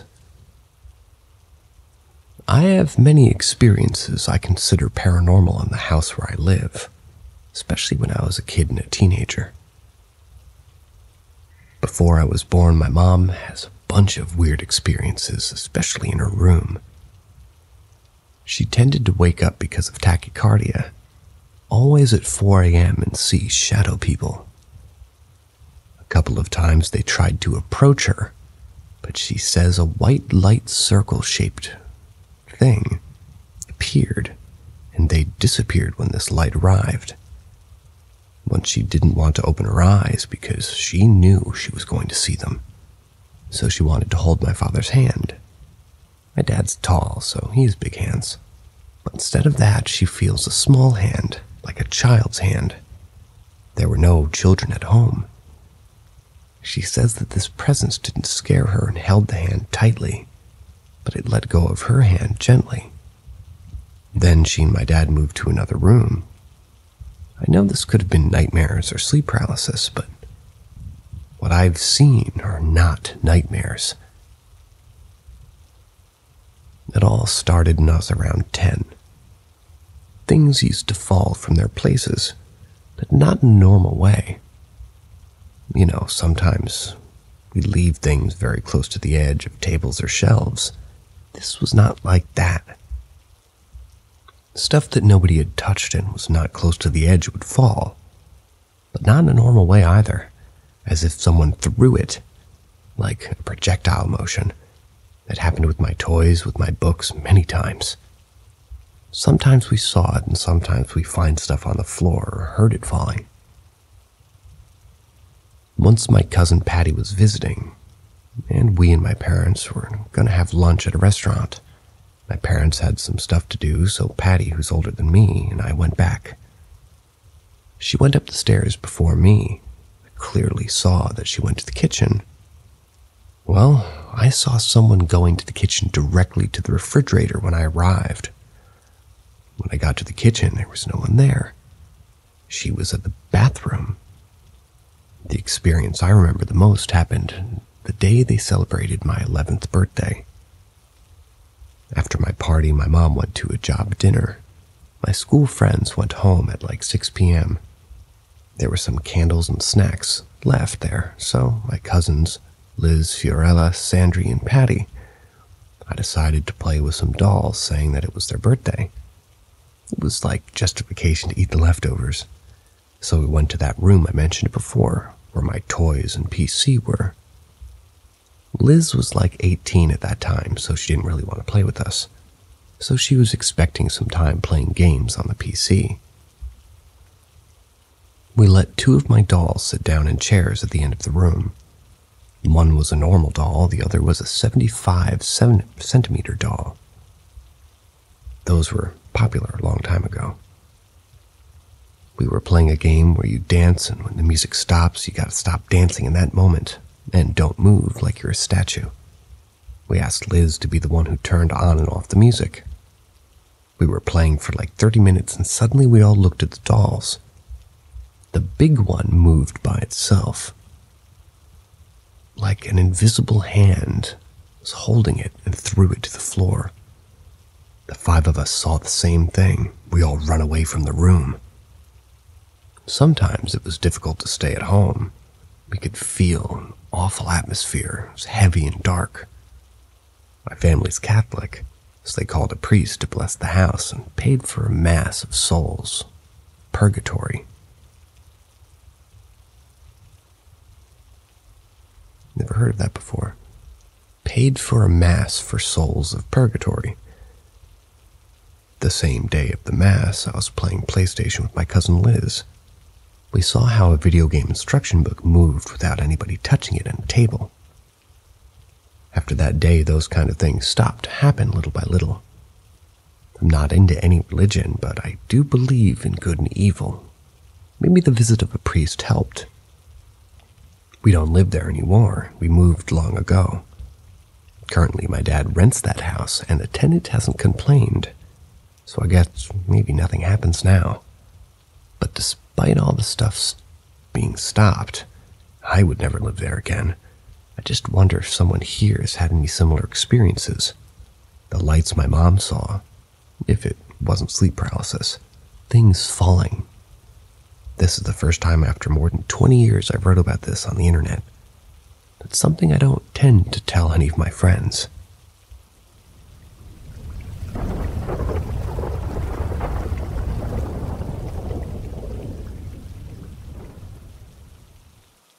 Is my boyfriend right?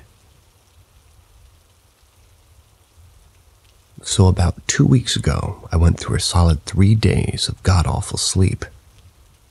On the first night, I had a nightmare that woke me up while I was in bed with my boyfriend. Then the second day, I physically couldn't sleep. Finally, the third day, I believe, I had experienced sleep paralysis for the first and hopefully last time of my life. I remember it vividly. I quote-unquote woke up. Felt like my mouth was dry as all hell, couldn't speak, like I couldn't move my mouth even slightly. Nothing would come out. Then I noticed my door was open and there was a shadowy figure that was kind of human but also very blurry standing in my bathroom. By the way, my room directly faces the bathroom. And I just began to feel so goddamn scared. Then I saw it kind of move slowly from the bathroom into my room, and I tried to scream and thrash around in my bed, but nothing was happening at all. Then as it reached my door, it morphed into my boyfriend. I just felt it instantly calmed. I tried reaching out to him and talking to him, but I still couldn't move or speak. Then as soon as I felt a slight movement in my arm, and I just shot awake and realized that my dad had been calling me to wake up. I went through my day normally, but could just remember the dream. I was trying to figure out what happened, or to forget it, but it just wouldn't and still won't fade. I messaged my boyfriend about it last week, and he said that it sounded like sleep paralysis, that I'd gotten so frightened of the figure that my brain managed to change it into something less frightening. However, I have no idea if that's even how it works. If anyone experienced anything like this, I'd greatly appreciate any advice or confirmation on what happened.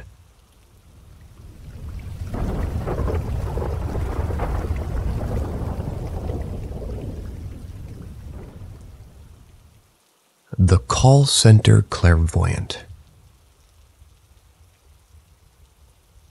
So a few years ago, I worked at a call center. Specifically, I took overflow calls, which basically means when a company is too busy to take their own calls, we pretend to be them and take it for them.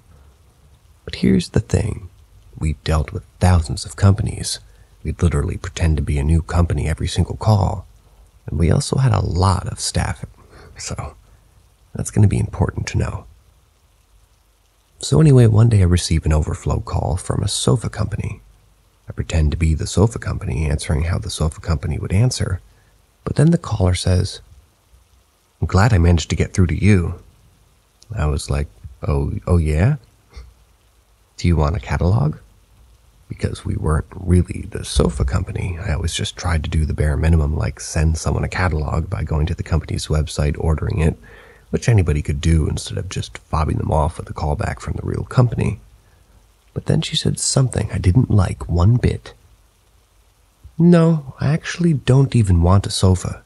I just wanted to speak with you, specifically."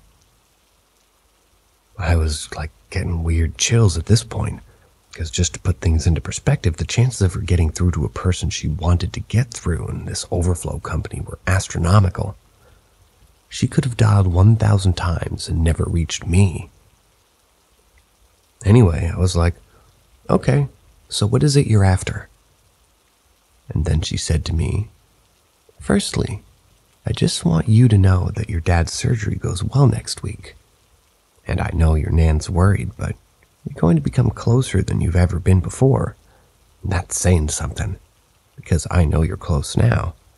I love your guinea pigs, by the way. I saw them too." I don't remember exactly what I said after.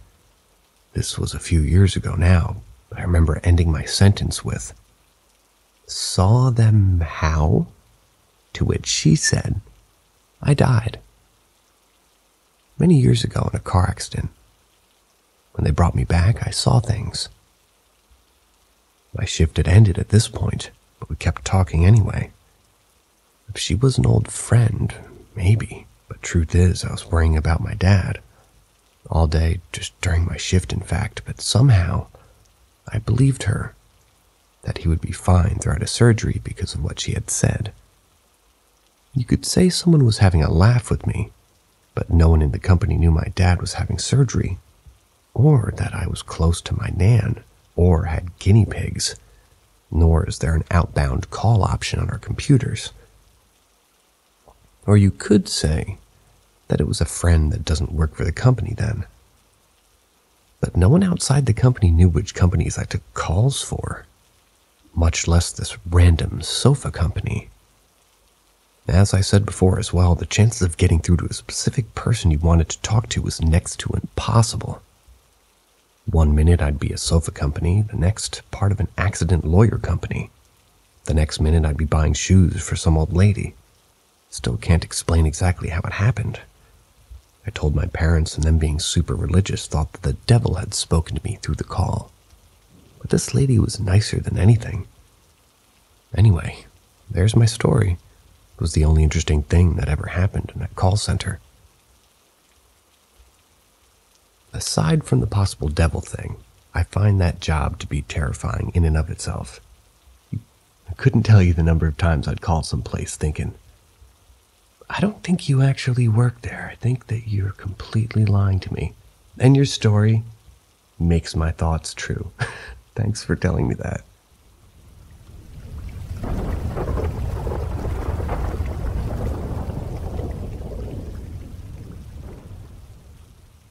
Possibly a haunted painting.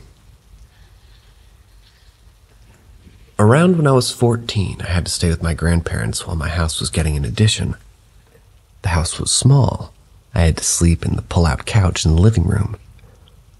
There's a long hallway connected to the living room where all the bedrooms are, and at the end of it, there's a painting of a woman. She's sitting and just looking directly ahead of her, in the way that if you looked, you can make eye contact. One night I woke up and turned to the hallway. I saw my grandma sitting facing the wall. I kept watching because I was wondering what my grandma was doing. She didn't move for a while. I kept looking at the clock, and this was happening for around half an hour, but eventually she disappeared. I asked my grandma about it the next day. She said she'd never had done that. After that, I would walk by the painting and get a weird feeling which had never happened before. Once again, I woke up at one night and saw my grandma walk into the bathroom. She never came out. I once again asked my grandma, but she said that she couldn't have gotten up that night. I was really confused, but then something happened that made me believe that it was the painting. Usually when I'm in the dark, I can see the painting, but not very well. Again, during the night, I woke up and saw the painting, but with great detail, and as if she was staring at me. I was scared, but I never felt like it was hostile. The next day, I wrote a message on paper, put it behind the painting, to see if I could get a message back from it. I never got a response, and I continued to feel weird around it. After a while, it began to fascinate me, so I asked my grandma if I could have the painting when they pass. She agreed that I can have it. I fully intend on hanging it up in my future home. After a while, the weird thing stopped, but it has never left my mind.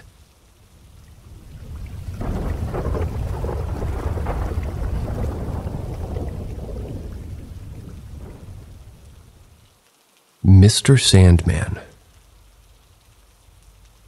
It was a random Thursday night in late September and early October, my sophomore year of college. My 3 roommates and I had some of our friends over to the townhouse. We shared for a low-key night of drinking and board games. After a while, the conversation got on the topic of the paranormal and hauntings and stuff. The house I grew up in and my parents still occupied was haunted, so I was sharing some of the crazy stuff we experienced from my childhood. Others began telling crazy stuff like they read online or that they experienced themselves and whatnot. It was one of those semi-drunken, fun conversations that you have in your early 20s, the kind that no one really takes seriously. There was one person who hadn't said a word since the topic of the paranormal had come up. My roommate Jay's girlfriend, Becca. They had been sitting in the corner of the sectional couch with a look of true fear plastered on her face, as if she had remembered something terrible. One of my other roommates asked her what was wrong. "I don't really like talking about this stuff," she replied. We asked her why. She at first was hesitant to get into it, but relented after some more pressing. Here's her story. When Becca was 10, her parents separated, and her mom took her brother, and younger sister to live in this old house that had once been occupied by an elderly couple who had recently passed. The kids did think it was creepy that the previous owners had died, but were reassured by their mom that the people didn't die in the house, but rather at a nursing facility a few miles away. Becca indicated that this put her at ease and that nothing really happened for the first few months or so living there. But after a while, her little sister, who she shared a room with, started acting very, very strange. Becca would wake up in the night to see her sister frozen on all fours on her bed, staring at nothing. She would talk to her new imaginary friends and become increasingly agitated over the smallest things. She refused to eat and began growling and grunting at everyone, even in public. But according to Becca, by far the creepiest thing that she started was singing Mr. Sandman by the Chordettes in this odd voice. Becca couldn't really explain the voice at the time, but assured us that it was creepy. And this was all at the same time, like almost every second of every day. Becca said she'd wake up in the middle of the night with her sister on her bed, frozen on all fours, staring at nothing, singing Mr. Sandman in this strange voice. Their mother at first thought it was a phase and didn't really do much about it. This went on for months until one night Becca woke up to the sounds of her mom screaming. She looked over. Her sister was not in her bed. She bolted to her door and crashed into her brother in the hallway. They looked down the hall to their mom's bedroom. The door was closed. As they started sprinting to the door, it opened and her little sister comes out laughing and talking to her imaginary friend. They barreled past her to their mom's room and asked her what happened. Their mother refused to tell them. All she was doing was crying and telling them to check on their sister. Neither of them wanted to because it was super creepy, so they just ended up sleeping in their mom's room that night. The little sister went back to her room and the entire night was singing Mr. Sandman loudly. The next morning, their dad came over to stay on the couch for a few days. Apparently, he had experienced something similar during one of his weekends with the kids, so he believed their mom. Ultimately, this led to her parents reconciling and the family moving back into their old house with their dad. As soon as they did that, the weird behavior stopped. Becca told us that she can hear Mr. Sandman's song without getting creeped out. Rather, she can't. We were floored, but then Becca went on to blow our minds further. She had proof of some of this at her home in her hometown, which is only about maybe an hour and a half away. Apparently, her little sister liked to record herself singing pop songs and stuff as a kid, and captured something super creepy shortly after they moved in. Becca decided to go home that weekend and get the tape. It was excruciating waiting until she got back Sunday. Sunday night, she came over with the old Talkboy tape recorder. It was the one from Home Alone 2, and the tape. I had that too. You had to listen with headphones because apparently it was pretty faint, so we had to take turns. When it came my turn, I couldn't believe it. The tape starts pretty innocuously. You hear a sink running and dishes clanking against one another. Someone is doing dishes. A woman softly begins humming. It sounds like the mother doing dishes humming to herself. The humming begins to shift into singing. Then it's Mr. Sandman. The woman's voice softly sings Mr. Sandman, bring me a dream. Then Becca's sister starts singing, but's messing up all the words. She then says, Mommy, how does the Mr. Sandman song go? A different woman's voice speaks. Well, sweetheart, it goes, Mr. Sandman, bring me a dream. The original woman's voice is still singing at the same time. She then stops and states, Earl, I think the little one can hear us. The tape then has all three weird growls and static noise, and then cuts out.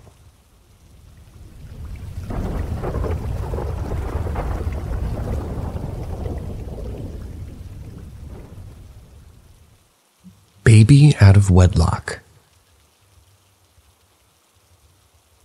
When my mom was younger, around 12, she lived in a 3-bedroom house with her older sister, who was 15 at the time, and my grandparents. This house was built on land that had an old well on some sort of marsh. The house is still there now. It's only a few doors up from where she lives now. The story goes that a young girl fell pregnant out of wedlock, wasn't married to the boy that she fell pregnant with. This was back in the day. It was pretty much a huge no-no. So instead of giving the baby up, she decided to throw herself and the newborn down this well. Fast forward years later, and my mom, sister, and parents, they'd been out for the night to a local men's club, family pub type thing. As they walk through the door, the stairs are directly in front of them. They see this young girl sat on the stairs with a baby in her arms. My granddad chased her up the stairs into the smallest bedroom where she disappeared.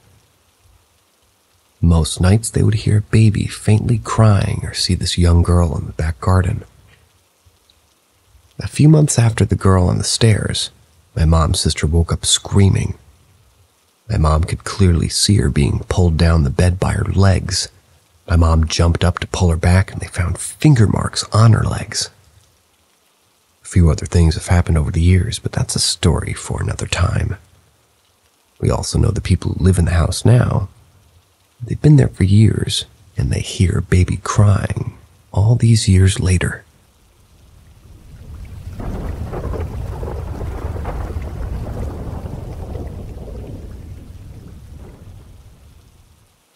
I kicked my sleep paralysis demon. To set the scene, it was my wife, V, our 2-year-old Bunny, and myself in a 1-bedroom apartment. Bunny's bed was close to the wall by the door, and our bed was on the other side of the room, but to where I could see Bunny, and I also see the bathroom door, which was located just outside the room. It first started out with minor bad feelings. The usual walk into the apartment and feeling something off, bad vibes all around. One night while we were sleeping, I had awoken to a strange feeling that Bunny was up to something that she shouldn't have been up to. The room is completely dark, so I sit up to have a look around, and almost immediately this small shadow catches my eye. It's Bunny. She's standing at the entrance of the bathroom looking back at me, then proceeded to sidestep into the bathroom out of my view. I start to shake V awake and say to her, "Why is Bunny out of their bed? How'd she climb out?" V, "What are you talking about? Bunny is in the crib asleep." My eyes finally adjusted to the dark, and I see my Bunny sleeping peacefully in their crib. My heart starts picking up pace at this point, and I'm trying to figure out who did I just see walk into her bathroom. So I get out of bed and rush to the bathroom, ready to catch whoever it is. Flip on the light. The bathroom is empty. It's just me staring at my reflection in the mirror. I turn off the light and head back to bed, confused at what just happened, not sure of what I saw. Fast forward a few nights, and I'm still thinking about what happened. There I am in bed next to V with Bunny sound asleep. Again, I wake up to this strange feeling like we're being watched. I open my eyes, my body's still. I feel as though I'm paralyzed, trapped in my own body. Only my eyes move, and I search across the room, and I look at the door to our bedroom, and what I saw made my heart drop. There was this man on our bedroom door. Something about him was off, completely like he was standing on the other world in a man's body. It was more shadow than detail, and his posture was hunched like he was trying to be quiet, like he was stalking his prey. The shadow man begins creeping towards me, lurching closer to our bed. My mind is racing, and I'm thinking, tonight's the night an invader has finally entered our home, and I was the only one awake. I start planning my attack. What I'm going to do is defend my family, but my body's still immobilized. The intruder then does the unthinkable. He places one foot on my bed, then the other, and slowly starts creeping higher and higher up on the bed. He's standing over me, and in a quick moment of fear, I was able to break out and kick both my legs up toward the shadow man, hoping to catch him by surprise. As I kicked up, I felt the weight of my blanket fly off my body. I wasn't going to wait to hear the sound of a thud as he fell back. I was in fight or flight, and my only focus was jumping on this thing as fast as possible and keeping my family safe. My violent kick wakes up V in a panic. I get up ready to pounce when I see that there's no one there. V, the hell's going on? Me. There's a man in our room. I kicked the shit out of him. He was right there. The room is empty and dark. No man, no intruder, no sound. The silence is broke by my wife telling me to check the rest of the apartment, and after I looked around, there's no one there. I go back to bed and I try to sleep, but my adrenaline's still pumping. So sleep wasn't really on the table. A few months after this event, we decide to move and upgrade to a bigger place. And since moving there, hasn't really been any bad vibes as the apartment, but no shadow man, no little girl, just the three of us, thankfully.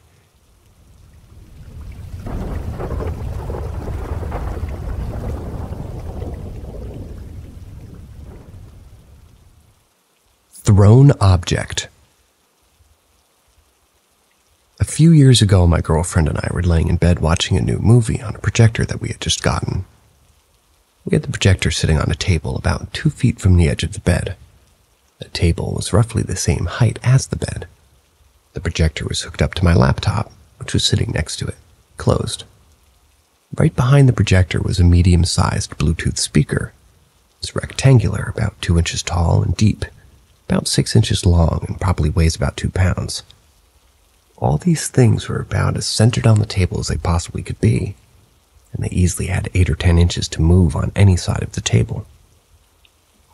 At some point during the movie, I dozed off, which I admit I do far too often, but my girlfriend continued watching the movie, just playing on her phone mostly since I fell asleep. I woke up to her shaking me and yelling, almost in a panic and short of breath. She was yelling about the Bluetooth speaker, but having just woken up, I couldn't really comprehend what she was saying. After I woke up a little more, she was able to tell me what happened. She was on Twitter on her phone, not paying much attention to the movie, but out of nowhere, something hit her ankle hard enough to bruise it and make her draw her leg back. When she looked down, the Bluetooth speaker was sitting there on the floor next to her foot. There's no way the speaker could have fallen in that direction or bounced her, anything of that sort. To have hit her ankle, would have had to travel almost entirely horizontally for somewhere around 4 feet. Both of us are very interested in paranormal things, but I would consider us both skeptics. Neither of us have ever had any other physically unexplainable occurrences like this. Neither of us have since. We still talk about it pretty frequently. Perhaps the speaker was on your blanket, and since she was on Twitter, completely distracted, and you were asleep, you moved your legs, pulled it up onto the bed with your legs, smacked into her, and fell on the ground. I do believe in ghosts, but that's my 2 cents. Or the ghost doesn't like you not watching the movie.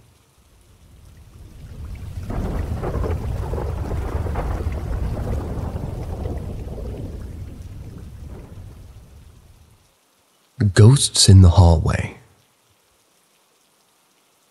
This is an experience from when I was younger.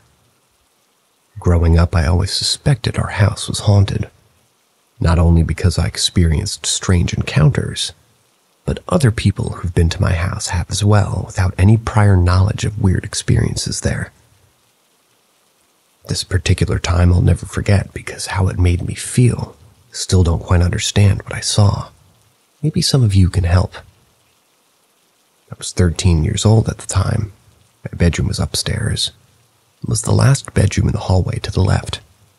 I was sitting on my bed drawing a picture of this girl I kept dreaming about. Her name was Emily. She told me that she had died in a car accident. I figured I was having these dreams because I watched scary movies all the time, so my brain just kind of created its own being. Anyway, the dreams with Emily were pretty consistent. She wasn't demonic or anything like that. I do remember being afraid of her, though, because of how often I dreamt of her. She looked a little older than me. Whenever I dreamt of her, she always was in a forest. Her hair was shoulder-length brown and just parted in the middle. She had light skin, always wore a greenish-gray dress. Whenever I saw her in my dreams, her hair was always super tangled and looked as if she fell down a steep hill or something. So, me being 13 and thinking these dreams maybe meant something, I wanted to start tracking them. That's when I decided to start drawing them out. This was my first day of drawing Emily. I was listening to music on my CD player because I had my door wide open. At the time, I had to keep my door open because it was rude, strict parents. As I finished drawing Emily standing in the middle of the forest, I remember just staring at my drawing. My mom suddenly came in and startled me, then asked what I was drawing, to which I replied, "Nothing, just a dream." She turned around and left. I was touching up Emily's face when all of a sudden I felt almost like a cold wave slithering through my body. It felt like someone had literally froze me in time, and all the surrounding noises just got muffled out, almost like you see during a slow-motion scene in a movie. My immediate reaction was to look up at my door because I thought my mom had done something. When I looked up, I saw a bright white and yellow figure. It had the silhouette of a human, maybe 5'4", 5'6". There weren't any features except for black holes for eyes and a mouth. Almost like a literal emoji, but more realistic sizes. I could only see half of the bright silhouette because it looked like it was grabbing onto the corner wall of the hallway outside my door, as if it were peeking over at me into my room. It did a quick wave, then the black hole for the mouth made the shape of a smile once I realized I was looking straight at it. Then it just peered back into the wall like it had walked away and never saw it again. The whole encounter was probably no more than 15 seconds, but it felt like it went on for 15 minutes. As soon as I saw it, my whole body froze and I just went icy cold. I couldn't even blink. Once it went away, I grabbed my little rosary I had from when I was baptized, which was odd because I wasn't even religious at this time, and yelled for my mom. I was shaking uncontrollably because I was terrified, but I never saw that figure again, nor did I dream of Emily again. To this day, I'm not sure if there was a connection between the two. I always thought if I saw a ghost, I would see the actual person themselves like you do in the movies. Maybe my brain was just playing tricks on me. I'm not sure. I just know I'll never forget that moment.